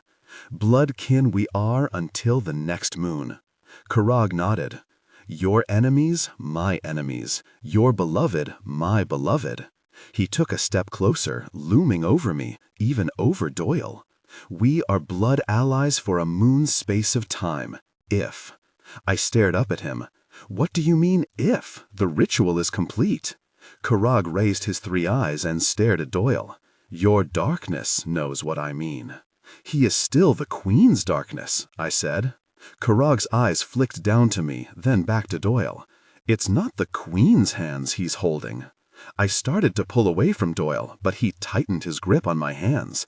I forced myself to relax against his body. It's none of your business what Doyle holds of mine, Kurag. Kurag's eyes narrowed. Is he your new consort? I heard rumor that that was why you were coming back to the court, to choose a new consort. I wrapped Doyle's hands around my waist. I have no consort. I leaned more solidly into Doyle's arms. He stiffened for a second, and then I felt his body relax one muscle at a time until he rested like a heavy warmth around me. But you might say I'm shopping around. Good, good, Kurag said. I felt Doyle tense, though I doubt anyone watching could have told a difference. I was missing something here, but what? No consort means I can demand one more thing, or the alliance is broken. Do not do this, Doyle said. I invoke the right of flesh, Kurag said. He has taken your blood under false pretenses, Frost said. He knows who your enemies are, and the Goblin King fears them. Do you call Kurag, Goblin King, a coward? Kurag asked. Frost tucked the little goblin he was holding under one arm, leaving his other hand free, but still bare of weapon. Yes, I name you coward if you hide behind flesh. What is the right of flesh? I asked. I started to step away from Doyle, but his arms tightened. I looked up at him. What is going on, Doyle? Kurag is trying to hide his cowardice behind a very old ritual. Kurag grinned at them both. Call anyone a coward at any of the courts, and you ended up writing a duel. Kurag was being much too reasonable. I fear no Sithe, he said. I invoke flesh not to avoid her enemies, guardsmen, but to truly unite with her. You are already wed, Frost said. Adultery is a crime among the Sithe, but not among the goblins, Kurag said. So my marital status makes no difference here, only hers. I pushed away from Doyle. The movement was too sudden. I swayed, and Fleur's hand on my elbow saved me from falling. I am going to bind your wrists now, she said. I couldn't really argue. Thank you, I said to her. As she began to dress my wrists, I turned back to the men. Someone, please explain what he is talking about. Glad to, Kurag said. If your enemy is mine, and I must help you defend yourself against powerful forces, then my beloved must truly be your beloved. We will share intimacy as we shared blood. You mean intimacy? Galen asked. Kurag nodded. Yes, intimacy. I said no. Galen said, oh no. No deeper connection, no alliance, Kurag said. Among the Sithe, Doyle said, your marriage vows are still sacred. Meredith can no more help you cheat on your wife than she could cheat on her own husband. The rule of flesh only works if both parties are unjoined. Kurag scowled. You would not lie outright. Very well. He looked at me. You always escape me, Mary. Only because you always resort to trickery to try and gain my favor. A servant had come with a bowl of clean water, holding it for Fleur as she washed my wrists. She popped open a bottle of antiseptic and drenched both of my wrists with it. The reddish liquid fell into the water, floating on the surface like drops of new blood. I made you a valid offer of marriage once, Karag said. I was 16, I said. You really scared me. Fleur patted my wrists dry. Just too much man for you, aren't I? The two of you together are too much man for me, Karag. You're right, I said. Flesh has been invoked, Karag said. It cannot be undone until it is answered. I looked to Doyle. What does he mean? Doyle shook his head. I'm not sure. A second servant brought up a tray of medical supplies and held it while Fleur started binding clean white gauze around my wrists. The servant acted as a sort of nurse, giving her scissors and tape as she needed it. I know what Karag is doing, Frost said. He is still trying to run from your enemies. Karag turned on Frost like a large, broad storm. Mary needs every strong arm she can muster at her back. That is lucky for you, killing Frost. Will you honor your alliance then, and be one of the strong arms at her back? Frost said. Truth, Karag said. If I cannot have intimacy with our Mary, then I would rather not honor the alliance. His lopsided, multi-eyed face suddenly seemed serious, even intelligent. I realized for the first time that Karag was neither as stupid as he acted, nor as ruled by his glands as he pretended to be.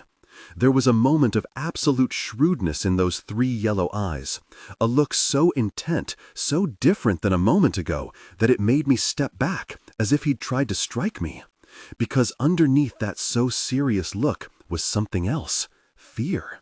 What was happening in the courts that Karag, the Goblin King, was afraid? If you do not honor your alliance, Frost said, then all the court will know you for an honorless coward. Your word will never be trusted again. Karag looked around at the crowd. Some had gone with the queen, like a brightly colored train of toadies, but many had remained behind, to watch, to listen, to spy. The Goblin King did a slow circle of the waiting faces, then came back to me. I have invoked a bond. Form a deep bond with one of my goblins, one of my unwed goblins, and I will honor this alliance of blood. Galen stepped up next to me. Mary is a princess of the Psy, second in line to this throne. Psy princesses do not form deep bonds with goblins. There was a force in his voice, a heat, anger. I touched his shoulder. It's all right, Galen. He turned to me. No, it's not. How dare he make such a demand? There was a low, angry murmur that swept through the Psy in the room. The small knot of goblins that he'd been allowed to bring into our hill closed at his back. Doyle moved up at my back. He whispered, "This could go badly." I glanced at him. "What do you expect me do?" "Be a princess and a future queen," he said. Galen caught part of that. He turned on Doyle. "What are you asking her to do?" "The same thing she is doing with us at Queen Ondi's request," Doyle said. He stared at me. I would not ask if the sacrifice were not worth the goal. "No," Galen said. Doyle stared at Galen then. "Which do you value more, her honor or her life?" Galen glared at him, tension running through his body like a near-visible current of anger. Finally he said, "Her life," but it was spat out as if it were something bitter. If I had the goblins as allies, then if Sel did manage to kill me, he'd have a blood feud with Karag in his court. It would make Sel, or anyone else, hesitate. I needed this alliance. "A deep bond with one of your goblins, I take it," I said. Karag smiled. "A deep bond with him. Let your connection and his be one, and all the goblin nation will be your allies." "Who will I be forming this bond with?" I asked. Karag looked thoughtful. The eye on his shoulder went wide, and the 2 thin arms on his side gestured wildly, pointing. Karag turned to the circle of goblins and began to move through them, following the small arms of his twin. I couldn't see who he finally stopped at.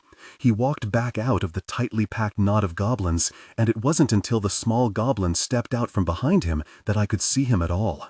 He was only 4 feet tall, with pale skin like gleaming mother of pearl.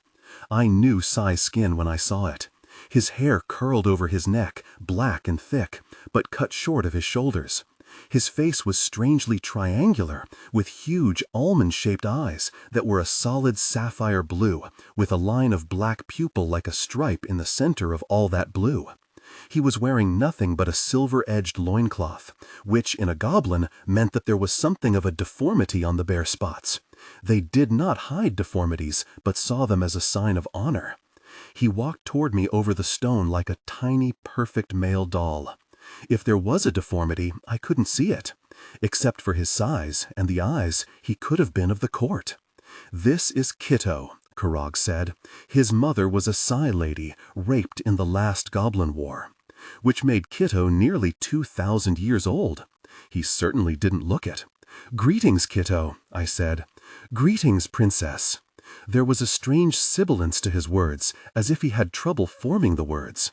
His lips were full and pink and shaped like a perfect Cupid's bow, but those pretty lips barely moved when he spoke, as if there was something in his mouth that he didn't want me to see. "Before you agree," Karag said, "see the whole show." Kitto turned his back and showed why he was wearing the loincloth. There was a spread of shining, iridescent scales starting at the base of his hairline and descending down his back to the base of his spine.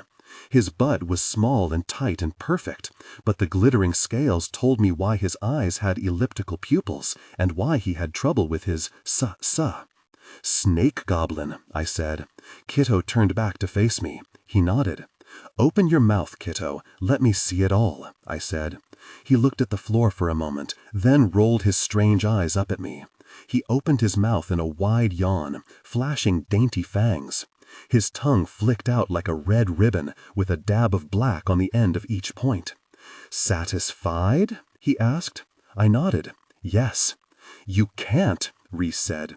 He'd been so quiet I'd almost forgotten he was with us. "It's my choice," I said. Reese touched my shoulder, took me to one side. "Take a good look at the scar across my face. I know I've told you 1,000 heroic stories about how I got this, but the truth is, the Queen punished me. She gave me to the goblins for a night of sport. I thought, why not? Intimacy, even if it is with goblins." He blinked his one good eye. "A goblin's idea of intimacy is more violent than you can imagine, Mary." He traced the length of the scar with his fingertip, and the look in his eye was distant, remembering. I touched the scar where it ended on his cheek, catching his hand in mine. "A goblin did this to you during that night of sport?" He nodded. "Oh, Reese," I said, voice soft. He patted my hand and shook his head. "No pity. I just want you to understand what you're agreeing to." "I understand, Reese. Thank you for telling me." I patted his cheek, squeezed his hand, and walked past him back to the waiting goblins. I was walking straight and upright, but there was a little turning inside my head that made me want badly to hold on to something. But when you're negotiating a war treaty, you need to look strong, or at least not like you're about to faint dead away. "A deep bond with Kitto, right?" I asked.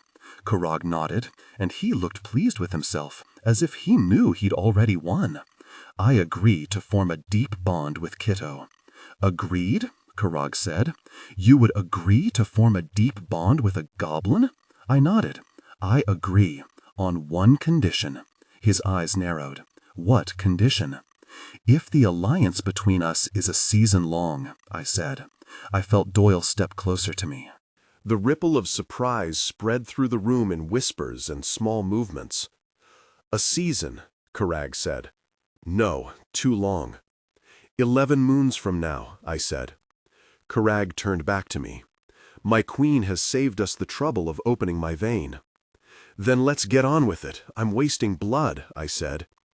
Galen still had his hands over my wrists, and I realized he was holding pressure on my wounds. I looked up at him. "Galen, it's all right." He kept his hands tight around my wrists. "Galen, please, let me go." He stared down at me, opened his mouth as if to say something, then closed it and slowly moved his hands back from my wrists. His hands came away stained with my blood. But the pressure he'd applied had slowed the bleeding. Or maybe it was just Galen's touch. Maybe it wasn't just my imagination that made his hands a cool, soothing presence. He helped me to my feet.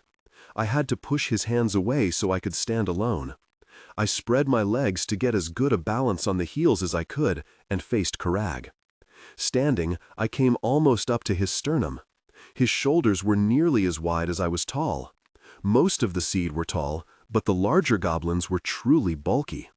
Fleur had moved to one side of me to join Galen, Doyle, and Riss at my back. Frost stood to one side, with the little goblin dangling from his hands. There was a press of bodies all around us, Seed, Goblin, and others. But I had eyes only for the Goblin King. "Though I do offer you my apologies for my man's rudeness," Karag said, "I cannot offer you my blood without gaining in return." I held my right hand out to him, and my left hand to the red mouth on his chest. "Drink then, Karag, Goblin King." I raised my right wrist as close to his. The ripple of surprise spread through the room in whispers and small movements. "A season," Karag said. "No, too long." 11 moons from now," I said. Karag turned back to me. "My queen has saved us the trouble of opening my vein."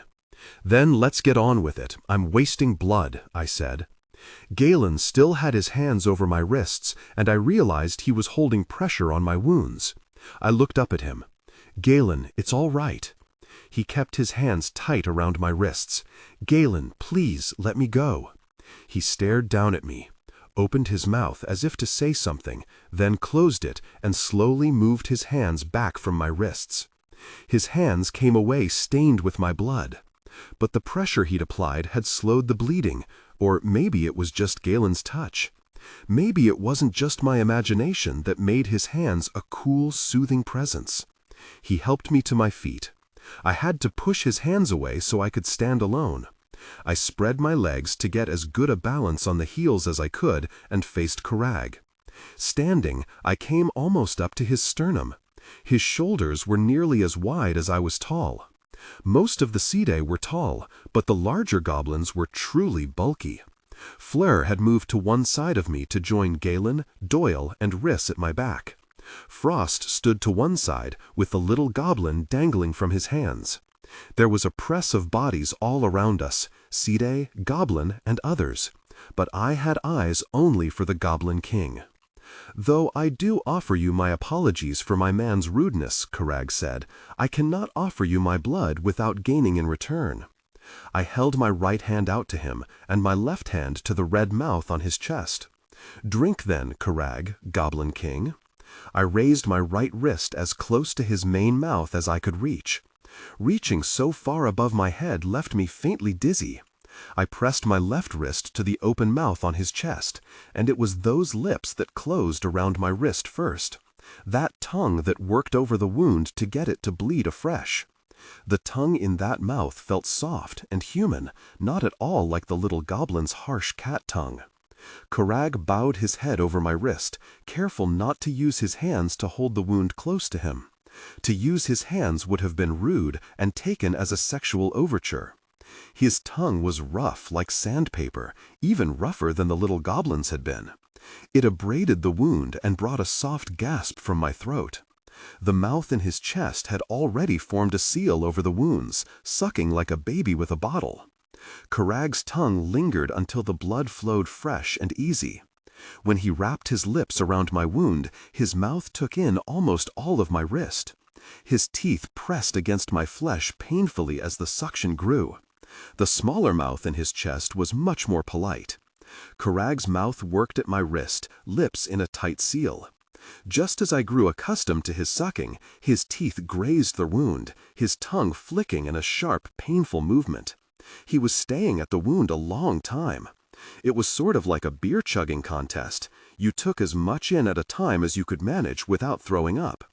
But finally, Karag drew his head back from my wrist. I drew my left hand from his chest. The lips placed a light kiss against my wrist as I pulled away. Karag stretched his thin lips in a smile, showing the yellowed teeth stained with blood.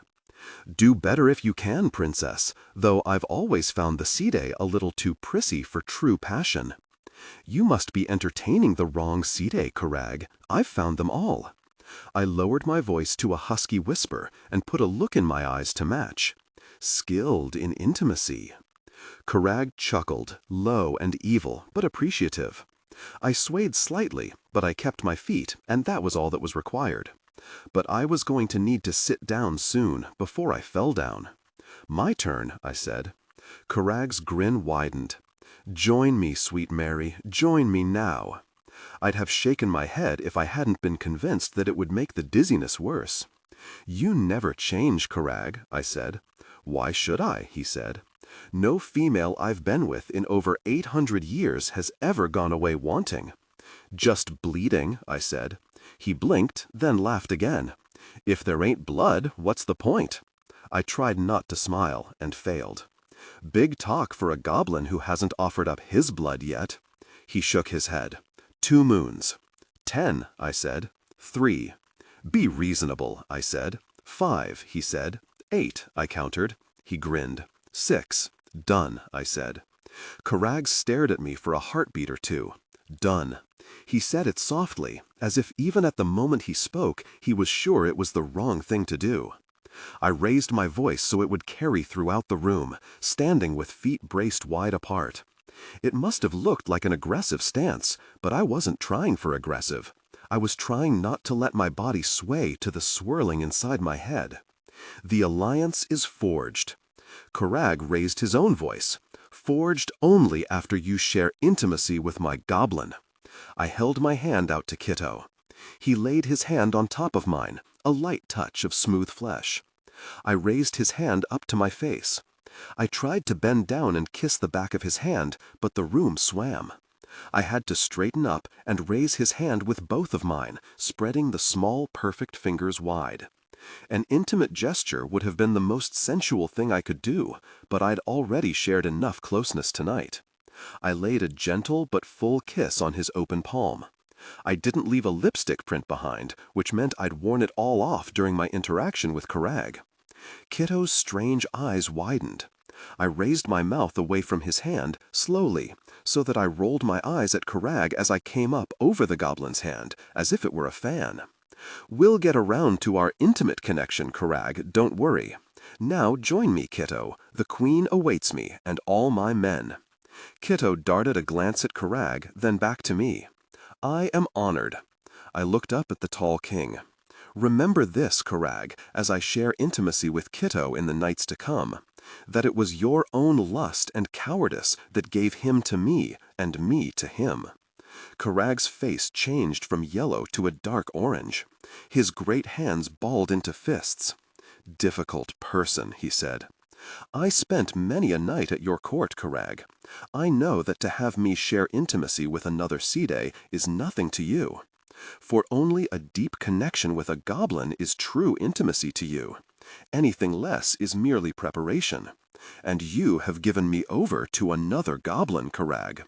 The next time you try and trick me into your intimate company, think where your trickery has gotten you and me. I felt my strength ebb as I finished the speech. I stumbled, just a step. Strong hands caught me at both arms, Doyle on one side, Galen on the other. I looked from one to the other of them and managed to whisper, I need to sit down, soon. Doyle nodded. Galen kept his arm at my elbow and slid his other arm around my waist. Doyle's hold stayed on my arm but became firm as stone. I let go with my upper body, letting them take most of my weight, while to other eyes I appeared to be standing just fine. I'd perfected this particular technique many times being dragged by the guard before my aunt when she demanded I stay on my feet and I couldn't do it alone. Some of the guards would help you pull the trick off. Some would not. Walking was going to be interesting. Doyle and Galen turned me toward the open doors. One high heel scraped loudly on the stones. I had to do better than that. I concentrated on picking my feet up just enough to walk, but Galen and Doyle were holding me up. The world narrowed down to me putting one foot in front of the other. Gods, but I wanted to go home. But the queen was waiting, and being kept waiting wasn't one of her strong suits. I caught a glimpse of Kiddo moving just behind us and to one side. According to goblin etiquette, he was my consort, my companion. Yes, he could hurt me during intimate moments, but only if I were stupid enough to become intimate with him without negotiating a contract of what was and was not acceptable. Reese's injuries could have been saved if he'd known goblins, but most of the sea simply saw them as barbarians, savages. Most did not study the law of savages, but my father had. Of course, I wasn't planning on having any intimate relations with the goblin. I was planning to share flesh with him, literally. The goblins valued flesh more than blood or other forms of connection. To share flesh meant both a deep bond and the greater gift of an allowed bite that would leave a scar until your companion died. It was a way of marking your companion, showing that they'd been deeply connected with a goblin. Many goblins had special scar patterns that they used for all their companions so that people would see their significant relationships at a glance. But whatever I had to do to cement the bargain, I had the goblins as my allies for the next 6 months. My allies, not Cell's, not even the Queen's. If there was a war between now and 6 months from now, the Queen would have to negotiate with me if she wished the goblins to fight on her behalf. That was worth a little blood, and maybe even a significant offering, if I didn't have to lose it all at once. A dip lay in the stones just inside the door, a place where feet have turned for thousands of years, pivoting on their heels to mount the low dais to either side of the room. I could have walked this floor in the absolute dark, but tonight I tripped on the small depression in the floor. Sandwiched between 2 guards, I should have been solid as inside a wall, but my ankle twisted and threw me so violently into Doyle that it brought Galen with me. Doyle caught us for an instant, then we were all in a heap on the floor. Kiddo was there first, offering a hand to Galen. I caught the look on Galen's face as he stared at that small hand, but he took it. He allowed the goblin to help him to his feet. There were other guards who would have spit on the hand instead of taking it. It was Frost, one hand holding my knife, who took my hand and raised me to my feet. He wasn't looking at me. He was searching the area for threats. It had been subtle. If the spell had been a little less vicious, I might have chalked it up to blood loss-induced clumsiness on my part, but the spell had been too large, too much. You did not bring down 2 of the royal guard in an unceremonious heap because the woman in the middle tripped. Frost's hand forced me to take my full weight on my own 2 feet, and one of my feet wasn't up to it. Pain shot through my left ankle. I gasped, going to one foot. Frost had to catch me around the waist, lifting me completely off of the ground, pressed against his body, encircled in his arm. He was still searching for the attack that wasn't coming, not here, not now. Reese was moving around the floor, checking for other traps. None of us moved very much until he nodded, still crouched on the floor. Doyle was on his feet. He hadn't taken out the other knife.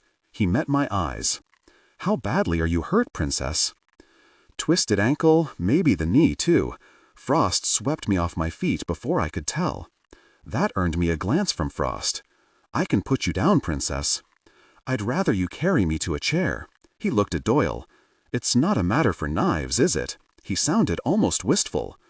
"No," Doyle said. Frost snapped tie blade closed one-handed. To my knowledge, he'd never handled a fading knife of any sort, but he made the gesture look smooth and practiced. He slid the blade into the back of his waistband and scooped me up in his arms. "What chair would you prefer?" he asked. "This one," the Queen said. She was standing in front of her throne on the far raised dais. Her throne rose above everyone else's, as befit her position. But there were 2 smaller thrones on the dais just below her own, reserved for the consort and the heir, usually. Tonight, Aemon was standing at her side, his chair empty. Cell was sitting in the other small throne. Shobin was at his back.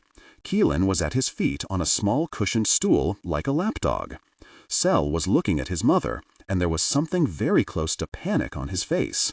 Rosenwine moved up beside Shobin. She was Cell's second in command, Frost's equivalent.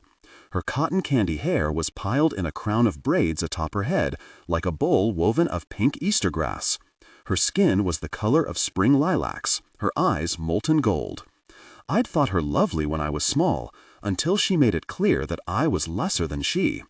It was Rosenwine's hand-shaped scar across my ribs, she who had almost crushed my heart. Sel stood so violently that it slid Keelan down the steps with the leash straining between them. He never looked at her as she got to her feet. "Mother, you cannot do this." She looked at him, hand still guiding us toward Eamon's empty chair. "Oh, but I can, son." The other spirit was utterly invisible, holding a small closed box in mid-air as if aided by brownie magic. But no brownies worked magic here. Nothing that earthly haunted the Unseelie court. Fleur removed my shoe and rotated my foot, which made me scoot around in my chair. I managed not to say ow ow, but I wanted to. Thankfully, it was just the ankle. Everything else was working. "You need to remove your stockings so I can bind the ankle," she said. I started to work the skirt up and fish for the band of my thigh-highs, but Galen put his hands over mine and stopped me. "Allow me," he said. He was not coming to my bed tonight, but the look in his eyes, the hush in his voice, the weight of his hands against mine over my thigh was like a promise for the future. Reese laid a hand on my other knee. "Why do you get to remove her stocking?" Galen looked at him. "Because I thought of it first." Reese smiled and shook his head. "Good answer." Galen smiled back at him. That smile that made his entire face glow, as if someone had lit a candle behind his skin. He turned that shining face to me, and the humor in his eyes slid away, changing to something darker and more serious. He was kneeling in front of me, on the far side of the injured leg, with Reese next to the other leg. His hands had my hands trapped against my thigh. He raised my hands in his, gently kissing the back of each hand as he laid it on the arm of the throne. He pressed my fingers against the wood, as if telling me silently not to move my hands.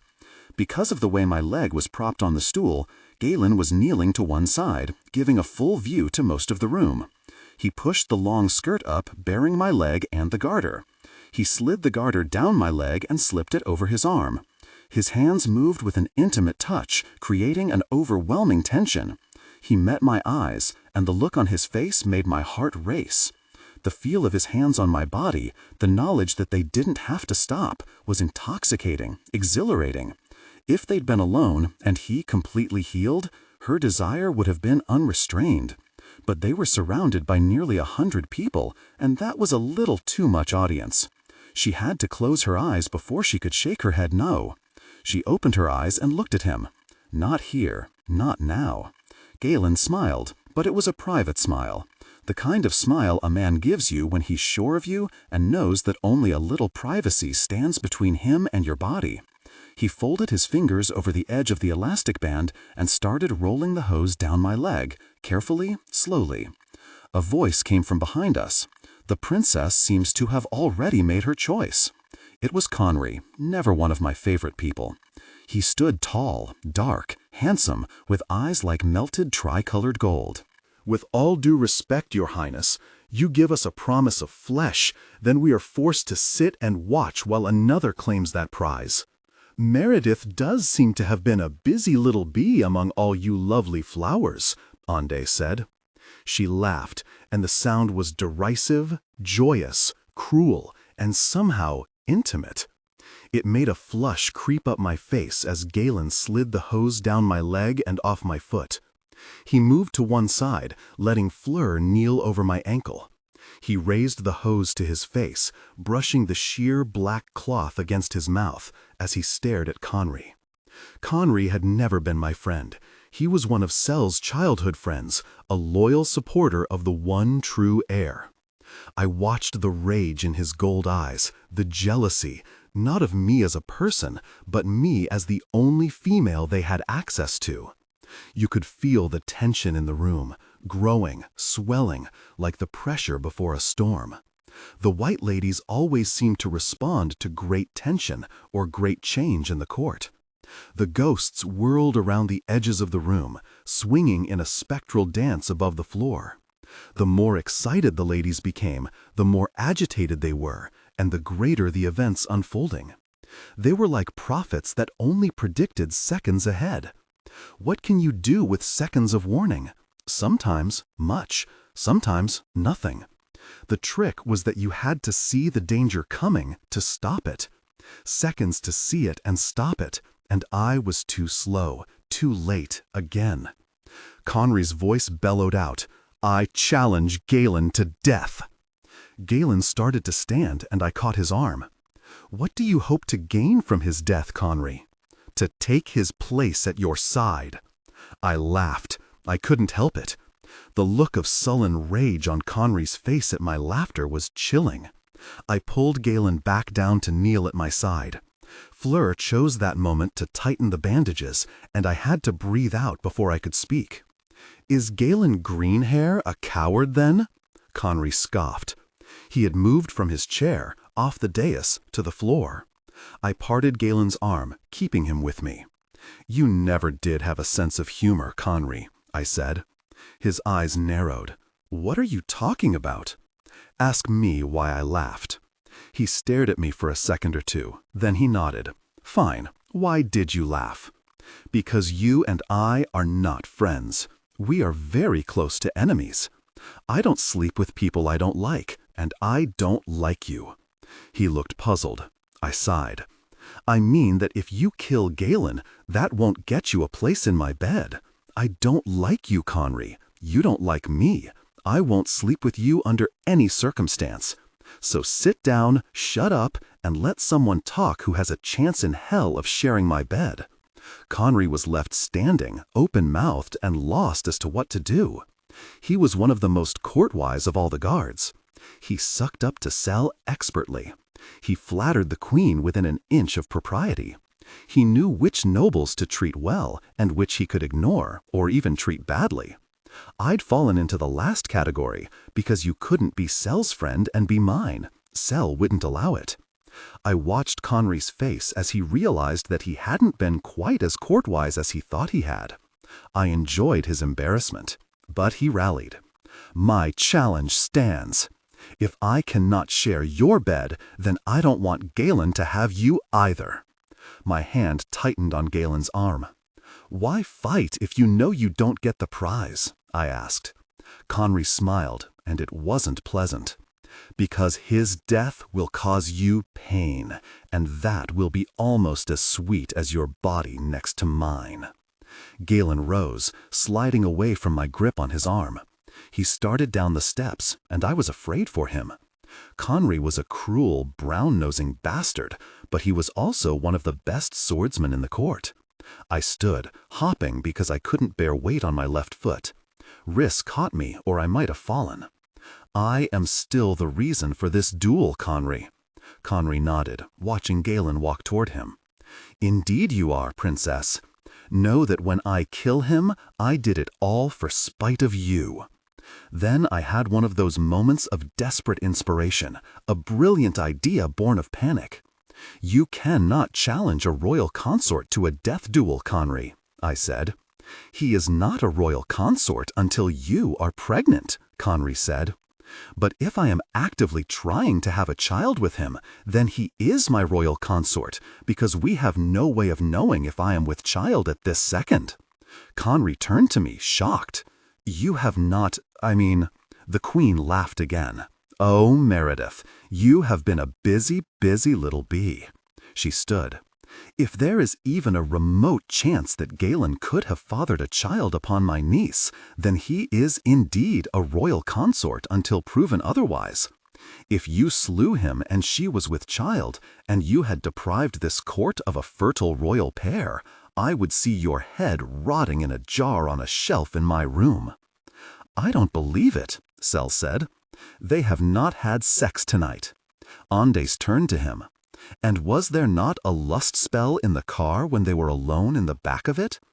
The blood drained from Conry's face in a wash, leaving him pasty and sickly looking. The look on his face was enough. The lust spell had been his doing. Though few Psi in this room would doubt who had told him to do it. Meredith is not the only one who has been a very busy bee tonight. Her voice was warm with the beginnings of a really fine rage. Sel sat up very straight and still managed to sink back into his chair. Siobhan moved from behind his chair to his side, not quite putting herself between the prince and the queen, but the gesture looked like what it was. Siobhan had stated her loyalties before the entire court. Andes would not forget it or forgive it. Rosenwin hesitated, not quite following her captain's lead. She eventually drifted up beside Siobhan, but her reluctance at having to choose between queen and prince showed. Rosenwin's loyalty was mainly to Rosenwin. Eamon moved up beside the queen, and Doyle moved a step closer to the queen, as if he wasn't sure where he should be standing. I'd never before seen him unsure where his duty lay. I saw the queen search his face, and I think his hesitation hurt her. He'd been her bodyguard for 1,000 years, her right hand, her darkness. Now he stood unsure if he should leave my side to go to hers. "Enough of this," Andes said. The rage burned through those simple words. "I see you have made yet another conquest, Meredith. My darkness has not hesitated in over 1,000 years of service, but there he stands practically dancing from foot to foot, wondering whom he should protect if all goes badly." The look she gave me made me grip Riss's hand tight. "Be glad that you are blood of my blood, Meredith. For anyone else to have divided the loyalties of my most trusted would be death." It was almost as if she were jealous, but in all the years that I'd been old enough to notice, she'd never treated Doyle as anything but a servant, a guard. She'd never treated him as a man. He'd never in over 1,000 years been one of her chosen lovers, but now she was jealous. The look on Doyle's face was soft, puzzled, full of wonderment. I realized in that moment that he'd loved her once, but no longer, and it hadn't been my doing. Andes had thrown him away by simply not paying any attention to him at all. It was too intimate a moment for such a public display. Among humans, some of us would have looked away, given them an illusion of privacy. But that wasn't the side way. We stared, we watched every nuance cross their faces, and in the end, mere minutes, Doyle stepped back to stand with me, his hand on my shoulder. It was not a particularly intimate gesture, especially after the show Galen had put on. But from Doyle, in such a moment, it was intimate. He, like Siobhan, had shown his loyalty, burned his bridges. I'd known that Doyle would keep me alive at the expense of his own life because the Queen ordered it. Now I knew he'd keep me alive because if I died now, the Queen would never trust him again. "Enough of this," Andes said. The rage burned through those simple words. "I see you have made yet another conquest, Meredith. My darkness has not hesitated in over 1,000 years of service, but there he stands practically dancing from foot to foot, wondering whom he should protect if all goes badly." The look she gave me made me grip Riss's hand tight. "Be glad that you are blood of my blood, Meredith. For anyone else to have divided the loyalties of my most trusted would be death." It was almost as if she were jealous, but in all the years that I'd been old enough to notice, she'd never treated Doyle as anything but a servant, a guard. She'd never treated him as a man. He'd never in over 1,000 years been one of her chosen lovers. But now, she was jealous. The look on Doyle's face was soft, puzzled, full of wonderment. I realized in that moment that he'd loved her once, but no longer, and it hadn't been my doing. Andes had thrown him away by simply not paying any attention to him at all. It was too intimate a moment for such a public display. Among humans, some of us would have looked away, given them an illusion of privacy. But that wasn't the side way. We stared, we watched every nuance cross their faces, and in the end, mere minutes, Doyle stepped back to stand with me, his hand on my shoulder. It was not a particularly intimate gesture. He would never again be her darkness. He was mine, for better or worse. It gave a whole new meaning to "till death do us part." My death would almost surely mean his now. I kept my eyes on my aunt, but raised my voice for the entire room. "They are all my royal consorts." Protests spread throughout the room, male voices raised. You couldn't have been intimate with all of them. And derogatory remark. I think that was a woman. I raised my hand in a gesture that I'd seen my aunt use time and again. The room didn't grow totally quiet, but it was close enough for me to continue. My aunt, in her wisdom, foresaw the duels that might be fought, that dangling any woman before the guard could lead to great bloodshed. We could lose the best and brightest of us all. A female voice cried out, "As if you are such a prize!" I laughed, hand digging into Reese's shoulder for support, as if he were a cane. Kitto moved up and offered his hand to my free hand. I took the extra support gratefully. The ankle was beginning to ache, hanging down at my side. "I know that was you, Dillis. No, I am not such a prize. But I am female, and I am available to them, and no one else is. That makes me the prize, whether any of us likes it or not." But my aunt foresaw the problem. "Yes," Andai said, "I have ordered Meredith to choose not one among you, or 4 or 5, but many. She is to treat you all as her own personal, chosen companions." "Are we allowed to refuse if she chooses us?" I looked out into the crowd, but couldn't see who had asked. "You are free to refuse," Andai said. "But which of you would refuse the chance to be the next king? If she is with your child, then it will not be royal consort, but monarch." Galen and Conry were still standing about 3 yards apart, staring at each other. "We all know who she wants to be her king. She has made that abundantly clear tonight," Conry said. "All I've made clear," I said, "is that I won't be intimate with you, Conry. The rest, as they say, is up for grabs." "You won't be making Galen your royal consort," Sel said, and his voice held satisfaction. "If you are with child, it will be his last." I looked at him, trying to understand this level of animosity, and failing. I bargained with Queen Nisovin before the damage was too great. "What did you have to offer, Nisovin?" The tiny queen rose above the crowd, where her miniature throne sat on a shelf, like a dollhouse, with her court surrounding her. "Blood, Prince Sel, not the blood of a lowly lord, but the blood of a princess."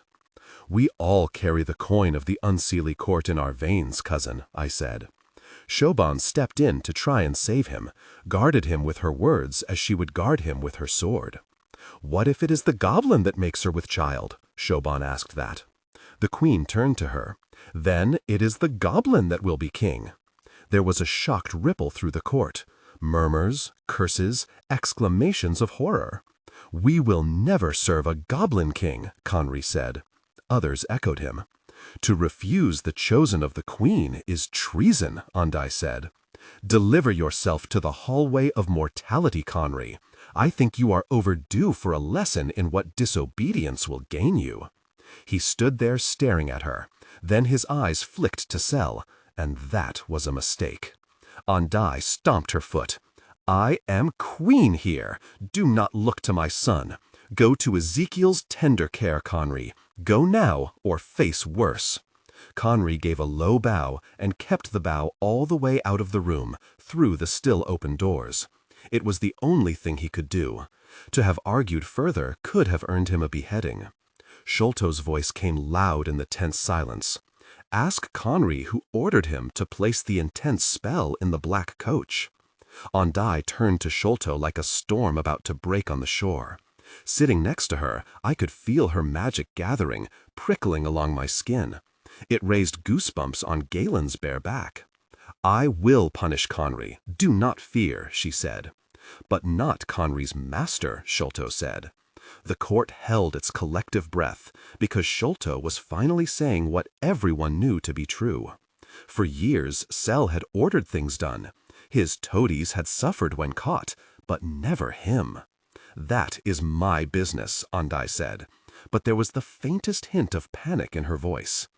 "Who was it told me that your majesty wished the slough to travel to the western lands and kill Princess Meredith?" Sholto asked.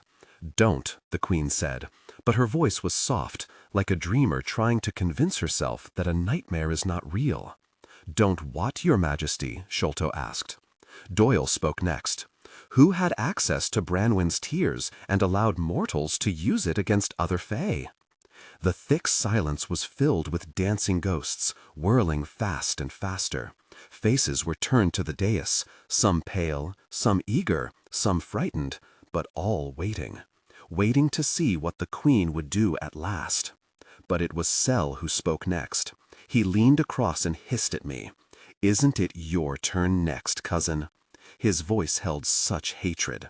I realized he thought I'd seen him in Los Angeles, but like Sholto, I'd only been waiting for the perfect moment to reveal him. I drew a breath, but Ondai gripped my arm. She leaned into me, whispering, "Do not tell about his worshippers." She knew. She knew that Sel had let humans worship him. It left me speechless. Unsaid between us was the knowledge that to protect her son, she had risked all of us. Because if it could be proven in human courts that any Sidhe had allowed themselves to be worshipped on American soil, we would be expelled. Not just the Sidhe, but all Fae.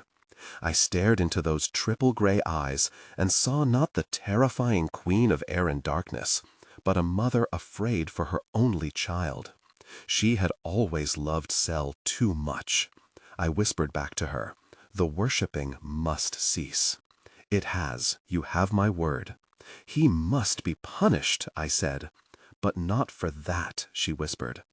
I thought about that for a second or two, while her hand gripped the blood-soaked cloth of my sleeve. "Then he must be punished for giving the tears to a mortal." Her hand tightened on my arm until it hurt. If her eyes hadn't held such fear, I'd have thought she was threatening me. "I will punish him for trying to kill you." I shook my head. "No, I want him to be punished for giving Branwen's tears to a mortal." "That is a death sentence," she said. "There are 2 punishments possible, my queen. I'll agree he keeps his life, but I want the full sentence allowed for the torture." She pulled back from me, pale, her eyes suddenly tired.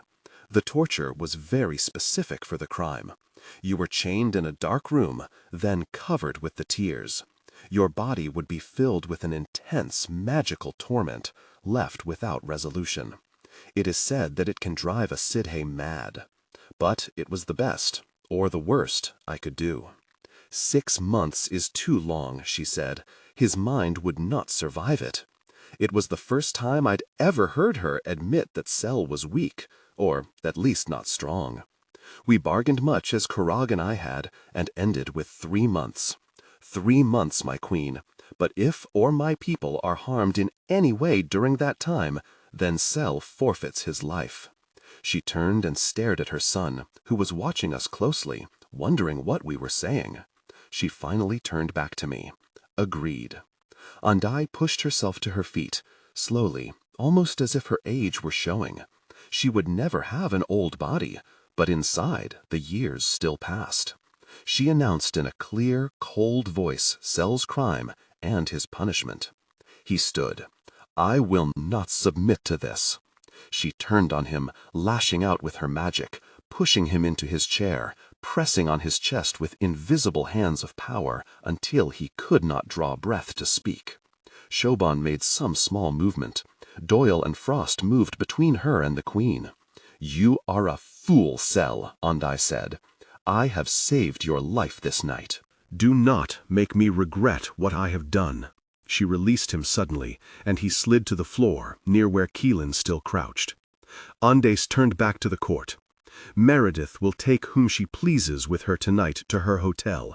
She is my heir. The land welcomed her at her return tonight. The ring on her finger is alive and full of magic once more. You have seen the roses, watched them come to life for the first time in decades. All these wonders, and still you question my choice. Have a care that you do not question yourselves to death." With that, she sat down and motioned for everyone else to sit down. We all sat down. The white ladies began to bring in the small individual tables that sat in front of the thrones.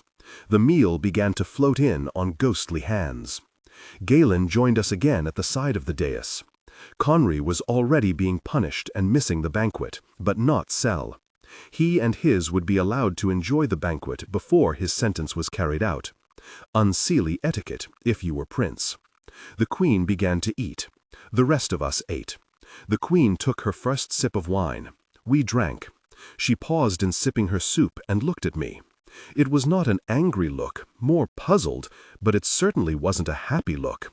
She leaned in very close to me, close enough that her lips brushed my ear. "Be intimate with one of them tonight, Meredith, or you will be joining Cell." I drew back enough to see her face. She'd known all along that Galen and I hadn't made love.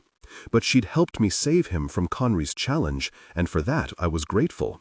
Still, Andes did nothing without a motive, and I had to wonder why this act of mercy. I would have loved to ask her, but the Queen's mercy is a fragile thing, like a bubble floating on the air. If you poked at it too much, it would simply burst and cease to be. I would not prod this piece of kindness. I would simply accept it. We were back in the black coach when the darkness still pressed against the sky, but there was a feel of dawn on the air, almost like the taste of salt in the air near the sea. You couldn't see it, but all the same you knew it was there. Dawn was coming, and I, for one, was glad. There were things in the Unseelie court that could not come out in the light of day. Things that Cell could send after me, though Doyle thought it doubtful that the prince would try anything else tonight. But technically, Cell's punishment wouldn't begin until tomorrow night, so the 3 months had not yet begun. Which meant that when the men went to pack, they'd gotten all their weapons. Frost practically clanked when he walked. The others were a little more subtle, but not by much. Frost's great sword, Guiamra Pugwinterkiss, was propped between him and the car door. Even strapped to his back, the sword was too long to wear sitting in a car. It wasn't a killing weapon like mortal dread, but it could steal a Fae's passion, leaving them cold and barren as a winter snow. There had been a time when to be passionless, without his or her spark, would have frightened a Fae more than death. Doyle drove, and Rhys rode in front with him. Doyle had ordered Rhys to ride in back with the rest of us, but Frost had insisted that he be allowed in the back. That had been odd. Now he sat in the far corner of the seat, pressed against the door, spine stiff, all that silver hair shimmering in the dimness. Galen sat on the other side. Most of his wounds were almost healed, and the ones that weren't were hidden under fresh jeans. He'd put on a white tank top underneath a pale green dress shirt. The shirt was tucked into his jeans, but unbuttoned so the heavy-ribbed material of the tank top showed. The only thing that remained of the court was the knee-high boots of soft hide, dyed a deep forest green. The braid that decorated the tops of the boots dangled down in 2 beaded strings, making them look very Native American. The brown leather jacket that he'd had for years was folded across his knees. There was room on the seat for Kitto, but he had curled himself into a corner of the floorboard, hugging his knees tight to his chest. Galen had loaned him a long-sleeved dress shirt to cover the metallic thong he was wearing. The shirt was huge on him, white sleeves flapping down over his hands.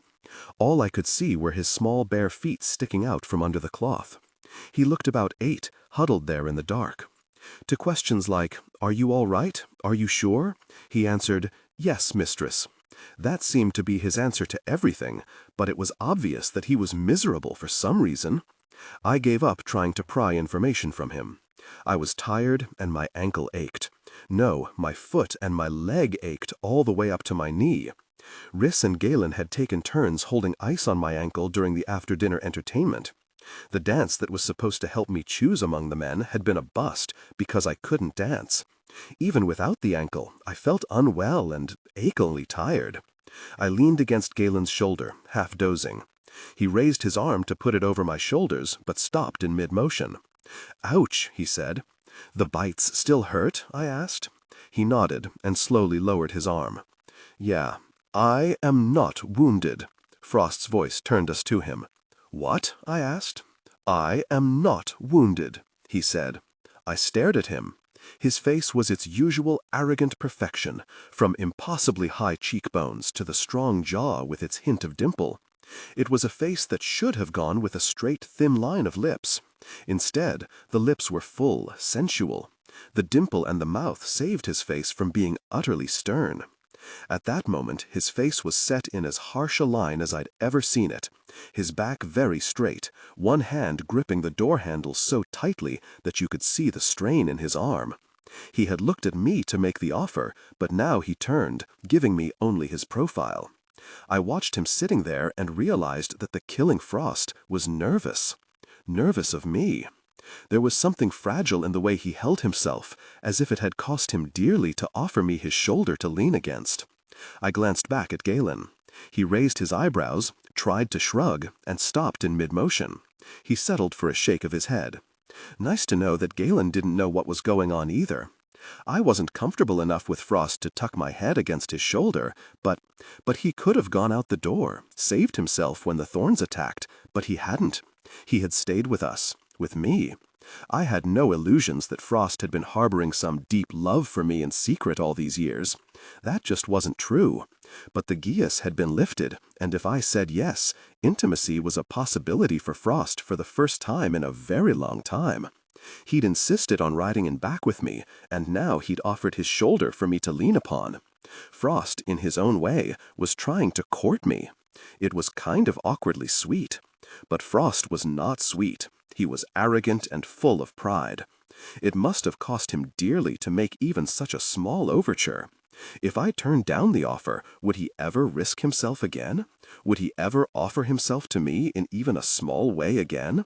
I couldn't crush him like that, and even as I thought it, I knew how much Frost would hate that what prompted me to scoot across the car seat wasn't lust or his physical beauty, but something very close to pity. I slid across the seat, and he raised his arm so I could slide underneath.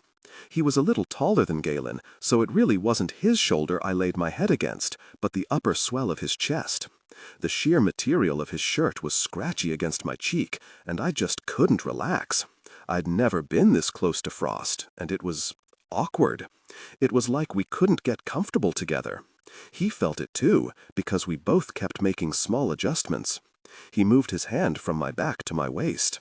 I tried my head higher on his chest, lower on his chest. I tried snuggling my body closer to him and farther away. Nothing worked. I finally laughed. He stiffened, arm tense against my back. I heard him swallow. Gods, he was nervous. I started to go up on my knees beside him, but remembered my ankle and could only tuck one foot underneath me, carefully so the high heel didn't snag either my one remaining thigh-high or the satin of my panties. Frost was giving me just his profile again. I touched his chin and turned him to face me. From inches away, even in the dark, I saw the pain in his eyes. Someone, somewhere, had done him a hurt. It was there, naked and still bleeding in his eyes. I felt my face soften, the laughter sliding away. "The reason I laughed," I said, "was because—" "I know why you laughed," he said, and pulled away from me.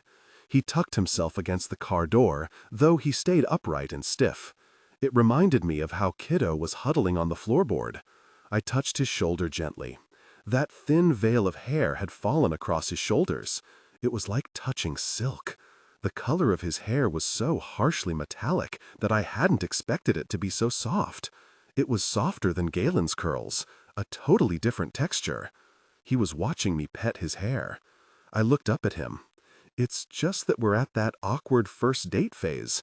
We've never held hands or hugged or kissed, and we don't know how to be comfortable with each other yet. Galen and I took care of all the little preliminaries years ago. He turned away from me, sliding his hair out of my hands, though I don't think he meant to. He stared stolidly out the window, though it acted as a black mirror, showing his face to me, like one of the white ladies of the court. How does one overcome this awkwardness? "You must have dated once," I said. He shook his head. "It has been over 800 years for me, Meredith." 800, I said. "I thought it was 1,000 since the Gias went into effect." He nodded without turning around, staring at his reflection in the window. "I was her chosen consort 800 years ago. I was with her for my 3 times 9 years. Then she chose someone else." There was the slightest hesitation in his voice when he said the last. "I didn't know," I said. "Me either," Galen said. Frost just stared out the window, as if fascinated by the reflection in his own gray eyes.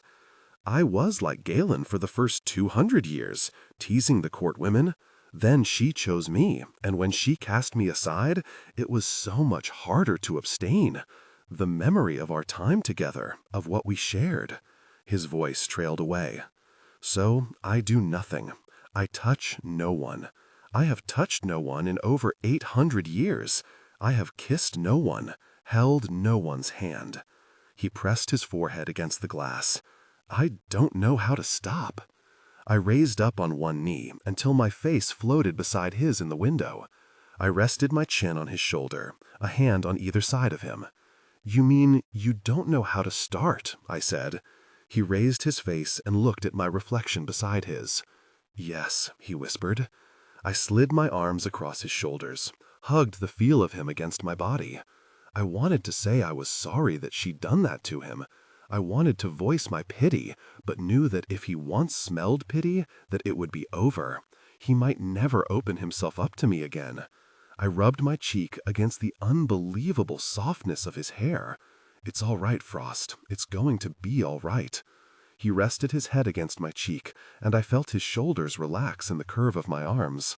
I wrapped my hands across his chest, one hand grasping my other wrist. Slowly, tentatively, he slid his hands over mine, and when I didn't move or tense, he held my hands, pressed them against his chest. His palms were sweating, oh, so slightly. His heart beat so hard I could feel it pulsing against my hands. I touched my lips to his cheek, almost too light to be called a kiss. His breath ran out in a long sigh that made his chest rise and fall under my hands. He turned his head, and that one small movement put our faces close, so close. I looked into his eyes, caressed his face with my gaze, as if I'd memorize it, and in a way that was what I was doing. This was the first caress, the first kiss. It would never come again, never be this new again. Frost could have closed that small distance with his lips, but he didn't. His eyes studied my face, as I studied his, but he made no move to finish it. I was the one who leaned into him, closed the distance between our mouths. I kissed him, soft. His lips were utterly still against mine. Only his half-parted mouth and the frantic beat of his heart let me know that he wanted this. I started to pull back, and his hand slid up my arm until he cradled the back of my head.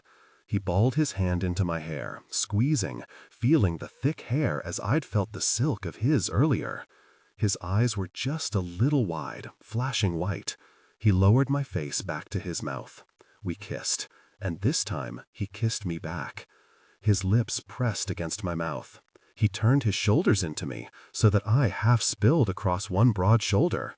I opened my mouth to the press of his lips, a soft touch. His mouth opened to me, and the kiss grew. His hand stayed in my hair, but the other hand swept around my waist, pulling me closer. We shared a deep, passionate kiss. The intensity of the moment was overwhelming. My bad ankle brushed the seat, and I had to come up for a complete breath. Frost pressed his face against my upper chest. His breathing came in ragged gasps. I held his face against me, arms around his shoulders. I was blinking as if I'd been asleep. Galen was nearly open-mouthed. I'd been afraid he'd be jealous, but he was too astonished to be jealous. That made two of us who were astonished. I could hardly believe that it was Frost I held in my arms, that it was Frost whose mouth seemed to leave a memory like a burn against my mouth. Kiddo looked at me with his huge blue eyes, and the look on his face wasn't astonished. It was heated. I remembered that he didn't know that he wasn't getting more intimacy tonight. Galen recovered first. He applauded and said with an edge of nervous laughter in his voice, "On a scale of 1 to 10, I give it a 12, and all I was doing was watching." Frost hugged me to him, still breathing as if he'd run a long way. He spoke with an edge of gasping to it, as if he hadn't quite recovered. I thought I'd forgotten how to do that. I laughed then, a low, rich sound, the kind of laughter that will turn a man's head in a bar, but this wasn't pretend. My body was still filled with a strong desire, too much heat. I held Frost against my body, the weight of his face on my upper chest, his mouth leaning downward, so the heat of his breath seemed to burn through the thin cloth of my shirt, and I more than half wanted our intimacy to deepen. I found my voice. Trust me, Frost, you haven't forgotten a thing. I laughed again. And if you ever kissed better than this, I'm not sure I'd survive it. I'd like to be jealous, Galen said. I was all set to be jealous. But very, Frost, can you just teach me how to do it? Frost raised his head up so he could see my face, and the look on his face was full of a shining pleasure, with an edge of something dark and satisfied in his eyes. It changed his face into something more, human, but no less perfect. His voice was soft, low, intimate, as he said, and that was just the touch of my flesh. No power, no magic. I stared down into his eyes and swallowed. Suddenly, I was the one who was nervous. It was magical, Frost, all on its own. My voice sounded breathy.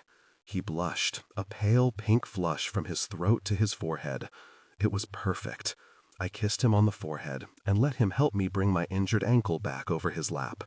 I sat back down on the seat with Frost's arm around my shoulders. My body fit in the curve of his arm as if I'd always been there. "See, all comfy," I said. "Yes," he said, and even that one word held a warmth that made my stomach and lower body tingle. "You need to prop that foot up," Galen said.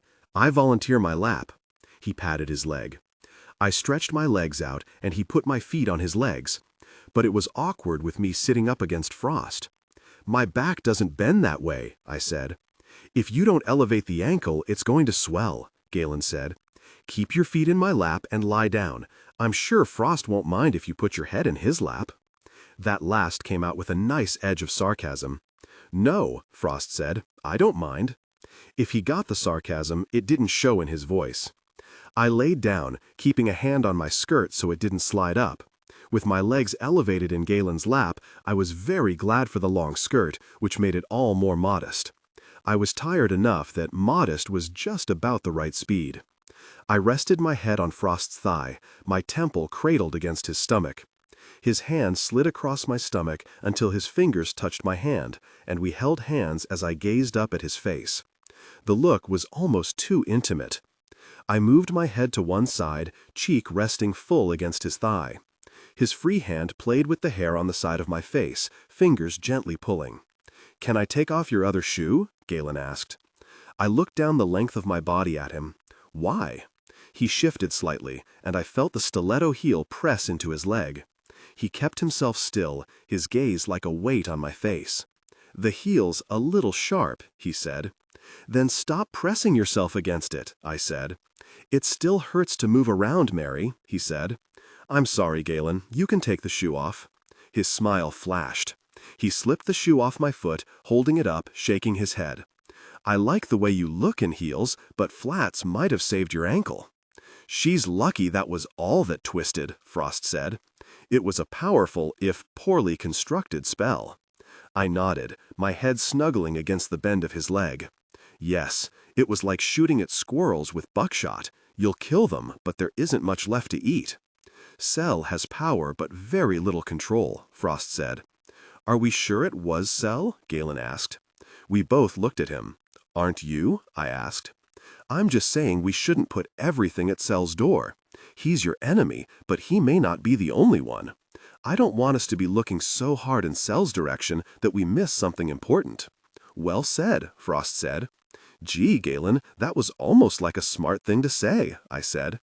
Galen slapped the top of my foot gently. "Compliments like that will get you nowhere near my body." I thought briefly of pressing my foot closer to him to prove that I was already close to his body, but I didn't. He was hurt, and it would just pain him to no purpose. Kiddo was watching us all with an intense blue stare. There was something in his face, the way he held himself so attentive, that I was betting he'd be able to repeat everything we'd done, everything we'd said. Would he tell Karag? How much mine was he? He caught me looking at him, and his eyes stared into mine. The look was not fearful, it was bold, expectant. He'd been more relaxed since I'd kissed Frost, though I wasn't sure why. My stare seemed to make Kiddo grow more bold. He crept forward, toward me. His eyes flicked to Galen, then to Frost, but he knelt on the floorboard, legs straddling the hump in the middle. He spoke very carefully, keeping his mouth as closed as he could to hide the fangs and the forked tongue. "You have been intimate with the green-haired seedy tonight." I started to protest, but Galen touched my leg, squeezing slightly. He was right. We didn't know how much we could trust the goblin. "You have kissed." The "s" in kiss was the first sibilance he'd allowed in the speech, and it made him hesitate. He started over. "You have kissed the silver-haired seedy tonight. I would ask permission to uphold the goblin's honor in this matter. Until we are joined, the treaty between you and my king is not finalized." "Hold your tongue, goblin," Frost said. "No," I said. "It's all right, Frost. Kiddo's actually being very polite for a goblin. Their culture is very bold when it comes to sex. Besides, he's right. If anything happens to Kiddo before we can be joined, the goblins are free of the treaty." Kiddo bowed until his forehead touched the seat, hair brushing along Frost's hand where he still held mine. He rubbed his head against the seat, along the line of my body, like a cat. I tapped his head. "Don't get any ideas about intimacy in the car. I'm not into shared intimacy." He raised up slowly, those drowning blue eyes staring at me. "When we get to the hotel?" He made it a question. "She's injured," Galen said. "I think it can wait." "No," I said. "We need the goblins." I could feel Galen tense just through the hand on my leg. "I don't like it." "You don't have to like it, Galen. Just acknowledge the practicality of it." "I do not like the thought of the goblin touching you either," Frost said. "But it would be a simple thing to assassinate the goblin. They are easier to kill than a seedy if you use magic." I looked at Kiddo's delicate body. I knew he could trade blows with almost anything and limp away. But magic, that wasn't a goblin's strong point. I was tired, so tired. But I'd worked hard for the alliance with the goblins. I wasn't going to lose it now through squeamishness. The question was, what piece of my body was I willing to let him mark? I wasn't going to lose a pound of flesh, but a mark which Kiddo was within his rights to take. Where would you want someone to mark you? I couldn't walk because of my ankle. Doyle carried me into the hotel lobby. Kiddo stayed very close to me. Riss had made a nasty comment on the way inside. If Riss continued to carry a grudge against all goblins, it was going to make things harder than they already were. I didn't need harder. I needed something to be easier. What was waiting in the lobby was not easier. Griffin was sitting in one of the overstaffed chairs, long legs stretched out so that the back of his head rested against the back of the chair. His eyes were closed when we entered, as if he were asleep. His thick, wavy, copper-colored hair spilled just to his shoulders. I remembered when it had hit his ankles, and I'd mourned when he cut it. I'd avoided searching the crowd for him tonight. A glance was enough to prove that that deep, nearly auburn red hair wasn't in the room. Why was he here? Why hadn't he been at the banquet?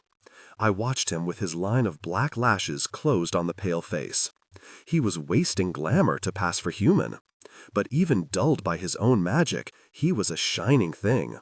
He was dressed in jeans with the bottoms of cowboy boots showing, a white dress shirt buttoned up, and a jean jacket with leather touches at shoulder and arm. I waited for my chest to tighten, my breath to catch at the sight of him. Because he wasn't asleep. He was posing so that I could get the full effect. But my chest was just fine. My breath didn't catch. Doyle had stopped with me in his arms just short of the imitation oriental rug that the chair sat upon. I stared down at Griffin from Doyle's arms, and was empty. 7 years of my life, and I could look at him now and feel nothing but an aching emptiness. A wistful sort of sadness that I had wasted all that time, all that energy on this man. I'd been afraid to see him again, afraid that all those old feelings would come flooding back, or that I'd be furious with him. But there was nothing. I would always have sweet memories of his body and less sweet memories of his betrayal, but the man that sat so carefully posed was not my love anymore.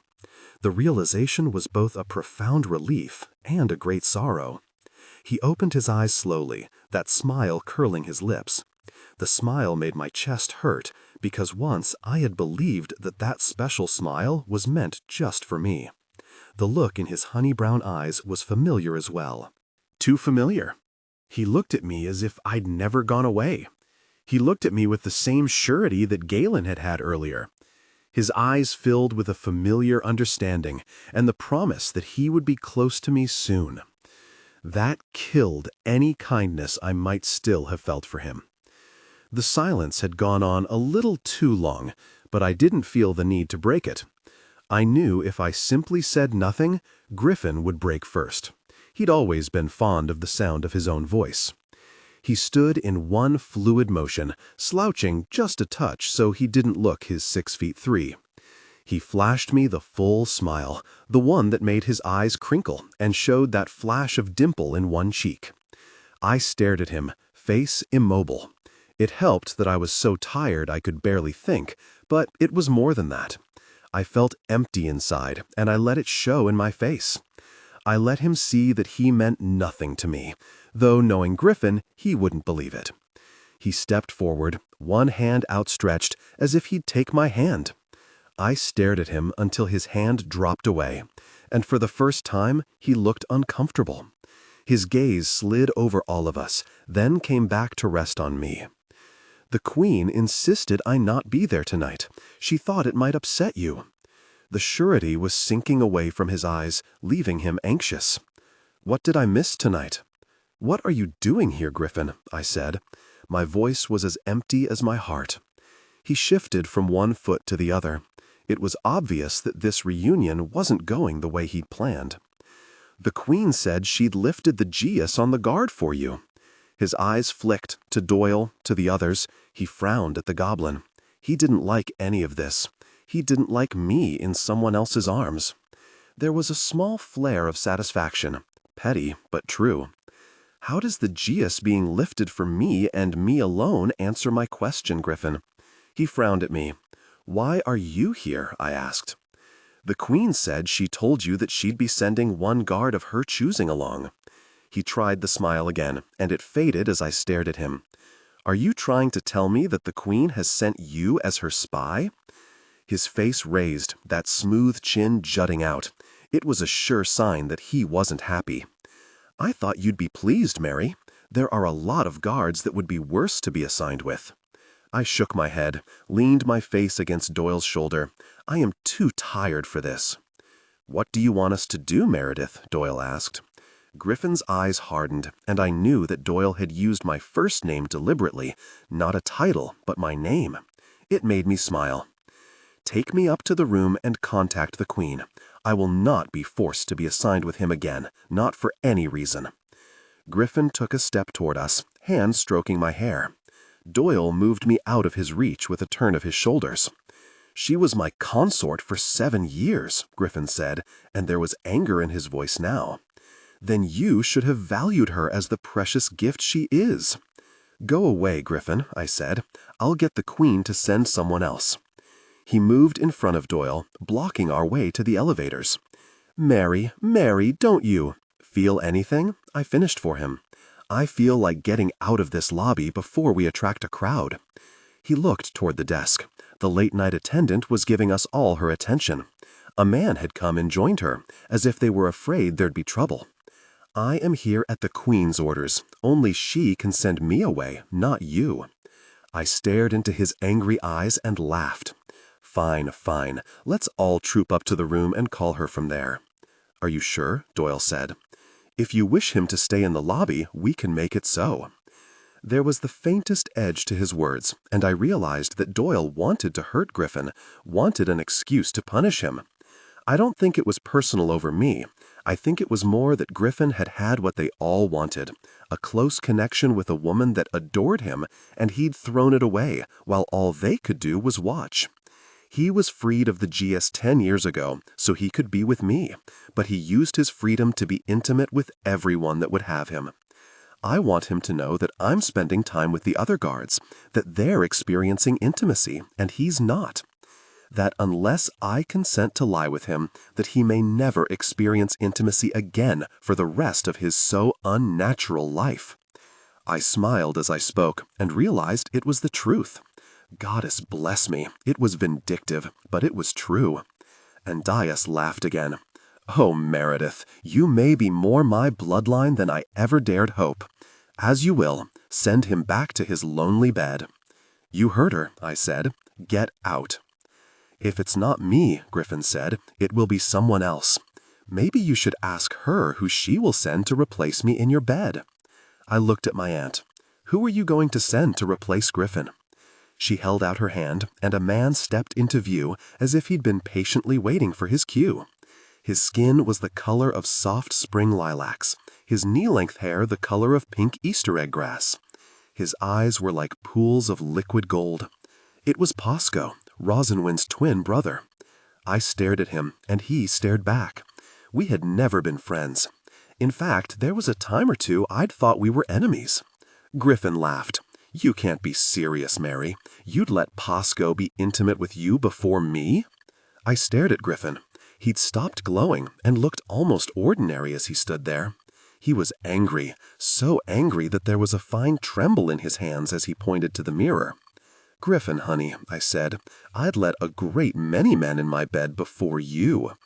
The Queen laughed, drawing Pasco down until he sat in her lap like a child visiting Santa Claus in the mall. She stared out at me, running her hands through Pasco's cotton candy hair. "You agree to Pasco as my spy?" "I agree." Pasco's eyes widened just a bit at that, as if he'd expected at least a little protest on my part. But I just wasn't up to it tonight. Andias caressed a hand up Pasco's clothed back. "I think you have surprised him. He told me you'd never agree to sharing a bed with him." I shrugged. "It's not a fate worse than death." "Very true, niece of mine." Our eyes met through the nothing of the mirror. She nodded and pushed the man to his feet. She slapped his butt as he walked out of frame. "He'll be right over." "Great," I said. "Now get out." Griffin hesitated, then walked into view of the mirror. He glanced from one to the other of us. He opened his mouth as if to say something, then closed it. Probably the wisest thing he could have done. He bowed. "My queen." He turned to me. "I will see you again, Mary." I shook my head. "What for?" "You did love me once," he said, and it was almost a question, almost a plea. I could have lied. There was no spell on me, but I didn't. "Yes, Griffin, I loved you once." He looked at me, eyes roving over the bed and the smorgasbord of men. "I am sorry, Mary." He sounded sincere. "Sorry you lost me? Sorry you killed my love for you? Or sorry that you can't be intimate with me anymore?" "All of it," he said. "I'm sorry for all of it." "Good boy. Now get out," I said. Something passed across his face, something close to pain, and for the first time I thought that maybe, just maybe, he understood what he'd done was wrong. He unlocked the door, stepped outside, and when the door closed behind him, I knew he was gone. Gone in a way beyond simply not being around. He was not my honey bun anymore, not my special person. I sighed and leaned back against the wall. Kiddo snuggled close, sliding one bare leg up and down against mine. I wondered if there was a chance in the world of me getting any alone time tonight. I looked at the mirror again. "You knew I wouldn't accept Griffin as your spy, not if it meant being intimate with him." She nodded. "I needed to know how you truly felt about him, Meredith. I had to be sure that you weren't still in love with him." "Why?" I asked. "Because love can interfere with lust." Now I'm sure that you are rid of him in your heart. I am pleased. I'm just tickled pink that you're pleased, I said. Have a care, Meredith. I don't like sarcasm directed at me. And I don't like having my heart cut out for your pleasure. The moment I said it, I knew it was a mistake. Her eyes narrowed. When I cut your heart out, Meredith, you'll know it. The mirror spilled into fog, then was suddenly reflective again. I stared at myself in the mirror, my pulse thudding in my throat. "Having your heart cut out," Galen said. "Poor, poor choice of words." "I know," I said. "In the future," Doyle said, "keep your temper. Andice doesn't need any help coming up with awful ideas." I pushed Kitto away. I lifted my foot off the bed, carefully, using the bedside table to stand up. "What are you doing?" Doyle asked. "I am going to clean some of this blood and dirt off, then go to bed." I looked at the men gathered in the room. Who wants to help me run my bath? The silence was suddenly very thick. The men looked at one another as if not sure what to do or say. Galen stepped forward, gave me his hand to help me stand. I took the hand, but shook my head. "You can't be with me tonight, Galen. It has to be someone who can share the evening with me." He looked at the floor for a second or two, then up. "Oh." He helped me back to the bed, and I let him do it. Then he walked to the chair where he'd thrown his leather jacket. "I'm going to see about getting a second room next to this one. Then I'm going for a walk. Who's going with me?" They all looked at each other again, little eye flits from one to the other. No one seemed to know how to handle the situation. "How does the Queen choose between you all?" I asked. "She simply requests the guard, or guards, she wishes to have for the evening," Doyle said. "Don't you have a preference?" Frost asked, and there was something almost hurt in his tone. "You say that like there's a bad choice here? There is no bad choice. You are all lovely." "I have spent time with Meredith," Doyle said, "so I will bow out for tonight." That got everyone's attention, and Doyle had to clarify his comment. Frost and Riss looked at each other, and suddenly there was a tension in the air that hadn't been there before. "What's wrong?" I asked. "You must choose Meredith," Frost said. "Why?" I asked. Galen answered, "You can't bring it down to just two of us without the danger of a duel." "It's not just two, it's three," I said. They all looked at me, then slowly at the goblin still on the bed. He looked as surprised as they did. He stared back at us with large eyes. He looked almost frightened. "I would never presume to compete with the seedy. Kiddo is coming in the bathroom regardless of who else comes in," I said. Every pair of eyes in the room swiveled back to me. "What did you say?" Doyle asked. "You heard me. I want the alliance with the goblins sealed. That means I have to be intimate with Kiddo, and that's what I'm going to do." Galen went for the door. "I'll be back later." "Wait for me," Riss said. "You're leaving?" I asked. "As much as I want you, Mary, I don't engage in intimacy with goblins." He walked out with Galen. They shut the door behind them, and Doyle locked it. "Does this mean you're staying?" I asked. "I will guard the outer door," Doyle said. "What if we wish to be intimate?" Frost asked. Doyle looked thoughtful, then shrugged. "I can wait just outside the room if you feel the need for privacy." There was a little more negotiating. Frost wanted it clear that he did not have to touch the goblin. I agreed. Frost picked me up and carried me into the bathroom. Kiddo was already in the room running the water for the bath. He glanced up as we entered. He'd taken off Galen's shirt. He said nothing to us, just watched us with his huge blue eyes, one hand trailing under the water as it poured from the faucet. Frost looked around the small room. He finally sat me on the counter by the sink. He stood in front of me, and suddenly it was awkward. The kiss in the car had been wonderful, but it was the first time Frost and I had ever touched each other. Now suddenly we were supposed to be intimate, with an audience. "Awkward, isn't it?" I said. He nodded. The movement sent that thin veil of silver hair gliding around his body. He reached out, slowly, tentatively, to the dress's jacket. He pushed the velvet off my shoulders, slowly, sliding it over my arms. I started to help him with the sleeves, but he said, "No, let me." I put my hands back at my sides, and he pulled the sleeves off one hand, then the other. He dropped the jacket to the floor.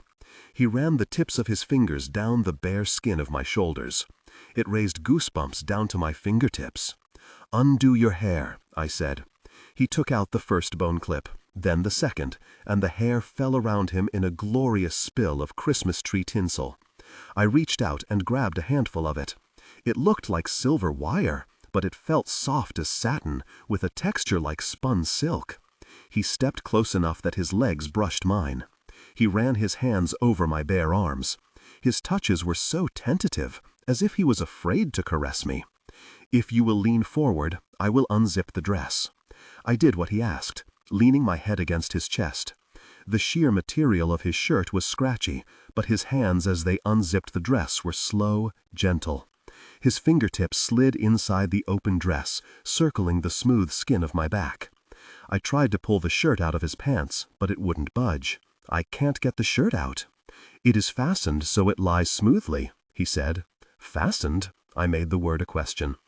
"I would have to take the pants off to get the shirt off." He was blushing, a wonderful pale red rose color. "What's wrong, Frost?"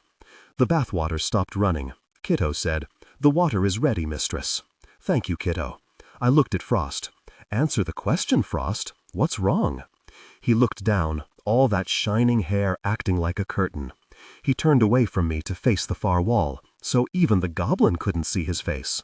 "Frost, please don't make me hop down from the counter to make you look at me. I don't need to twist another ankle." He spoke without turning around. "I do not trust myself with you." "In what way?" I asked. "In the way of a man with a woman." I still wasn't understanding him. "I still don't understand, Frost." He turned suddenly to face me, eyes a dark storm gray with anger. "I want to fall on you like some ravening beast. I don't want to be gentle. I just want." "Are you saying you don't trust yourself not to—" I searched for a word but had to settle for, "rape me?" He nodded. I laughed. I couldn't help it. I knew he wouldn't like the laughter, but I just couldn't help it. His face grew arrogant, distant, eyes cold but still angry. "What do you want of me, Meredith?" "Frost, forgive me, but you can't rape the willing." He frowned at that, as if he didn't understand the phrasing. "I want to have sex with you tonight. That's the plan. How can that be rape?" He shook his head, sending the hair sliding around him, sparkling in the light. "You do not understand. I do not trust that I can control myself." "In what way?" "In every way." He turned away again, hugging himself. I finally began to get an inkling of what he was trying to say. "Are you concerned that you won't last long enough for my pleasure?" "That, and—" "What, Frost, what?" "He wants to be intimate with you," Kiddo said. We both looked at the goblin, still kneeling by the bathtub. "I know that," I said. Kiddo shook his head. "Not just sex, but a deep physical connection. He's been so long without, he just wants to experience it." I looked at Frost. He was avoiding my eyes. "Is that what you want?" He hung his head, hiding behind all that hair. "I want to remove your clothing, hold you close, and connect deeply. I don't feel gentle tonight, Meredith. I feel half crazed." "Then do it," I said. He turned and stared at me. "What did you say?" "Do it, just the way you want it. 800 years, you're entitled to a little fantasy." He frowned. "But it won't be enjoyable for you. Let me worry about that. You forget that I'm descended from fertility gods. As many times as you connect with me intimately, I can bring you back to need with a touch of my hand, a tiny use of power. Just because we begin the night here doesn't mean we have to end it here. You would let me do that?" I looked at him, standing there with his broad shoulders, the swell of his chest peeking through that glorious hair, the narrow waist, the tight hips encased in those so tight pants. I thought about him removing his pants, of seeing him without clothing for the first time, of experiencing his urgent desire, connecting deeply. I had to let my breath go in a sigh before I could speak. "Yes." He crossed the room in 2 strides, lifting me off the counter, setting me on the floor. I had to balance on the bad ankle, but he didn't give me time to protest. He pulled the dress off my arms in one abrupt movement. I had to grab the edge of the counter to keep from falling. He jerked the dress down, letting it pool on the floor around my feet. He removed my undergarments, too. I could see Kiddo in the foggy mirror. He watched everything with eager eyes, utterly silent, as if he didn't want to break the spell. Frost had to unlace the pants, and it took time. He was making a small noise low in his throat by the time he had gotten them unfastened and peeled down his body. He removed his shirt. His desire was evident. Then his hands were on my waist, turning me to face the fogged mirror. We came together with an urgent intensity. The initial connection was raw, a blend of sensation and desire. He whispered, acknowledging the depth of our shared moment. My voice came out breathy. "I know." Our passion escalated, a powerful connection consuming us. His movements were driven by a fierce need, and my body responded, opening to the intensity of our shared experience. The intensity of our connection deepened. He guided my body, finding a rhythm that pushed us both to the edge of sensation. My breath quickened as a powerful warmth began to build within me, spreading through my body, drawing out wordless sounds of pure, primitive feeling. I looked into the mirror and found my skin glowing, my eyes startled full of green and gold fire. I could see Frost in the mirror. He was carved of ivory and alabaster. A glowing, shining play of white light pulsed against his skin, as if the power would burst from him. He caught me looking at him in the mirror, and those glowing gray eyes, like clouds with moonlight behind them, turned intense. He gently turned my face away, holding me, his presence encompassing me. I understood his need for control in this intimate moment, a desire to fully immerse himself in the experience. I heard his breathing quicken, and the rhythm of our connection intensified until I reached my peak. A powerful warmth spilled over me, through me, pulsing deep inside my body, making my body unable to control the sensations.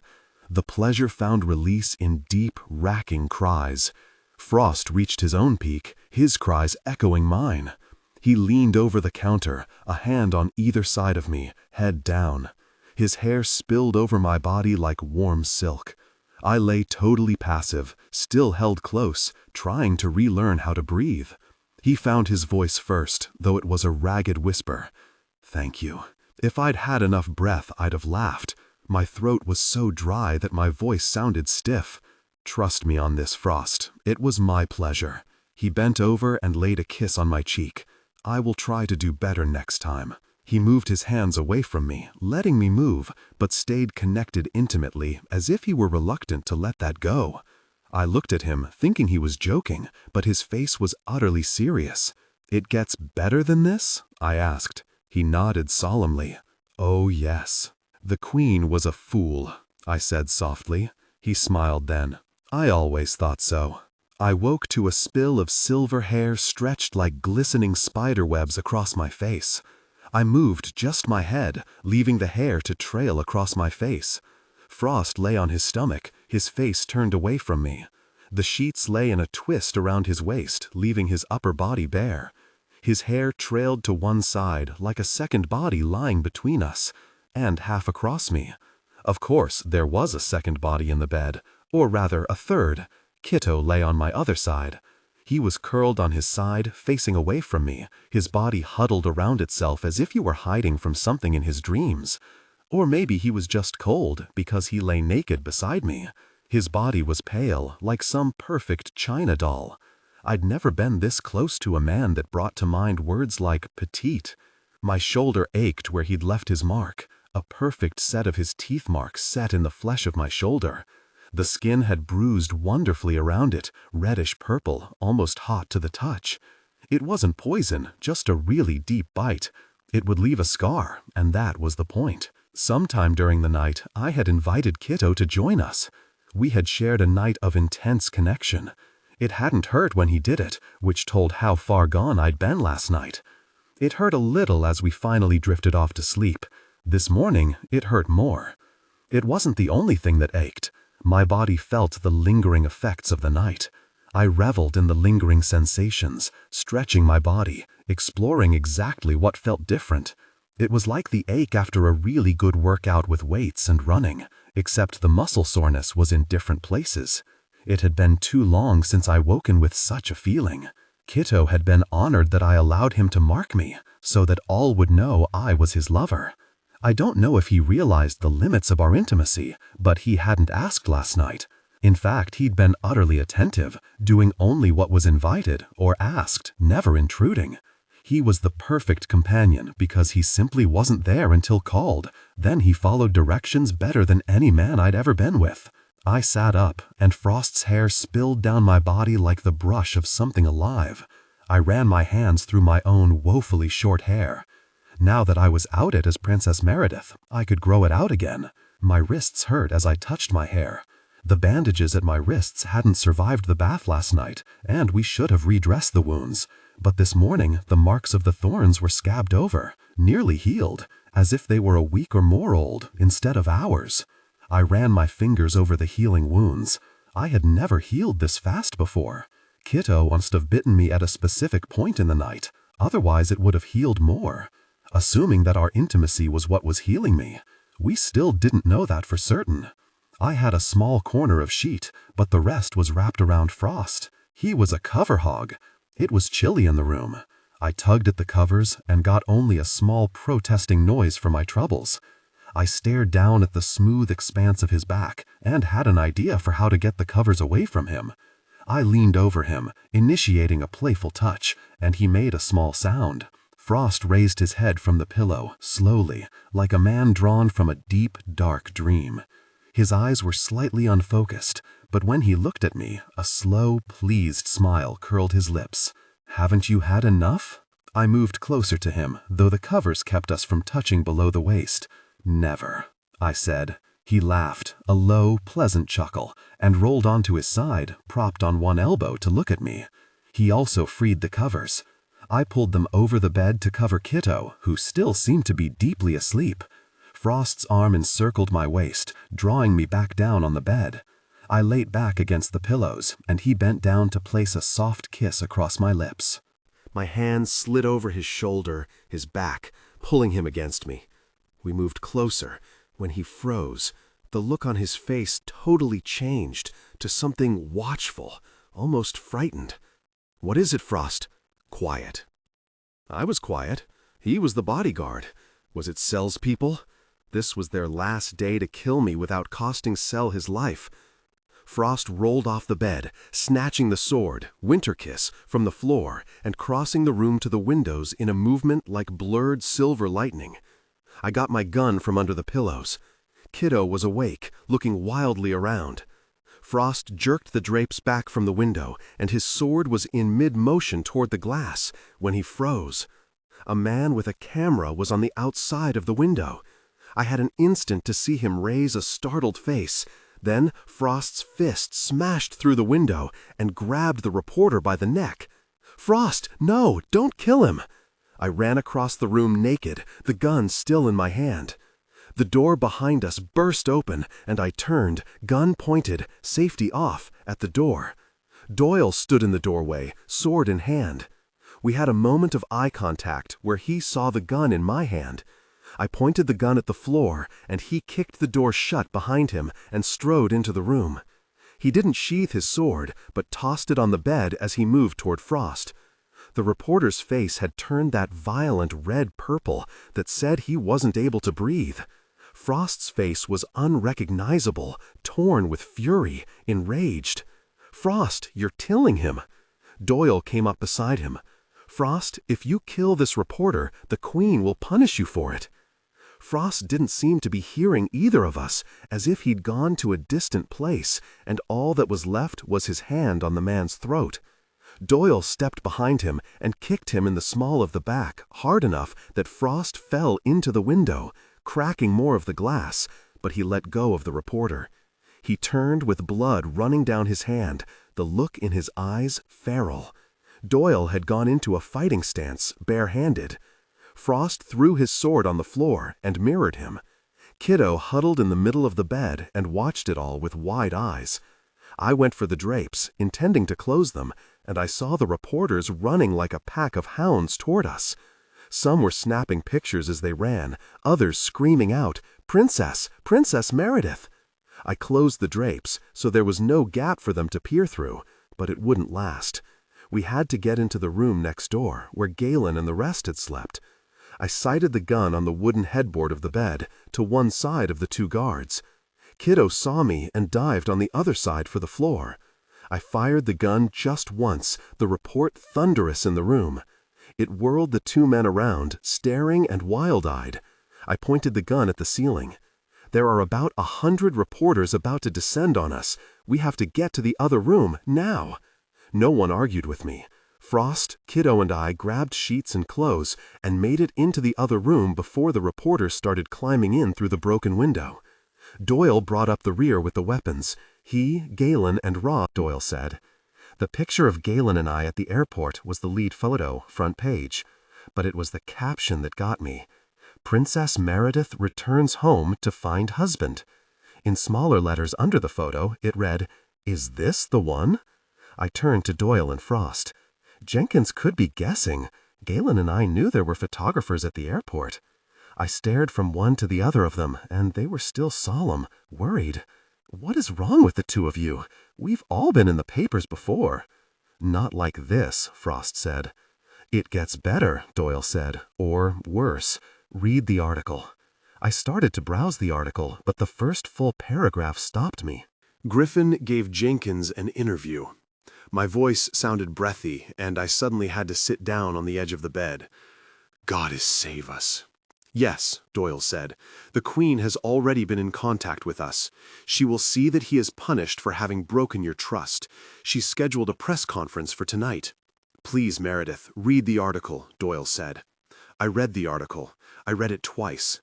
I didn't mind that Griffin had given personal details, but that he'd done it without my permission. He'd shared my private life with everyone. The Cid have strange rules about privacy.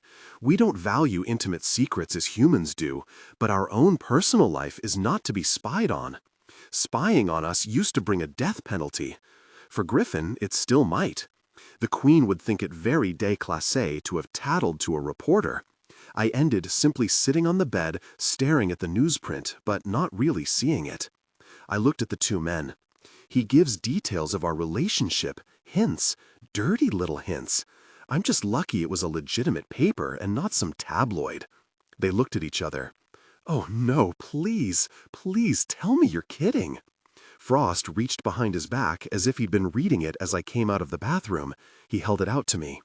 I let the newspaper fall to the floor in a scattered heap and took the sleek, colorful paper from him. The picture on the front was one of Griffin and me together in a bed, captured in an intimate moment. I was laughing. We were both laughing. I remembered the pictures. I remembered his desire for the pictures. I still had some of the pictures myself, but not all of them. Not all of them. I heard my voice, and it sounded calm, though far away. How? How did they get the article out so quickly? I thought magazines didn't get out this fast. Apparently it can be done, Doyle said. I stared at the picture. The caption was, Princess Meredith and her Cid lover's private life revealed. Please tell me that this is the only picture. I am so sorry, Doyle said. Frost started to touch my hand as if to pat it, then let his hand fall back. There are no words for how sorry I am that he did this to you. I looked into Frost's gray eyes. I saw compassion there, but one thing I didn't see was anger, and right now that's what I wanted. Does the Queen know about this? She knows, Doyle said. I held it in my hands, wanting to open it, wanting to see what other pictures there were, and I couldn't make myself open it. I couldn't make myself look. I shoved the paper into Frost's hands. How bad is it? He looked up at Doyle, then back to me. The arrogant, distant mask slipped a little, and the Frost that I'd woken up with peeked from his eyes. The tabloid didn't use any fully explicit images. Other than that, it's bad. I hid my face in my hands, my elbows on my knees. Oh God, if Griffin would sell them to Jenkins, to the tabloids, then he might sell them anywhere. I raised up like a swimmer coming out of deep water. It was suddenly hard to get my breath. There are magazines in Europe that would publish all of the pictures. I didn't mind the intimate photos, but they were private, just for Griffin and me. If I'd wanted to publish photos, I'd have said yes to other opportunities years ago. Lord and Lady, how could Griffin do this? I had a horrible thought. I looked to Frost. Please tell me that you got the camera and the film from the reporter you tried to strangle this morning. He met my eyes, but he didn't want to. I'm sorry, Meredith. The camera should have been my first priority, but I let my anger better my judgment. I would do anything to make this up to you. Frost, they'll publish the pictures. Do you understand that? Pictures of you and me and, gosh, kiddo, in bed together. They'll plaster them over the tabloids, and the ones with explicit content will go to Europe. I would have liked to swear or scream, but I couldn't think of anything harsh enough to make me feel better. Griffin would know what the Queen would do to him for this, Doyle said. He'll be lucky if she doesn't kill him. I nodded, trying to control my breathing, forcing myself to concentrate on the rise and fall of my own chest.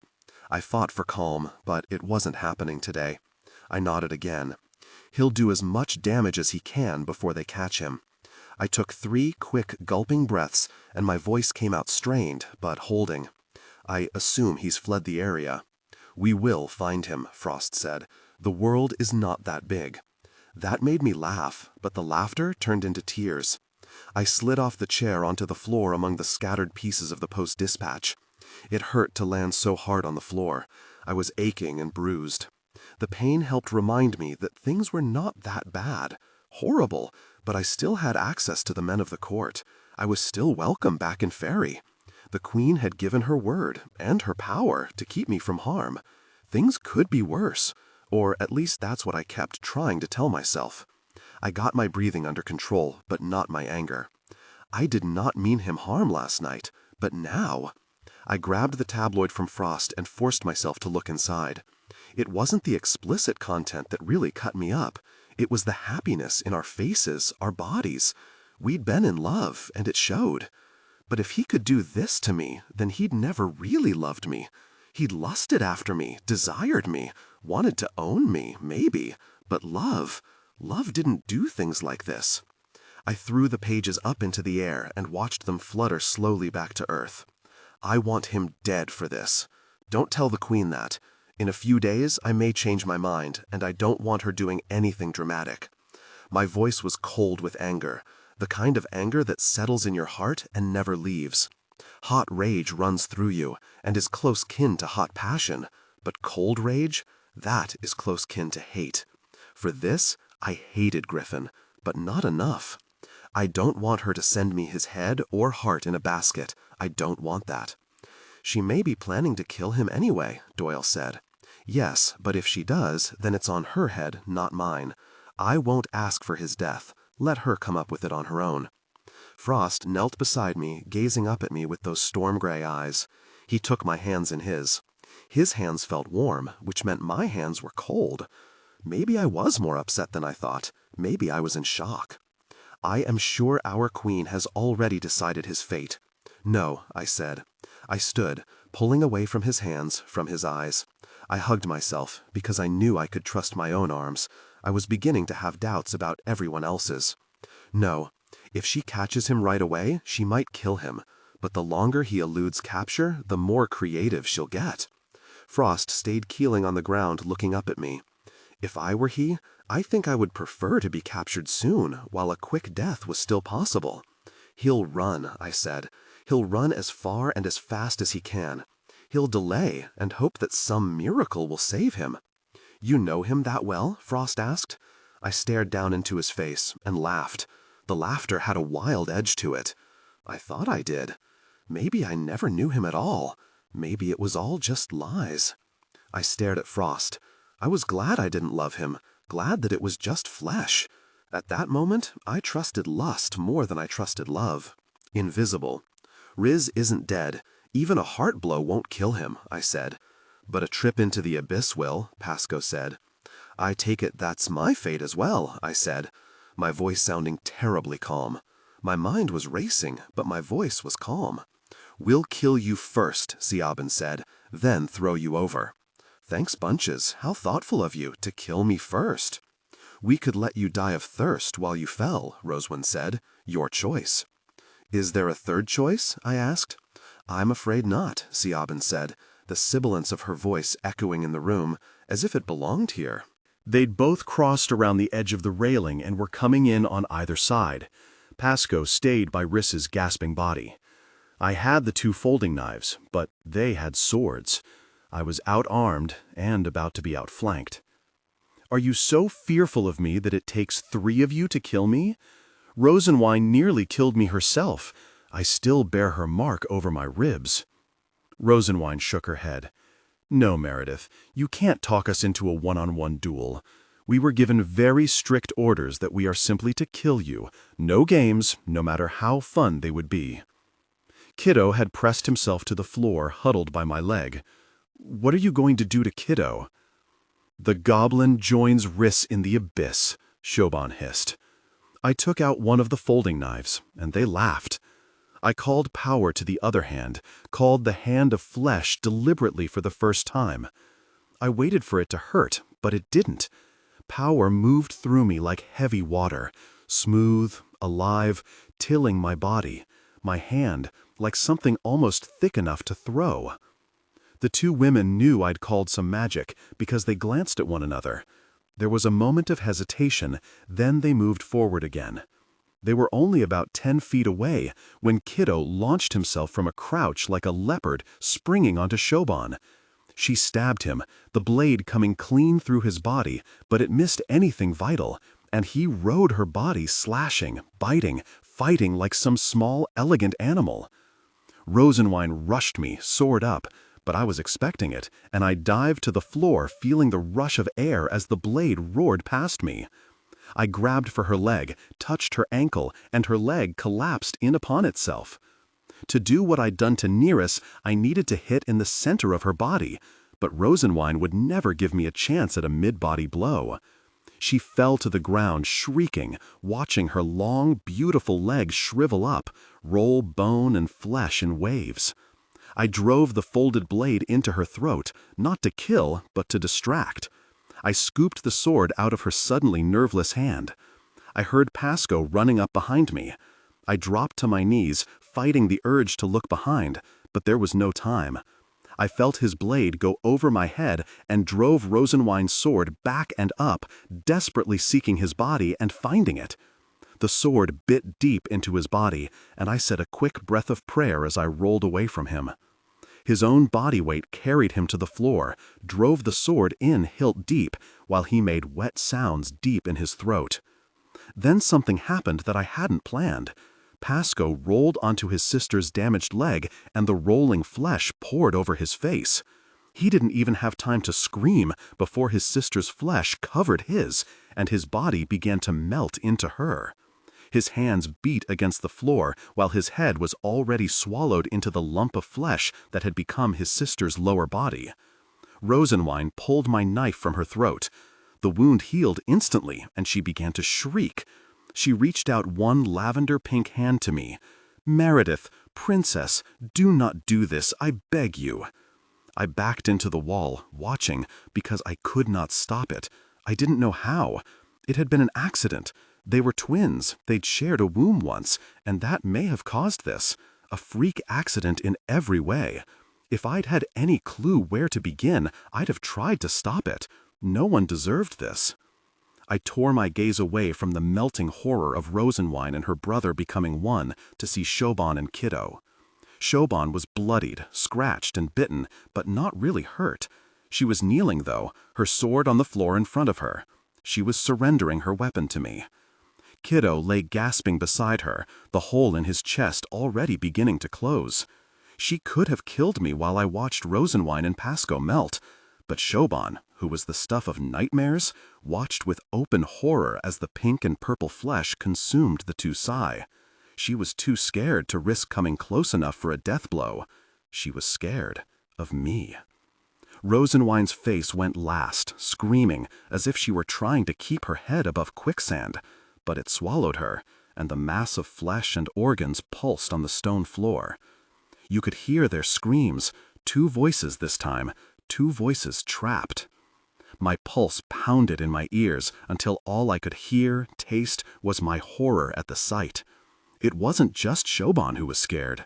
Riss staggered to his feet, his own sword in his hands.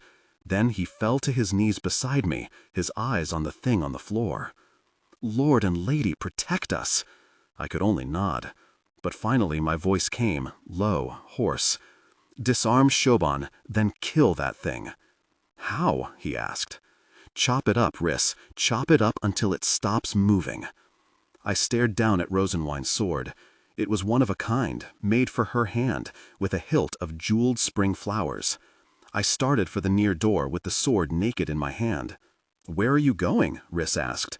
"I have a message to deliver." The huge bronze door opened in front of me as if moved by a great hand. I walked through it, and it closed behind me. The Scythian pulsed and whispered around me. I went to find Sel. He was naked, chained to the floor of a dark room. Ezekiel was there, our torturer, with surgical gloves on his hands and a bottle of Branwen's tears. The torture had not yet begun, which meant that the 3 months had not begun, so I could not demand Sel's life. The Queen saw me first, her eyes going to the sword in my hand. Doyle and Frost were with her, witnesses to her son's shame. "What has happened?" she asked. I placed the sword across Sel's bare chest. He recognized it. I could see it in his eyes. "I would have brought you an ear from Rosenwein and Pasco, but they don't have an ear left between them." "What did you do to them?" He whispered it. I raised my left hand, just above his body. The Queen said, "Meredith, no, you cannot." "They shared a womb once. Now they share flesh.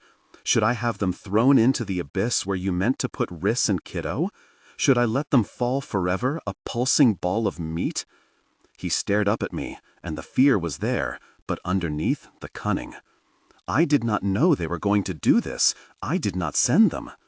I stood up and motioned Ezekiel forward. "Begin." Ezekiel looked at the Queen. She nodded, and he knelt beside Sel's body and began to coat him with the oil. I turned to Andize.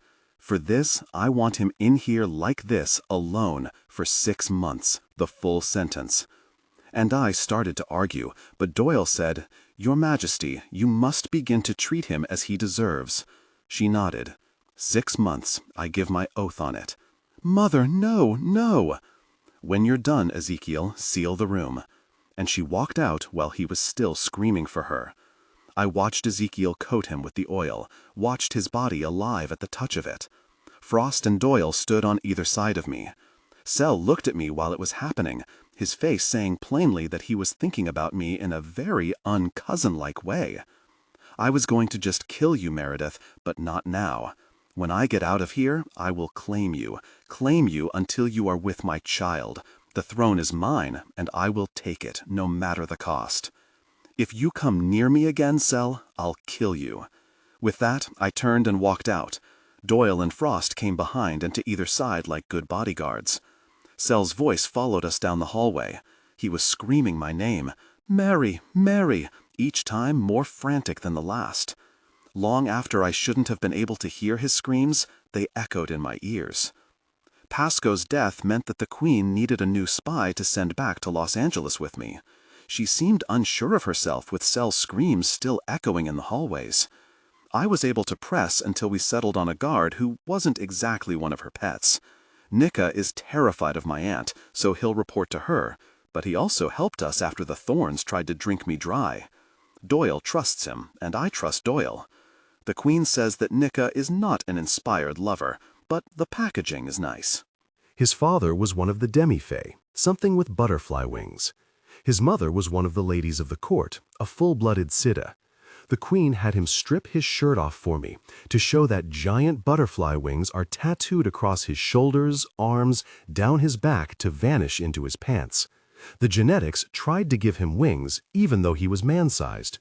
No tattoo artist has ever done anything as lovely as the wings on Nika's back. The Queen would have had him strip completely so I could see just how far down the wing design went, but I opted to be left with a little mystery. Nika had looked frightened the entire time. He watched Queen Andize the way a crippled sparrow watches a snake, just wondering when the first big bite is going to sink into its flesh. I got him out of her presence as soon as was polite. Doyle assures me that Nika is fine as long as the Queen is nowhere around. I'd love to know what she did to him in particular to make him so very afraid. Or maybe I wouldn't. The older page.